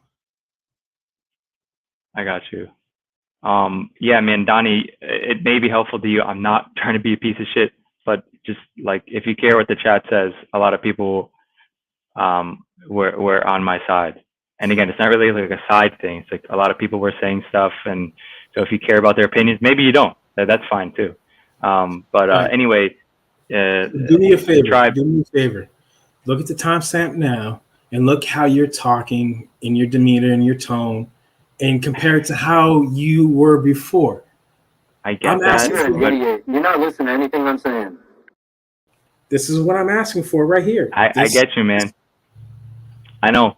But like, you on want to some ask level, hard questions, then ask hard questions, but you don't. I need to get be you, man. hateful about it. I get you. On some level, though, if you deal with me or see me interacting, and then like I think the chat or other folks can see where my intentions are most of the time, if not all of the time. And then so if at one point I start to go, you know what, motherfucker, you're fucking lying. Like if that comes out that way, then like it's just my opinion, but I don't think that folks should just. I don't think folks that have discernment immediately go, "Oh, you're a piece of shit now," right? Like, I don't think they immediately switch their opinion of what my intention is, just because in the moment I'm like, "Wait, what the fuck? That made no sense." I'm not gonna like, you know what I'm saying? But also at the same time, the old me, if we were sitting face to face, I would have reached out and bitch slapped you. As soon as you said those words. Right. And do you see how this may have been getting you into the situations that you're in to choose force and physical force because you can't? I would love to fucking see you face to face. I said the old me. Oh, okay, that's fair. But what would that have accomplished? Nothing, because there's no winner in the fight. Okay. So, I mean, we can pretend to be stoic sometimes when we're not actually. That's why I'm asking you to show respect and watch how you talk to me. You want respect, you have to. Just like how I was taught in the way I grew up, someone starts raising their voice, you do something about it, or you're a little bitch. I spent 4.5 years in jail. I've been through that shit. Right. I would have slapped you in the old days. I would have slapped you. I'm asking you to come together and just be more respectful. That's all I was doing. Okay, I hear that. I'm not going to start changing my tone around certain folks because they are going to potentially slap me or tell me that they're going to slap me. If I get slapped, I get slapped. I've kind of come to terms with that already. So I'm going to respectfully reject your offer, but you can't reject my offer because that's not my offer. My offer was, if you don't, then there's nothing to talk about. All right, man. Then yeah, just tune me out, man. Just tune it out. Hey, dumbass. Much alike. Hey, you know what? I'm not going to continue your games. You can either grow up. I'm trying to cooperate with you. I went and pulled the video up. I'm asking you, what are you looking for? What is your deal? Dude, you're missing the point of what is actually happening here today. So that person who said that applies face to face. That is 1,000% correct. That's what I stated as well. And that's why I also stated that since it's not face to face, not saying that I would have slapped you, I would have left the room. Right. So you're admitting that your feelings about the current moment is more important than what's happening here. So if we were in person and doing fellowship, somebody goes, "Oh, Daniel, fuck him. I think, what are you talking about? You're a fucking piece of shit. What do you think about that?" He would have just go, "All right, I'm out of here because I'm in my feelers a bit. I'm going to leave the fellowship." Right. So, and that's. Rewind this broadcast. I basically said something similar to Mr. O'Shea. But you're still here, though. Yeah, because I don't want to leave. Okay, so is it not an issue that in person you can't have conversations that sometimes may get heated because you're afraid you're gonna hit somebody? Like, isn't that's an issue that's a you issue that you got to work on? No.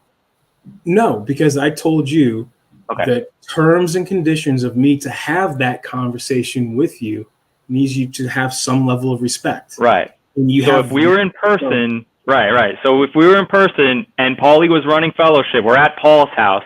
You're going to say to go and look to Paul, "Hey, this guy's got to leave," or talk to me with respect, or leave. And if Paul goes, come on, man, why are you going to put that on me? You would have just left, and you don't care about what the truth or what the four of us were doing or trying to make each other better. It's just you would just leave. Is that what you've done? So if that is true, then why am I still here? I'm asking you. Because it's not true. That's why. That statement is not but true. I haven't changed my tone, though. I'm still talking in the same way. Correct. But yet we're not talking about the questions you want to ask. We're talking about random stuff, adding more content to the channel. We're not addressing the stuff you want to talk about, and we never will until you agree to be respectful. It's creepy. I feel creepy. I feel like I'm being predated on by someone that you have to. And I could say the same thing for you. You're trying to force your will. When you shut up, you'll understand.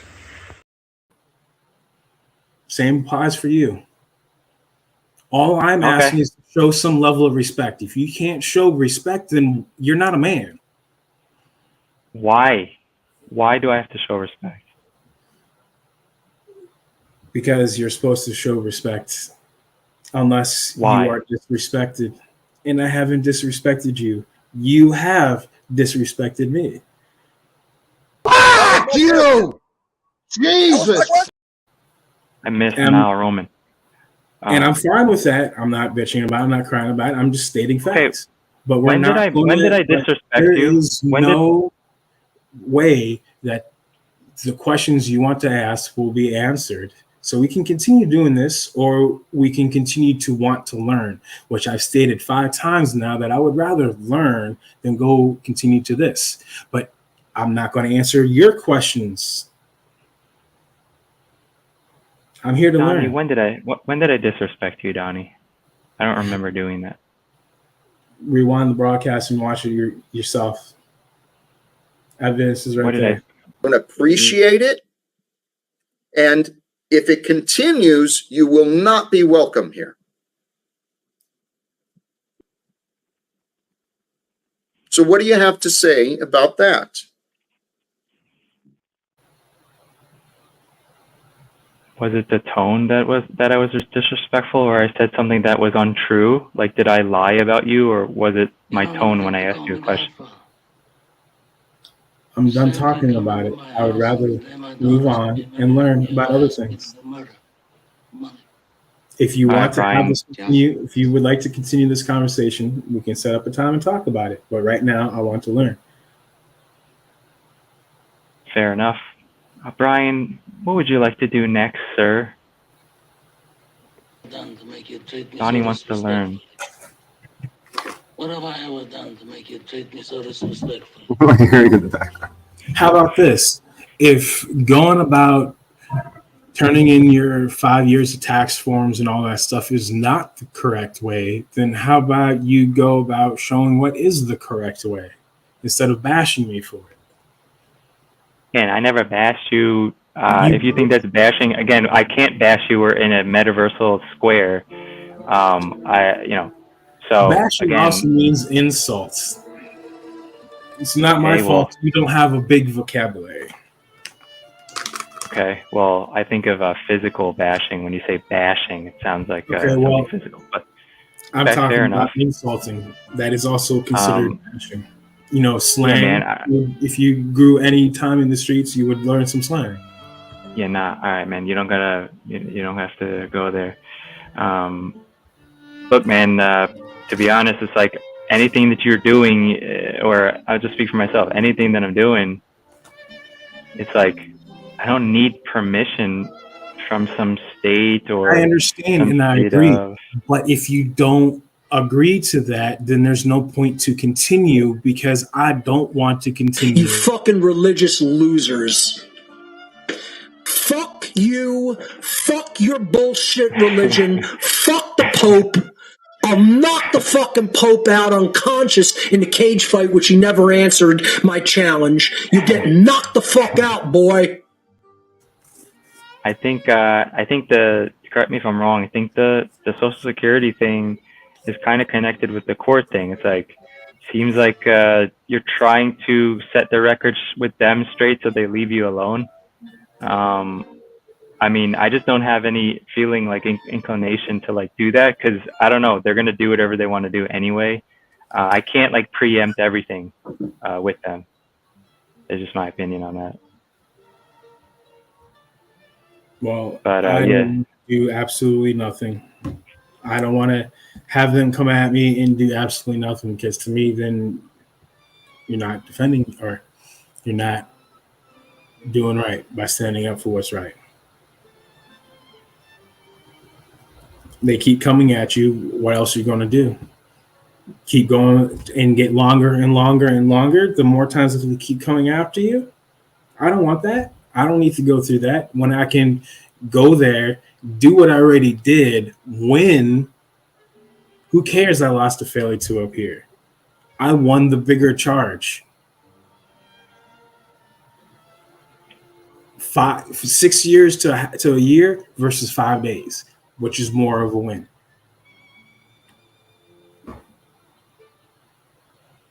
So obviously fair, what man. I did worked in some sense, in some essence, it worked.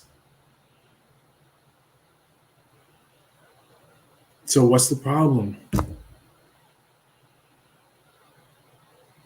We all go about it different ways. It's about finding out what works. I know for a fact that I was going to win. If you look at the actual VA code, it states that you have to prove that there is malicious intent. On my own. There was no malicious intent. They labeled me as homeless because I don't have a 911 address on my land. I'm not getting a 911 address on my land. That's the reason why I'm classified as homeless. They don't have this address. So what am I supposed to do? A lot of looping does go on here. You dumbass. I took what I thought would work, and applied it, and it worked. It's a win, no matter how you slice it. Hi, man. All I was attempting to talk about is that there's something going on in your perception of the future and the perception of like some kind of fear. And if you think that that's not there's nothing there, then there's nothing there. No, again, my plans is to spend as much time as I can with my son before he turns an adult. And then I plan on going and visiting sites, visiting family members, and so on and so forth that I never met before. That's what I want in life. That's what I find value in. That's what I enjoy. That's why I spend countless hours learning ancient languages and deciphering stuff like that. That's what I enjoy. To me, that's what value is in. Etymology, numerology. I can go on hours about that stuff. So yes, words do matter, but you also have to give some leeway that when passions are high and emotions are high, you can't expect everything to be absolutely perfect. I agree. I thought that's what we were doing. And I'm also not saying you're wrong and I'm right. I'm also not saying you're wrong and I'm right. I'm just simply stating I don't look at the situation you do. You don't know all the facts.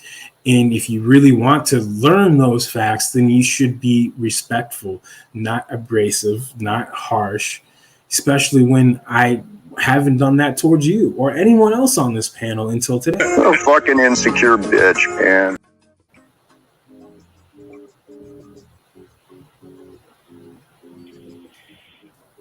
All right, man. Key holder, where do you want to take this, brother?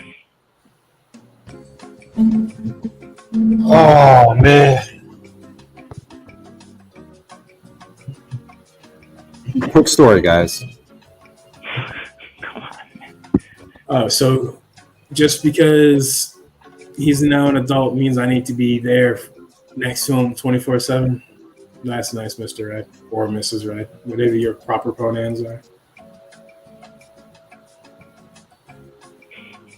I'm sorry for me wanting to go 2 years backpacking through the country, going to places where people like you never even gone or can't afford to go to. Because you're too busy slaving away.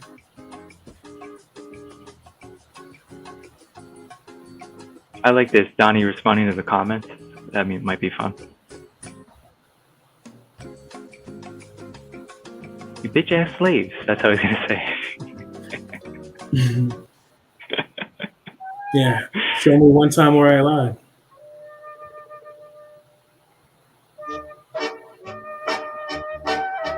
You always strive to control the situation. To me, I took control of the situation by not answering his questions.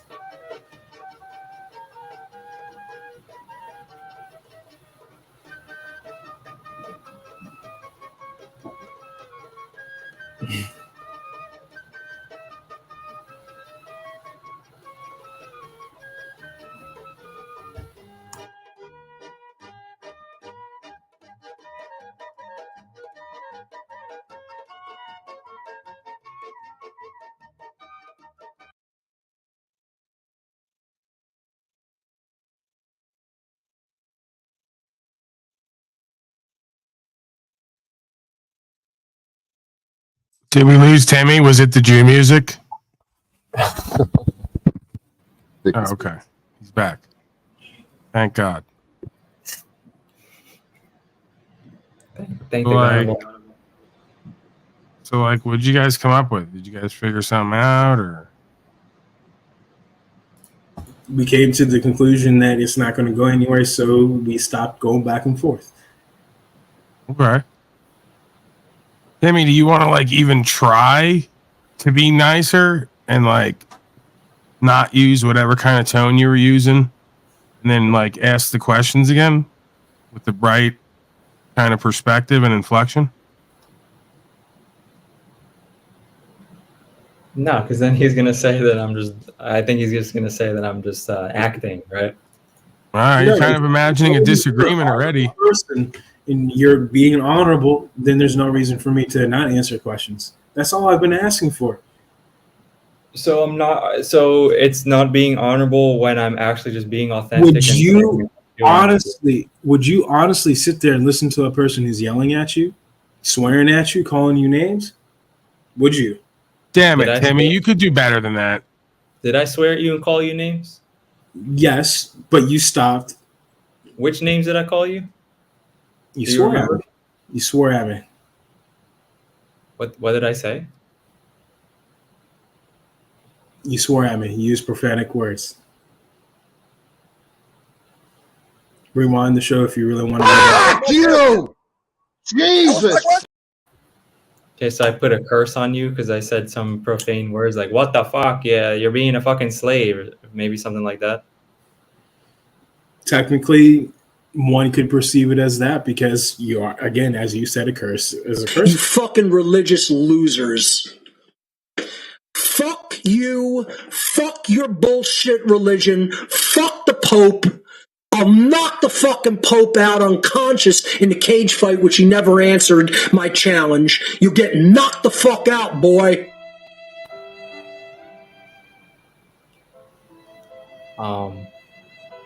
Okay. Different. I mean, I guess we can do the simulation. What are you gonna do after the traveling journey? Like, how are you bringing value to the beings during the traveling? Well, it's my personal belief that here soon things are going to take a drastic turn and we're going to lose our freedoms. And before that happens, I want to do and actually for once in my life and do something that I find joyful to do. Blowjobs?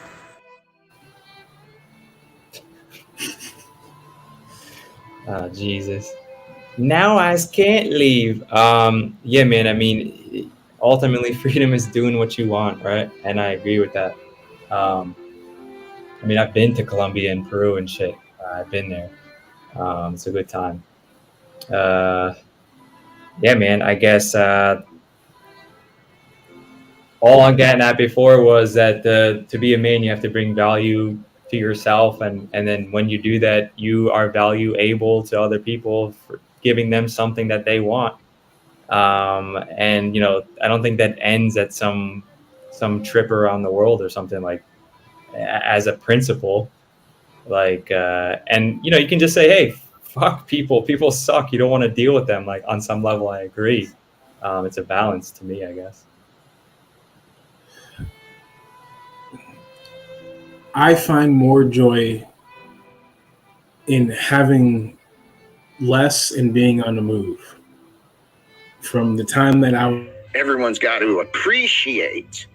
Everyone's got to fucking bow down and suck my dick in public.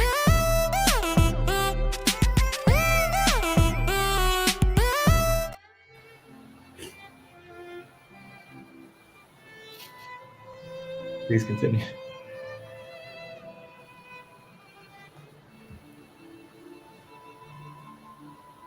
The whole point, as you said, is we're here for the truth. Well, to me, the truth is hidden in those megalithic structures. From what I've learned from deciphering ancient texts and everything like that, I want to see those things and decipher those for myself instead of reading from a book, and see if it actually is true or not. That's cool, man. I saw in Cambodia, dude, they got some crazy shit. You ever seen some of those? I've been to a few temples. One of my stepfathers is actually from Yemen. I'm sorry, what'd you say? I said I've actually been to a few. One of my former stepfathers is from Yemen. Yeah, there's a lot of old history there, right? Mm-hmm. A lot of destroyed history. That's another reason why I want to go before other things get destroyed, because they're destroying it now. Yeah, man, I don't disagree with that. Yeah, at the end of the day, man, we all have our own set of principles about how we believe what a man is and what they're supposed to do. And yeah, man, ultimately it's to be free and to do what you're led to do and led to, you know, continue on this plane. And can't fault you for that, bro.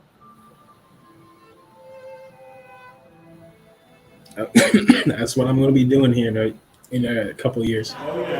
No, I don't, sir. I have rights and you have duties and obligations, sir, and you will uphold your duties and obligations today, sir.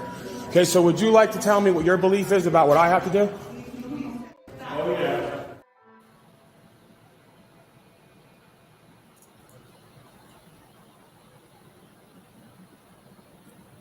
Brian, your thoughts?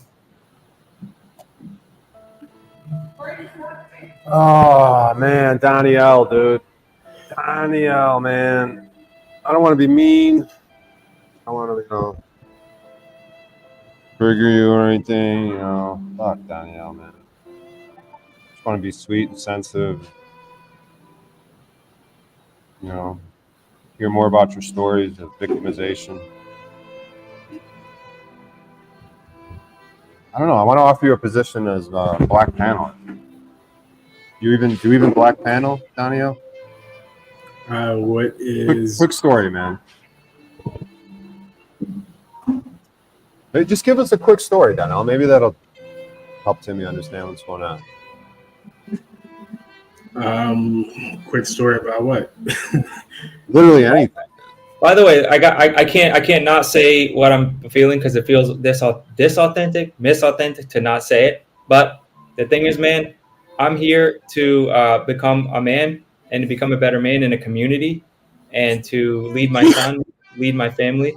And I don't, it's not natural for me to just kind of leave it aside and say, well, I'm just going to travel around. And so for me personally, it's like I'm attempting to live what I think is the correct way a man should live in a tribe and in his community. And I can't, if I try to like separate that and go like this and go, no, it's only what I want to do, then I don't think that's just what rights and standing on freedom is to me. So it's like, I got to be able to figure out what's the best way for me to exist with a community and be an example and a leader, so that there's like a growth together. And that's just so that's what I want. That's what my future is. That's you know, just got to throw that out there.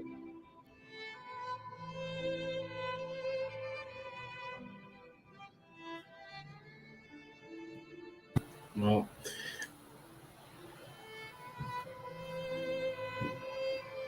What do you want? How do you want it to know? What do you want? What's going on, dude? what do I want in regards of Anything, dude. You I want wanna- anything? Yeah, I want to travel down through South America and then eventually go over to back over to the Middle East, back to the mother country, Asia. I want to visit all these places.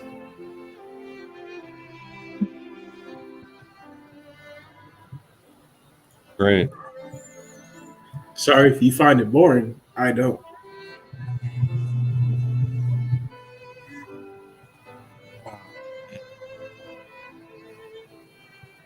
You gonna get a job that pays a little more? I don't know. Why? So I'm making enough to save, and I'm eventually getting my car fixed. I need another $200. I don't need a phone. I don't have the means to even get a phone because I don't have a social security card.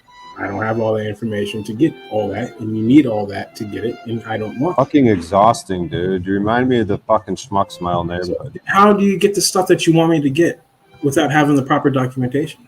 How about just be a man and figure it out?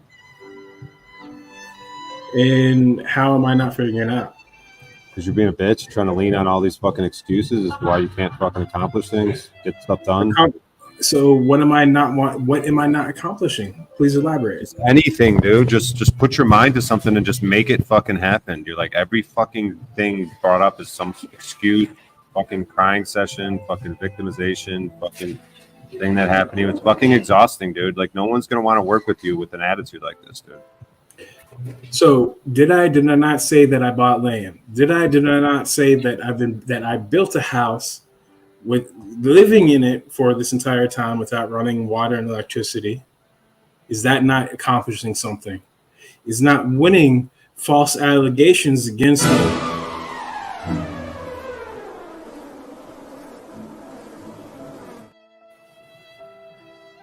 Winning false allegations, how is that not accomplishing anything? How not? You fucking religious losers.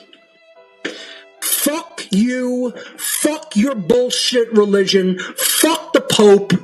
I'll knock the fucking Pope out unconscious in the cage fight, which he never answered my challenge. You get knocked the fuck out, boy. And send me 5 more laptops. Are you a religious loser, Dono? No, I don't have a religion.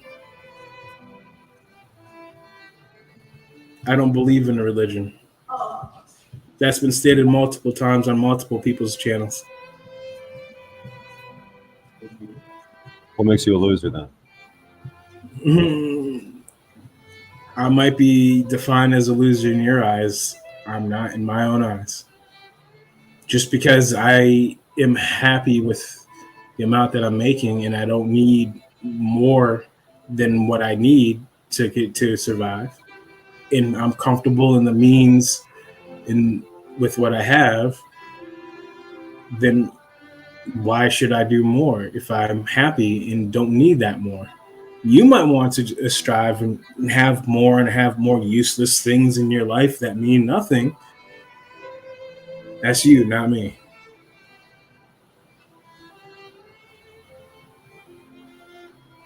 Right. You don't really have much ambition. I don't know how you're going to travel the world without much ambition. So I don't know how I have not demonstrated ambition. I already shown that I have a vehicle, that I'm getting ready to sell it. I did the land. That's passed over to my son.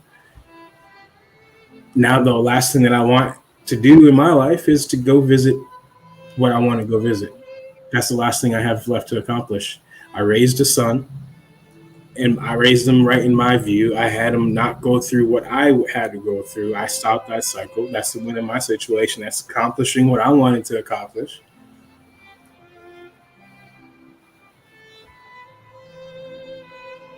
So what else do I have to strive for if I already accomplished what I've almost done already? But also, so you're done on Earth. Like you don't want to do anything else for anybody else after your this like the next 2 years. You're just gonna travel and then that's it. I'm just curious. No, I plan on turning it into a channel.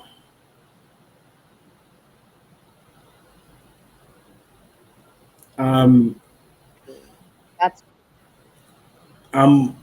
going to be more into the etymology side as well when it comes to languages and scriptures and all that stuff.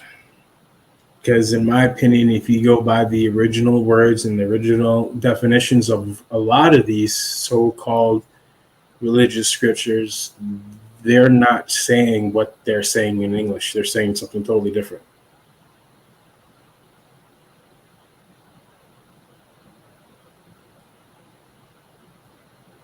Like I hear what you're saying, but there has to be a place to learn that, right? And I mean, I don't know, man. Why not right there at the site itself, so you can actually touch the hieroglyphics and decipher things yourself there, instead of on a computer screen killing your eyes with the blue light. Yeah, traveling's expensive. No, it's not. Not if you're just going slowly on your own, living out the back of your vehicle. I got no problem doing that. I like that. That's that I cultivated that likeness from the time that I served in the military.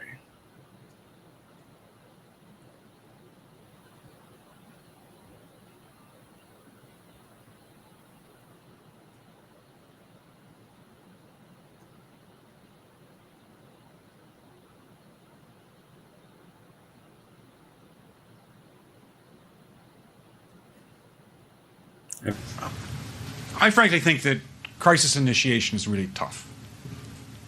And it's very hard for me to see how the United States president can get us to war with Iran. Which leads me to conclude that if, in fact, compromise is not coming, that the traditional way of America gets to war.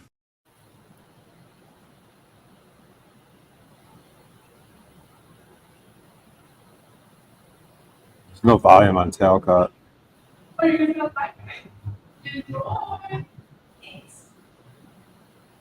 There's not supposed to be. This is the way you could be on panel without being on panel. You get the effect. It's almost like we're like merged. Well, it looks like Timmy left.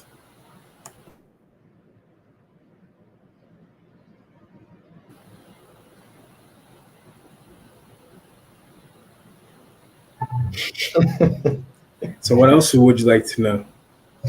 Man, it's not about that. Go ahead, Brian.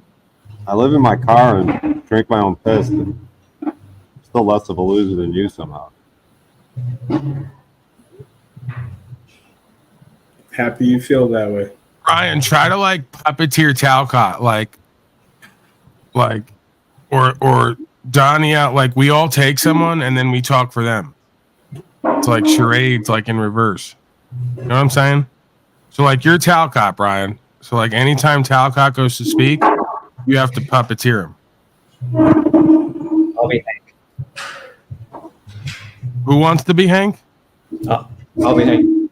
All right, you be Hank. Danielle, who do you want to be? Tarek? Sure. And yes, Tribe, I'm more of a gypsy. I guess that would be. So now I have to be Yolanda by default. She's gonna hate me for this. So if you look, everyone's fucking saying it's me and I got problems, but I don't have problems. I'm perfectly fine in this house, squatting, Some people say, what is the big deal? Jack can probably hear me on the side of his ear. That's why he's smiling. What is a quick story, guys? Look. All right. One day my wife got really pissed. She's like, I was drunk. I was at the gay bar all night. Don't ask questions. Hard head. Came into town. It's a long story. Anyways, so I'm just tweaked out. Cocaine, gay shit. Anyways, she's in my ear. Blah, blah. Blah, blah. Right, Jack. Yeah, I get that. Yeah, right. A lot like this. Machine your ear like this. It's kind of really fucking annoying and like self-important.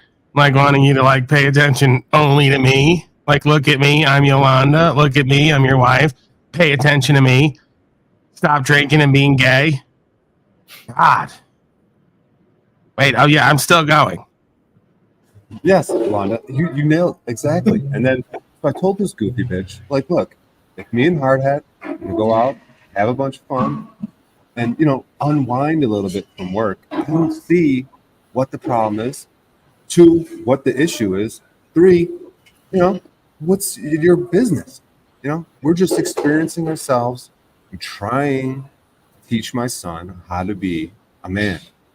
And sometimes a man goes out with another man and has experiences.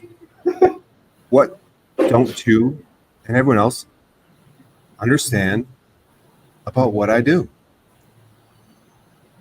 Did you understand that? I'm offering them life coaching, out, unwinding. The post office is a very stressful job, and I was stressed out.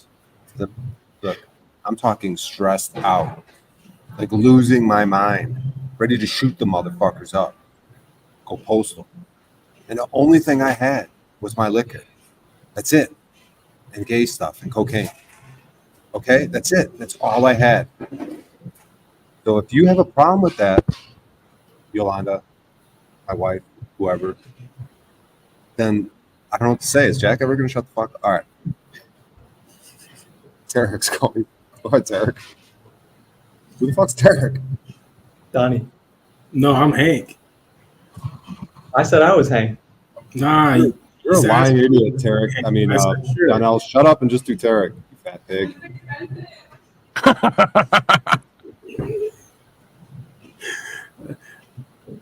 Yeah, so I was being.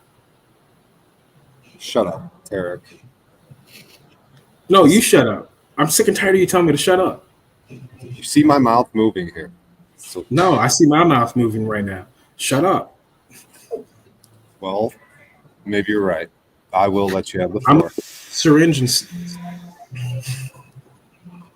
I'm just trying to get out my feelings for Hardhead that are deep inside. This syringe full of cocaine will help. Look, now everyone knows I'm sincere right now. I have my hand on my chest. I'm telling you guys personal stories from my past. Jock. And I don't understand. Listen, this is outrageous. I can't stand for it anymore. You need to shut up. Oh yeah, you're just gonna talk and try to talk over me, Tarek. But it's not now. Not when I'm talking to you about. No, but then I got a lawsuit there, Tarek. No. Wait.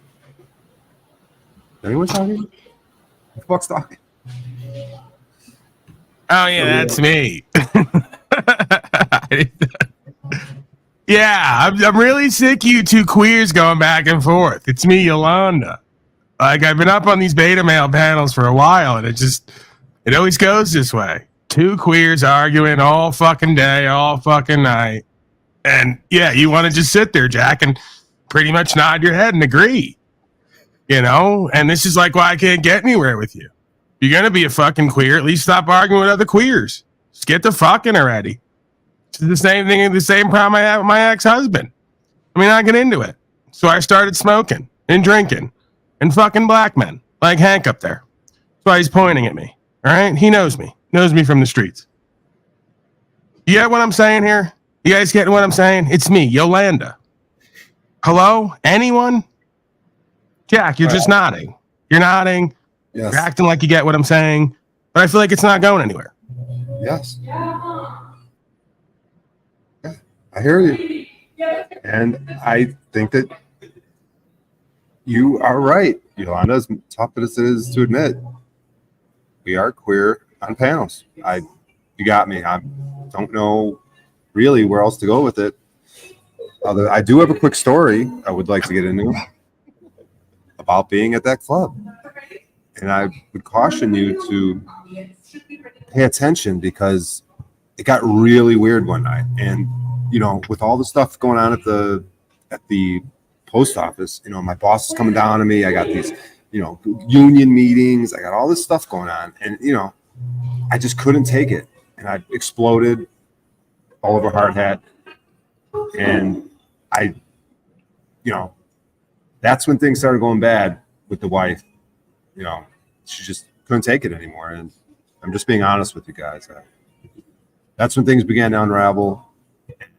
Things started to get exposed. There was, you know, texts. She started thinking about a divorce. And that's when I really started to drink even more. And, you know, I just, you know, but now here, 18 days squatted, I feel at peace. And, you know, people can't take this piece away from me, no matter what's happened in the past. Jack's talking a lot. It is fucking annoying me. Yeah, insane. Yeah, it's insanely kind of bizarre, creepy story you just told there, Jack.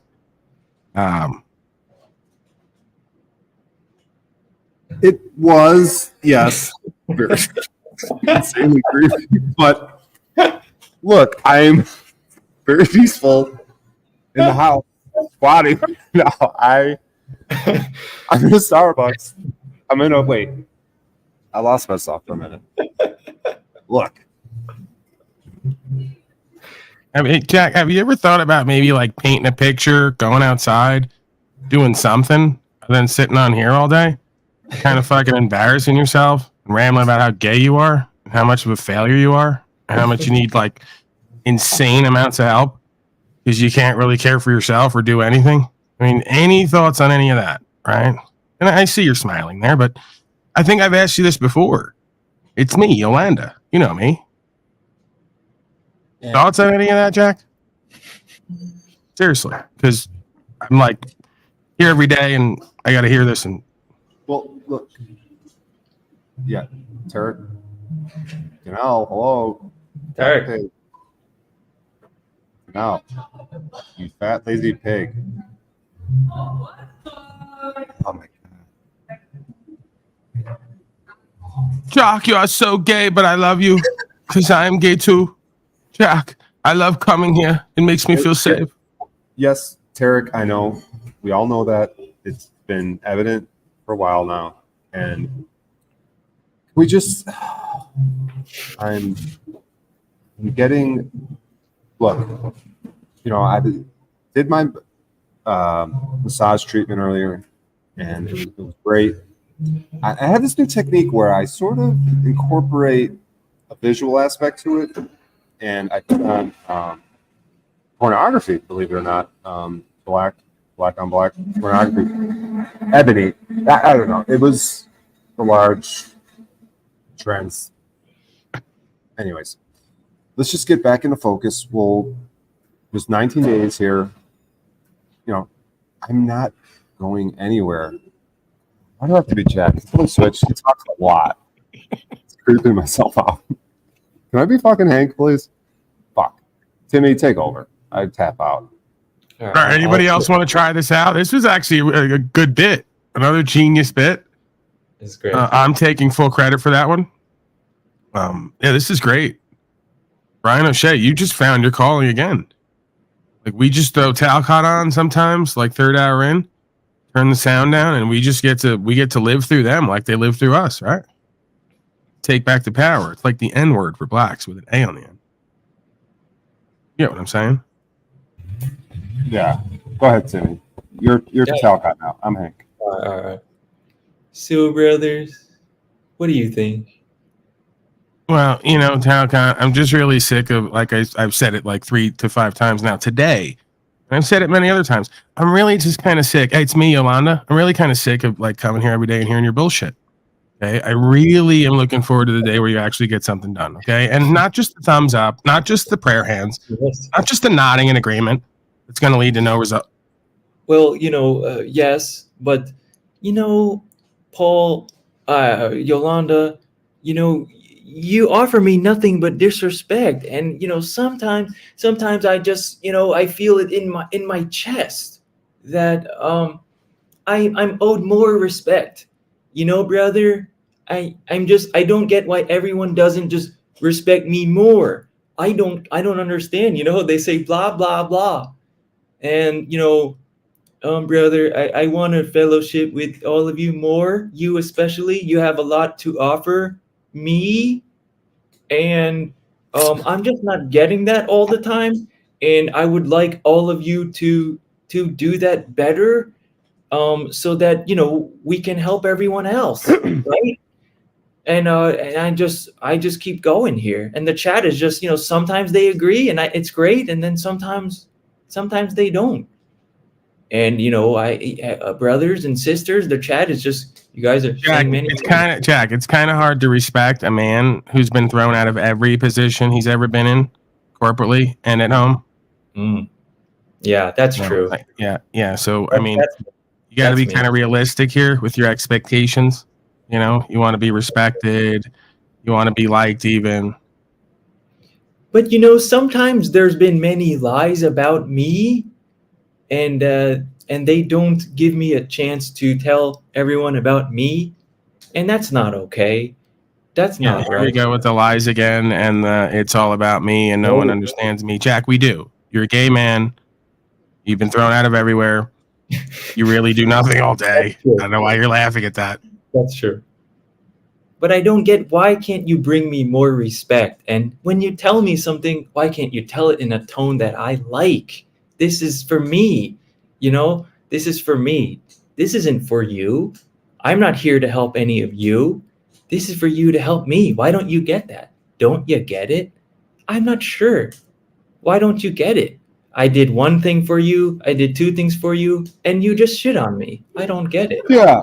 Well, look, even with my relationship with my torso, like, look, Jack, Yolanda, yeah. Is it? I have a better relationship with my torso than you guys have with real people. Look, I go to work. People call me retarded. I say, great, thumbs up. Keep calling me retarded. Yeah, that's true. And I don't really care because. Well, I'm not sure what's happening now. Somebody. Paul's podcast. Somebody's showing. Yeah, they were streaming us, Jack. That's what that is. Well, I am a bitch ass slave, and they're the brothers of Unslavia, but sometimes you just gotta accept it. Yeah, Jack, you know what? Let's not even really feed into any of this, because I go over there and I act like I'm cool with Paul and he's really been helpful to me. But when I come over here, I act like they're pieces of shit. Right. So let's just stick to that program. Let's keep the higher ground here. Let's focus on how gay you are and how no one respects you. And let's not even feed into their crap over there, okay? Let's take the high road here. We're used to doing that here. It's what we do. This is Cupcake Central, all right? Even look at the teacup. I got tea out for everyone. Jack, go to the comments, please. Go to the comments. Don't focus on this. You already got enough loser failure-dom on your back. You're burdened by. And again, this is me, Yolanda. Okay? I've been here a lot. Come here every day. And before, Jack, I saw what you were doing. You must have watched that show before with Danielle, because you did the whole feelings thing, passive-aggressive. You must have been watching Paul earlier. So I saw what you were doing there, Jack. You were talking about the Danielle, the feelings thing, insecurity, the reactivity. That was interesting how you kind of crossed over there. Anyway, back to you. I don't want to talk too long, because I know if I do and we don't get back to you, I'm probably not going to be here long.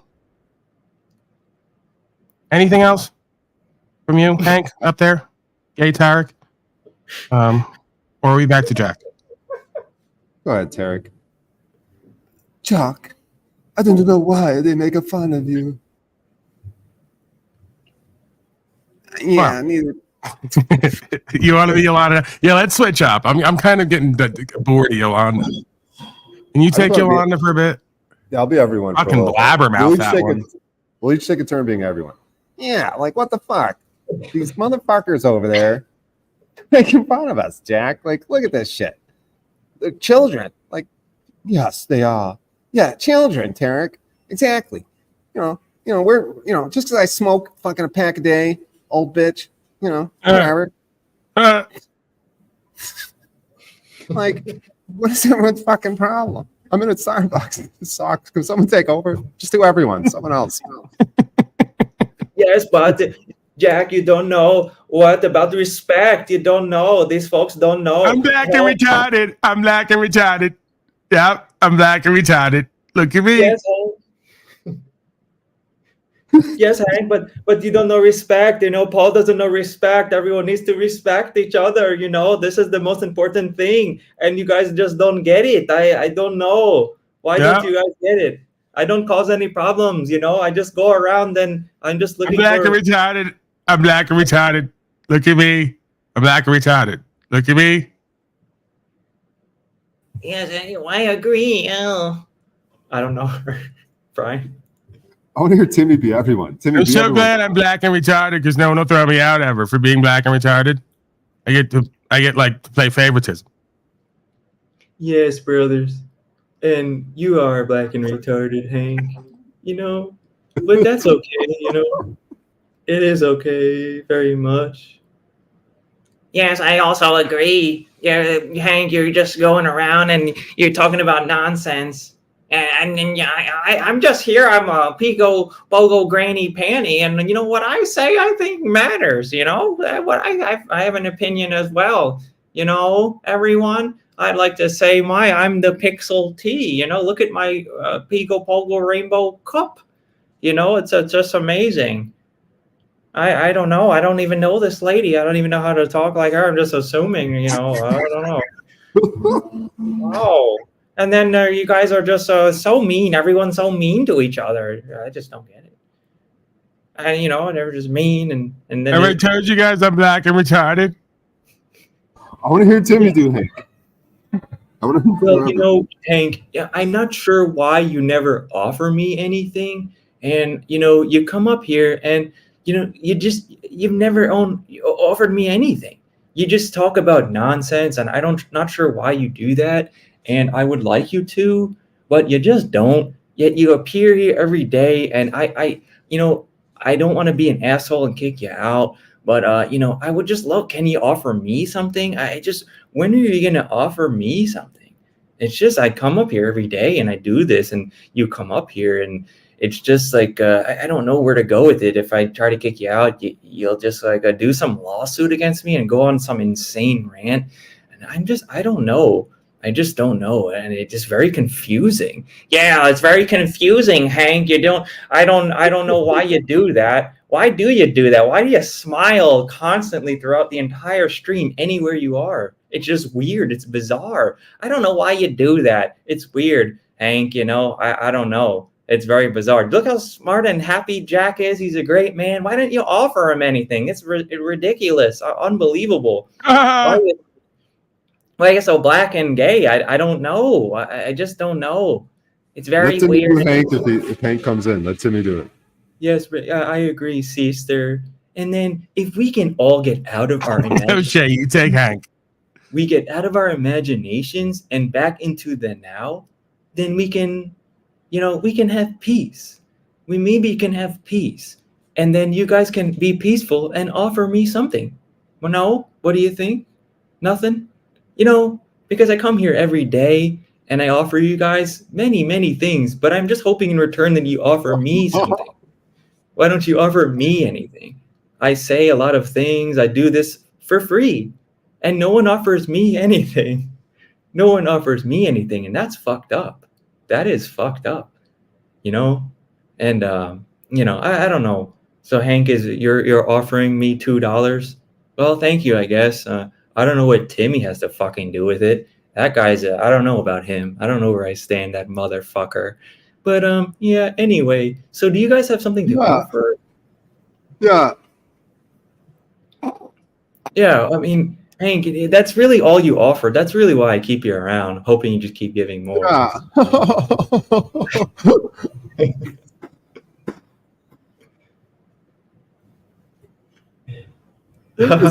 What? I see. Why? Who? I don't see. Here I am. I work hard.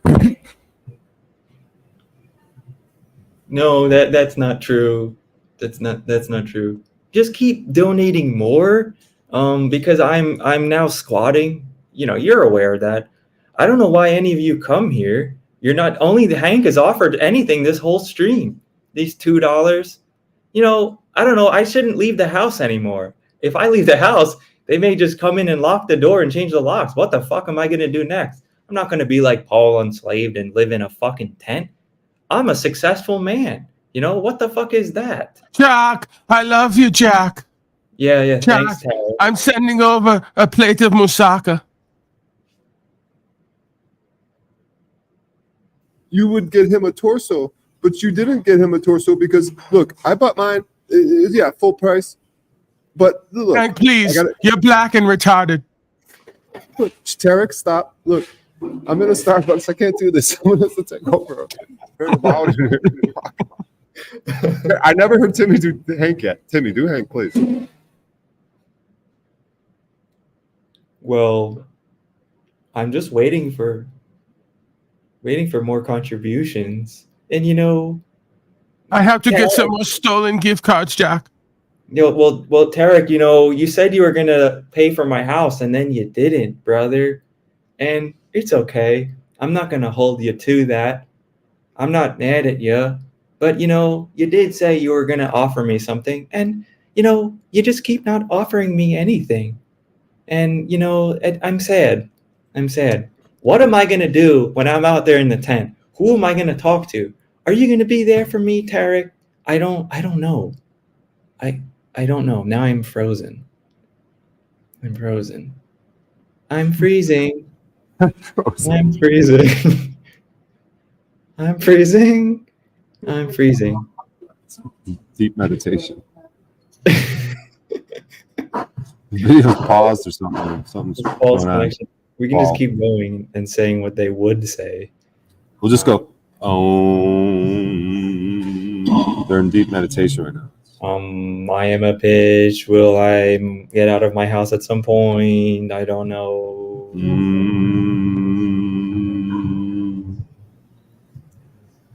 Is my electricity off and that's why the channel got shut down? If Hank comes over here, will he let me borrow the torso? Yeah, but you can use it, but you have to clean it after you're done. And that would be the only way I would let you borrow it. Can I just throw it into the dishwasher? I've done that before, but then when I did that, there was still a lot of residue, you know, like inside. You understand what I'm saying? And I don't know if I want to use it again after you use it. Do you know where I came inside that thing? Yeah, but you know, and then I got a lot of torsos and I wear a lot of hats, and come on, Brian, you know, I'm doing a lawsuit and I'm collecting evidence. Hank, you offer me nothing.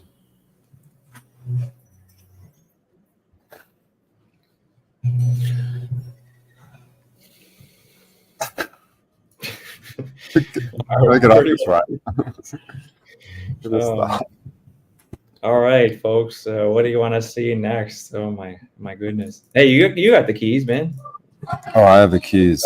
This is your show. You're in charge. Quick story.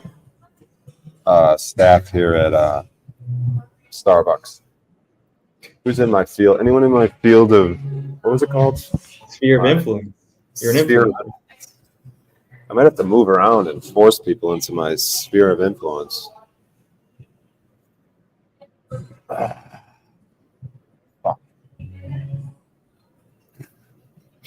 are you going? Turn the camera off. Turn the camera back on, man. I'm trying to think if I'm gonna. Yeah, just annoy the first person you see. What the fuck? I'm scared. They all work here. All employees. Dude, on some level, all the people that go to fucking Starbucks are begging for some kind of interaction that they don't get at their remote job. Why else would they fucking be there? Right. I could use some more tea. I have no tea bags. Son of a bitch.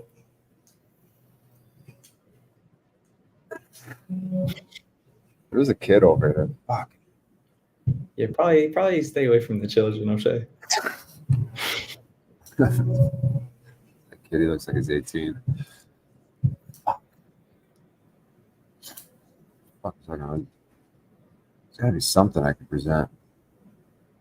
Hey, let's just do Clausen, dude. We gotta squeeze. I love squeezing the whole Clausen in one time an episode. This might be a good time. Shoehorn it in, just force it in here. I frankly think that crisis initiation is really tough. And it's very hard for me to see how the United States president can get us to war with Iran. Which leads me to conclude that if, in fact, compromise is not coming, that the traditional way of America gets to war is what would be best for U.S. interests.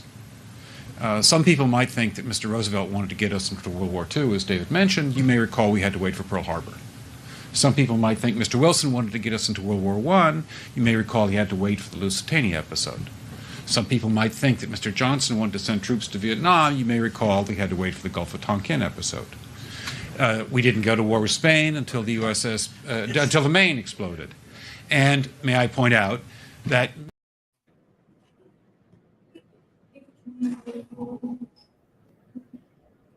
Nah, he just finished. Lack of willingness prevents the opportunity. But here's good news. I found the torso. The torso was found. It was lost and then it was found.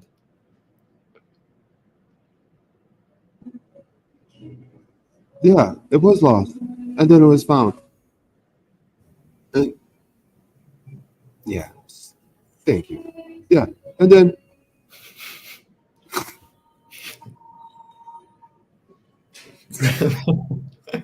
fuck. What are they doing? Fuck. Fucking us over. All right, Brian, be everyone. Be everyone. Yeah, there's such infantile children over there. You know, they want to make fun of my circumstance, but it just won't work. You know. Yeah, Brian's over there in that Starbucks, embarrassed about the people. They're like, what the fuck is this psychopath doing? He lives in the parking lot. He comes in here all day ordering hot waters and puts his own tea bags in them. What a piece of shit. Look at him. He's running out of dollars to tip the people. It's a bunch of bullshit. Hate that motherfucker. You're still going, O'Shea? I got kicked out, and I come back in, and you're doing Yolanda? Yeah, we had a little bit of a hiccup, but I realized I could just pull it back up on my own. Yeah, Paul Unslaved. It's the act never, train never stops. Even if the head guy's not here, we just keep moving. Just keep printing money over here. This shit's gold. It's more valuable than O'Shea's aged urine. Dude's got urine from 1997. You know what that shit goes for? On the black piss market? Yes, I do. All right, well, go ahead, O'Shea. Keep it going as long as you want to, and I'll shut it down whenever you're done. Yes, Paul. Wait. Hold on. Slave Cot's here now. He can do his own voice now. Now we can have the official voice of Talcott doing Talcott, and then we can be the other three. Talcott, we were doing this new bit where we mute you guys and then speak for you as the mannequin. It's the greatest bit ever. You got to see it. I can imagine. It was entertaining and fun. Glorious. I hope so. Fuck you! Jesus! Fuck! Who the hell is that? That's out of control, man. Oh shit!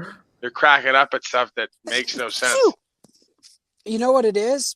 Was that a real sneeze? Did you just sneeze? No. Yeah, so Brian O'Shea has keys now, Jack, but you can take over. Go ahead and take over, and then, Brian's like hosting today. I came to just share some support, to hang out. It's been a few days. I just wrapped mine up and hang through the Blowjobs? hang through the idea out and send us all over here. Everyone's got to appreciate. Everyone's got to fucking bow down and suck my dick in public.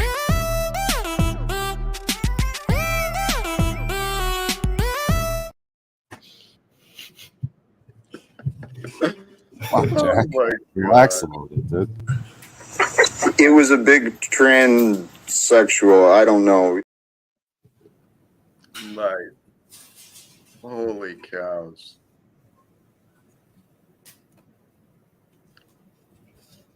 You've been helping this be fun though, Paul. Sometimes you help. Yep, that's the word I was looking for. What's the plan? I didn't pay much attention.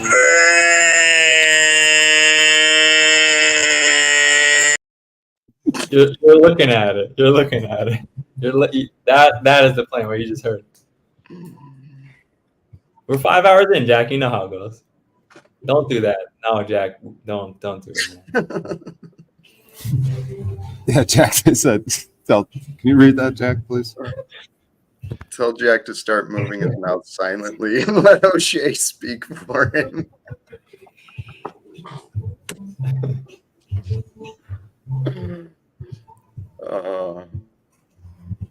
Jack, you just open your mouth and I'll do the rest. Well, yeah, I like. No. Yes, Brian, I'm blushing. Open my mouth. Wait, you're not talking. Maybe it's better with the clip. I can't do that.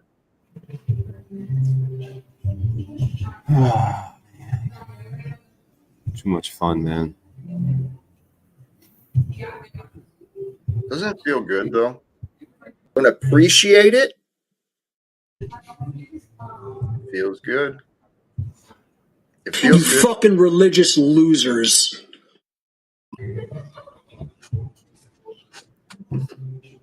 Yeah. So what were you guys talking about? I mean, we had a whole conversation over here without you guys. What was the actual conversation like?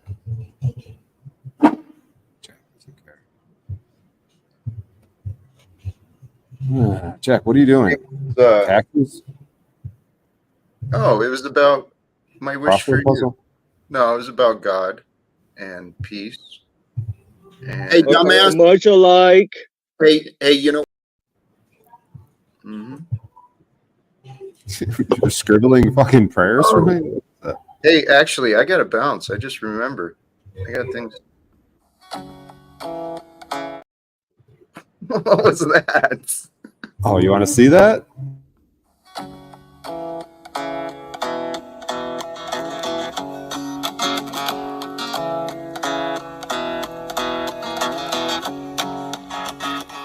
I was walking down the street the other day when hence I saw a sight which filled me up with fright, made me say, oh Lord. This fellow in his muscle shirt was flashing lots of skin, but he didn't seem to notice all the folks that stared and grinned. His boobs were hanging out and flopping like two bowling pins. Hey God have mercy, bless my soul, I'm so thankful I'm not him. With those man boobs, they're blown up like a inner tube. Man boobs, bouncing like a kangaroo. Those man boobs. Yeah, you get the. I didn't do the whole thing. You should have get the gist of it. It's pretty good. Hey, I realize though, I got an appointment in about 45 minutes, so I'm gonna skate out and leave my appreciation and my love behind. Peace, guys. Thank you. Later, Jack. Oh, Ambu Jack. He just teases us, dude. It's like one of those girls that comes over, you know, eats your food and just walks out, dude. You should have told him how you got your client today. Maybe he can go to Starbucks and do the same thing. Oh, that's right. I did secure a client. I completely forgot about Jose or Juan, whatever his name was. Juan. When's that appointment? I think I gotta call him. He said something about being free tomorrow, maybe, I think. I forget. I'm such a bad life coach. Should I call him right now, though? On air? Why not? I'm hearing test, very faintly, though. Is that Paul having technical issues? Can you hear me? No, but it's like really low. Can you hear him, Timmy? Hear what? Paul saying, can you hear me? Test. Oh, I didn't hear him.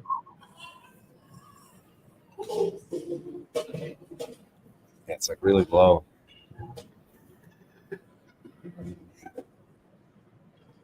You can also offer death coaching, right? Like you can go around saying like, hey, you know, you're a loser failure and it's not going so well. So maybe, you know, maybe ask the state to leave you alone or ask for more benefits, privileges. All right, listen, good Dorkian. You know, if I'm going to death coach someone, instead of Jack Talcottian, Jack Kevorkian, you think it's just a coincidence that Kevorkian's first name is Jack? He's a death coach? Can you hear me? Yeah, you're good. Me and you, unfortunately, without balls here.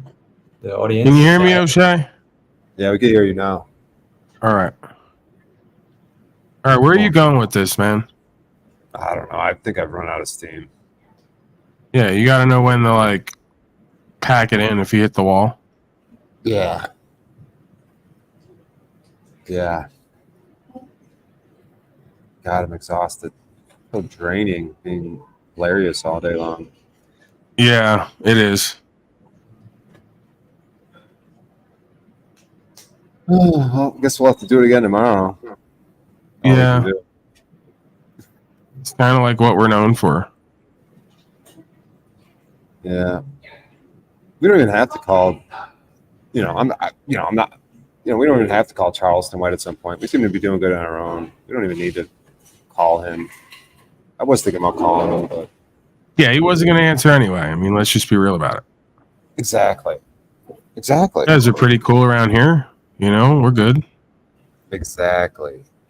You guys are pretty cool. I mean, Donnell, I don't know how he feels about us, but he wants to come back again tomorrow and do it all over again. I mean, I don't know. Yeah, I'm going to ask you to be nicer, though, tomorrow. Just kind of watch the tone. Oh. Okay. I could do that.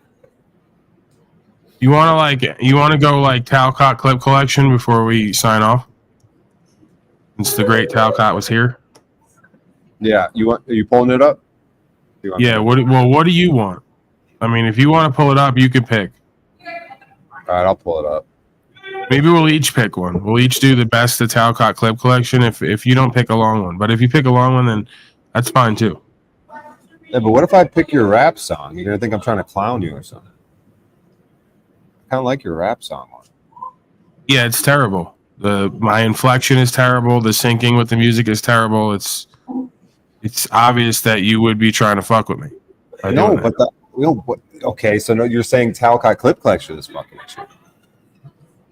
No, he actually like thought it was good to just clip me one time rapping and then try to put it to something, and it went horribly. And now you're gonna play it knowing that I think it went horribly. He had good intentions. You don't. No, look. If I were to play that right now, the audience would enjoy it, and if they were because they're not going to type in chat, "Oh, we hate this. Paul sucks at rapping." Yeah, but it's gonna make it look like you're good at rapping because mine is so bad, and that's not fair. Like if I actually had the production and did it with the inflection and had it all synced up with the track, I blow you away. Now, don't pay attention to those first two words. Blow you. Whoa. 'Cause I know that's where you're gonna go right to. That's how your mind works. Blowjobs? Yeah. I'm saying, like, it's off the Richter scale.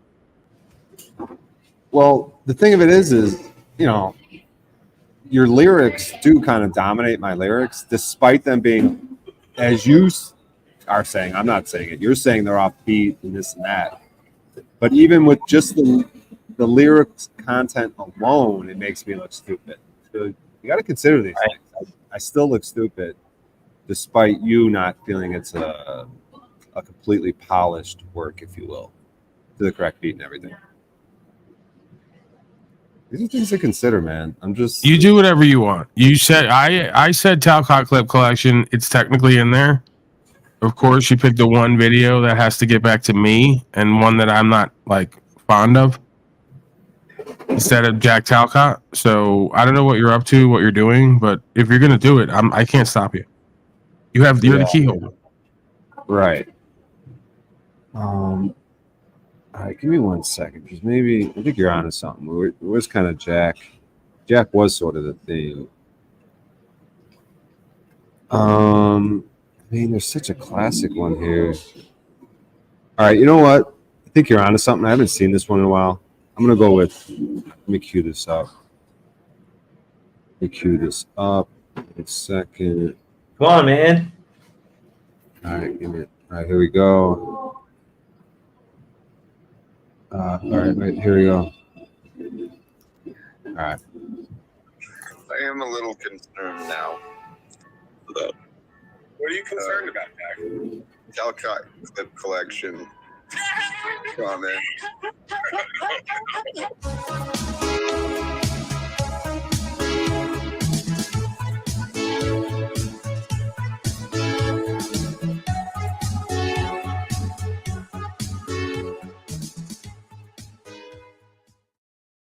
On an all-new Dr. Phil, is he a sinner or a saint? Are you Jesus Christ? Holy.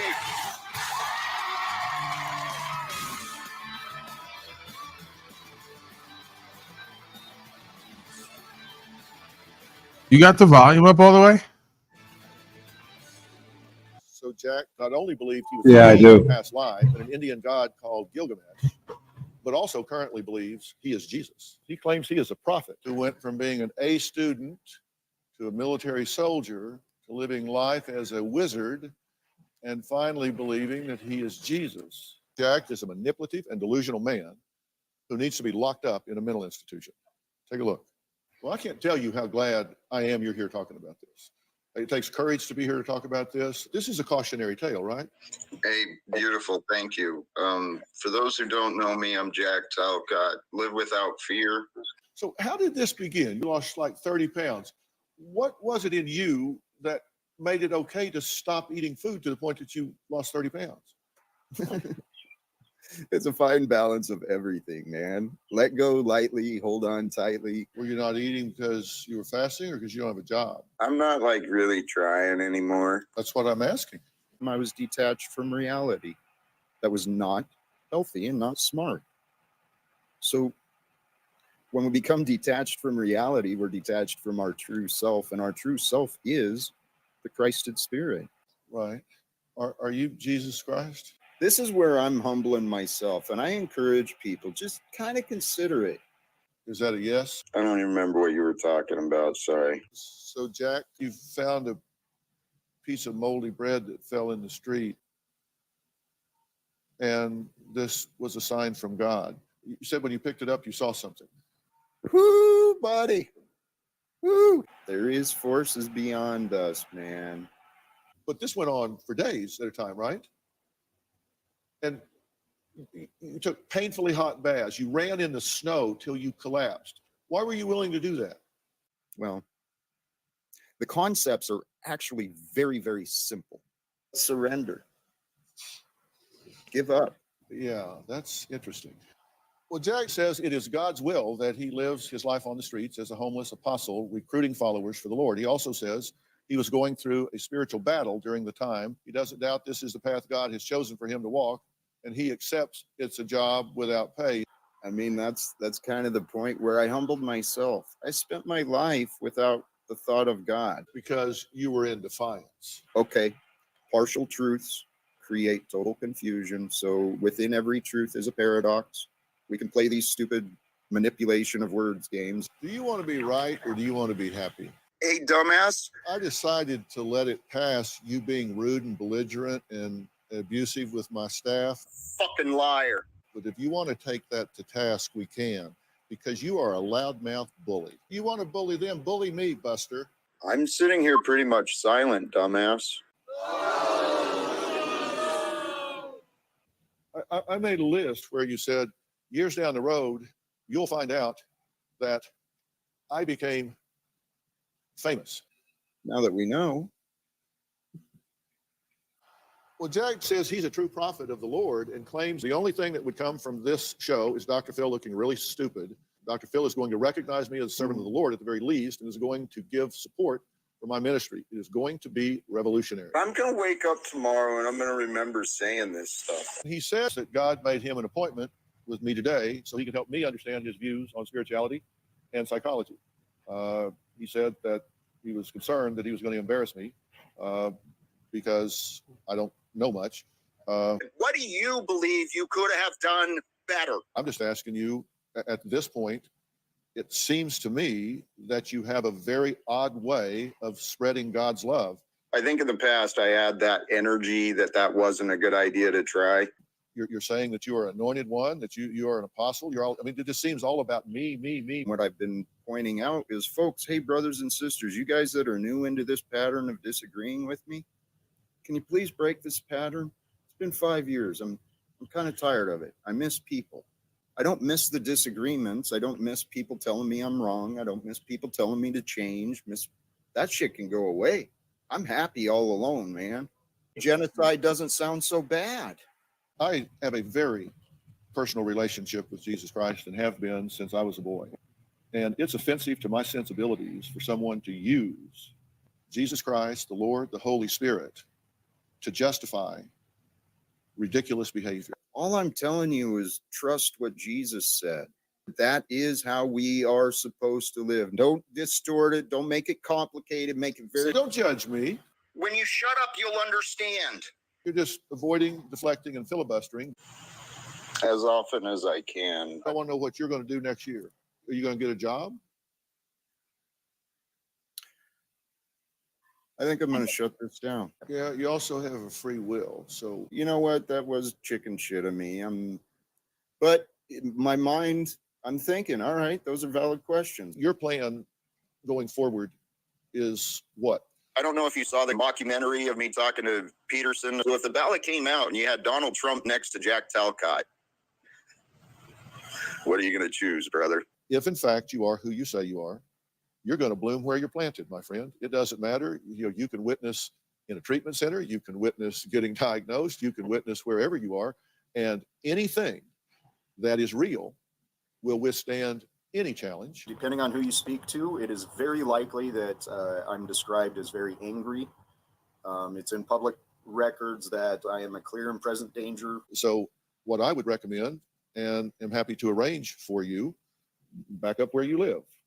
I'll arrange for you to be completely and fully evaluated, see if what you believe withstands challenge. And if you learn something from it, fine. If you don't, you have nothing to lose. So if I make those arrangements for you, are you willing to do that? I don't give a fuck.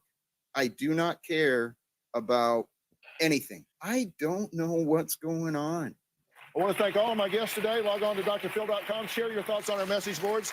You can also find me on Facebook and Twitter. We'll see you next time.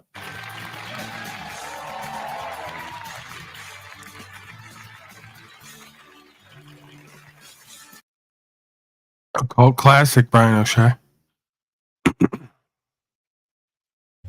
Are you going to pick yours on your end? No, I think I'm going to leave it there. Yeah.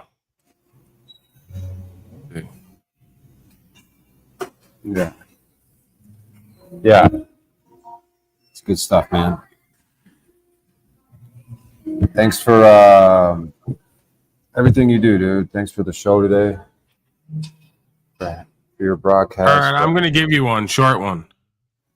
All right. A lot of folks on here thought this was a real Biden video too. That's what I think is great about this one. They were in the comments, like the Dr. Phil one, going, "Who is this? What's happening? Why is Biden so retarded playing this song?" Slaves thought this is all real. Great.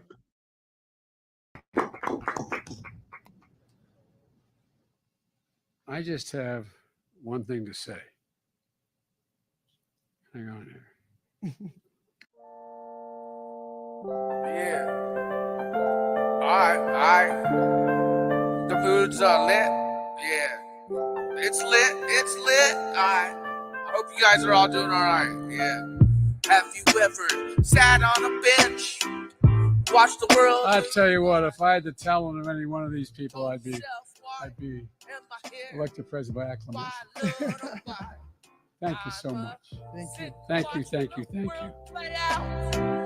Doing all I can, sitting alone on the bench. That's what I am. I am sitting, seeking, and looking, doing what I gotta do as the world plays on through. Watching it flow away. My mind is floating today. I'm sitting on the bench, looking at the world fly by, and the sky is so high as the clouds rise me and moving. They're in the comment section going, "This Biden is such an idiot. We can't believe he pardoned that guy with the Hess explosion, and we can't believe he played that song." Oh, it's great. And then go to the comments on a Dr. Phil video, and you'll see them all saying, "Who's this Jack Talcott? And how did he get on Dr. Phil?" Like, they all think it's real. That's how easy it is to fool these slaves, right? Like, to get them to vote and shit like that. They think that he was playing sitting on a bench, and they think that Talcott was at Dr. Phil. Hold on, where's the other one? With the craziest cuts of him wearing all types of different clothes.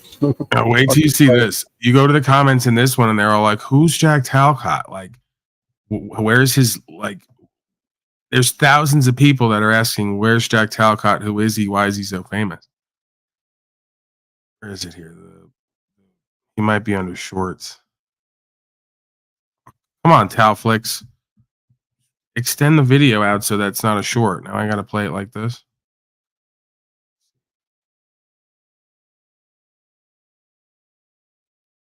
Yeah.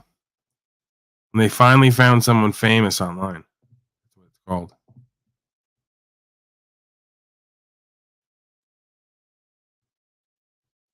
On Omegle.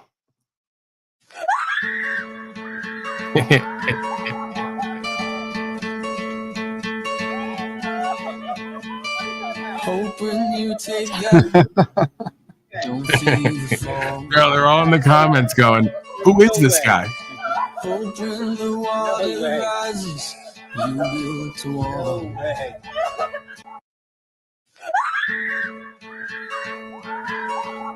It's so perfect because if Jack was famous, he would. As long as you dished it. Like, he has like a sad look on his face as well. Like, he's.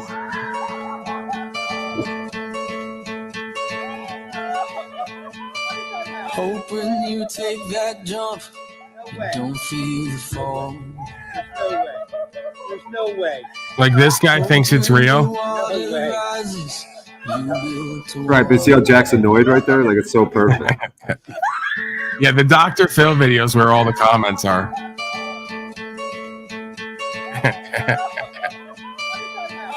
As long as you dished it and you can take it, and I hear you can take a lot of things, I'm okay with it. Dick? As long as you dished it and you can take it, and I hear you can take a. All right, let's wrap it up, O'Shea. Yeah, Cynthia struck my main channel with that guy of hers. What's his name? Something bang bang. Like, Yeah, they're hating. It's just really proving that they don't have shit going on. yeah, exactly. But we responded by doing the best broadcast ever. Right. They can't stop the movement. Right. So they're really going to be in their feelers now. Just going to keep ramping up every day from this eclipse. Yeah, tell her that like her and Trigger Man TV to like just do a better broadcast and be able to have a fucking decent conversation instead of worrying about what we're doing. Exactly. She seemed to be like getting away from that community. Like she'd always be over to Jax or Flow States, but then once I start blackmailing, all of a sudden she's back over there, looking to strike people, making videos about it. It's ridiculous. But we'll get into it tomorrow, man. Thanks so much for today. Great work. And yeah, I'll see you guys tomorrow, man. Thanks again, dude. All right, Thanks, Mr. O'Shea. I'll see you guys later. See Bye. you later. All right, now because this is, I believe the thumbnail was about homelessness, and we're praying for these folks who are homeless. You know, again, it's self-explanatory. They're on the thumbnail. So I'm going to get out of here. I'll be back, of course, 12 to 3, somewhere in there tomorrow. Mazel from out west. And we're going to end tonight with the outro of the Habitat for Slavery. Because it's important that we get these folks housed, like Illuma Slavery, the Pathetic Warrior, Slow State Who Can't Hang Drywall. There's many of them. Jack Talcott. Yeah, I'm out of here, folks. I'll leave you with this. We know the right answers. We can all do better. I'm freezing. Hopefully this goes through. God bless America and communities for sharing the abundance that they offer. I'm going to go inside and warm up in their establishment, but unfortunately I don't have a penny to offer them today. Hopefully that'll change soon. I just want to thank each and every single volunteer for coming out today and doing this, because you're making a slave's dream come true. Habitat for Slavery is a non-profit organization that helps less fortunate, demoralized, and/or low to moderate income slaves become responsible homeowners.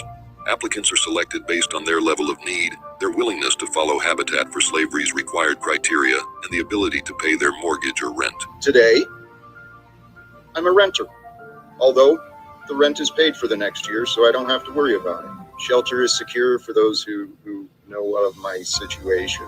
I was able to upgrade my living circumstances, so now I can proudly say, this is my home. Our organization really strives to find and vet the most suitable and appropriately skilled volunteers. Folks who have, a real desire to provide a home and a space for these helpless slaves. You know, they're enthusiastic, they're go-getters, and really, they just love living life. Applicants are also required to help build their own home, as well as other Habitat homes with what's called sweat equity. Sweat equity is a way for Habitat for Slavery partners to invest their time, which allows us the ability to make mortgages and rent more affordable, not only for looping slaves, but the generous volunteers who work as a team to build safe spaces for them. They're going to be doing some work, like some slave work. We here at Habitat for Slavery understand that not every slave has the ability to house themselves without the help of the government.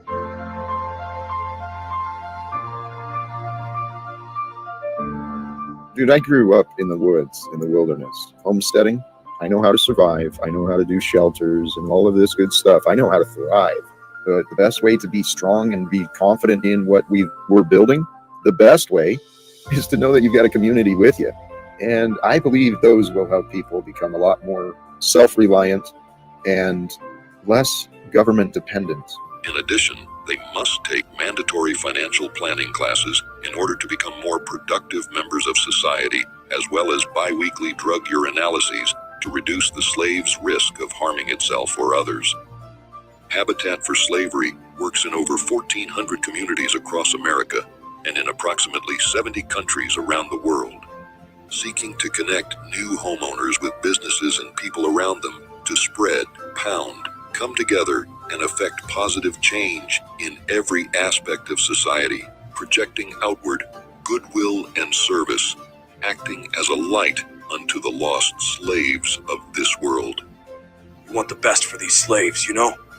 Give them a better life. This is what I'm doing. One of the most emotional moments in building habitat homes is the day the volunteers, the sponsors, and the neighbors come to raise the first wall. For many slaves, it's the day hope for a new life starts to become a reality. For the final stage, the key to the new house is handed to the slave applicant. This emotional ceremony marks the start of the slave's new journey as a homeowner. For most slaves, ownership is just a pipe dream. Habitat for Slavery's goal is to make it a reality. All right. I'm freezing. God bless us. Hopefully this goes out, and hopefully someone besides myself will hear my words. I got good hopes for us all. Live without fear. Namaste. God bless us all. Stop this. God of all media.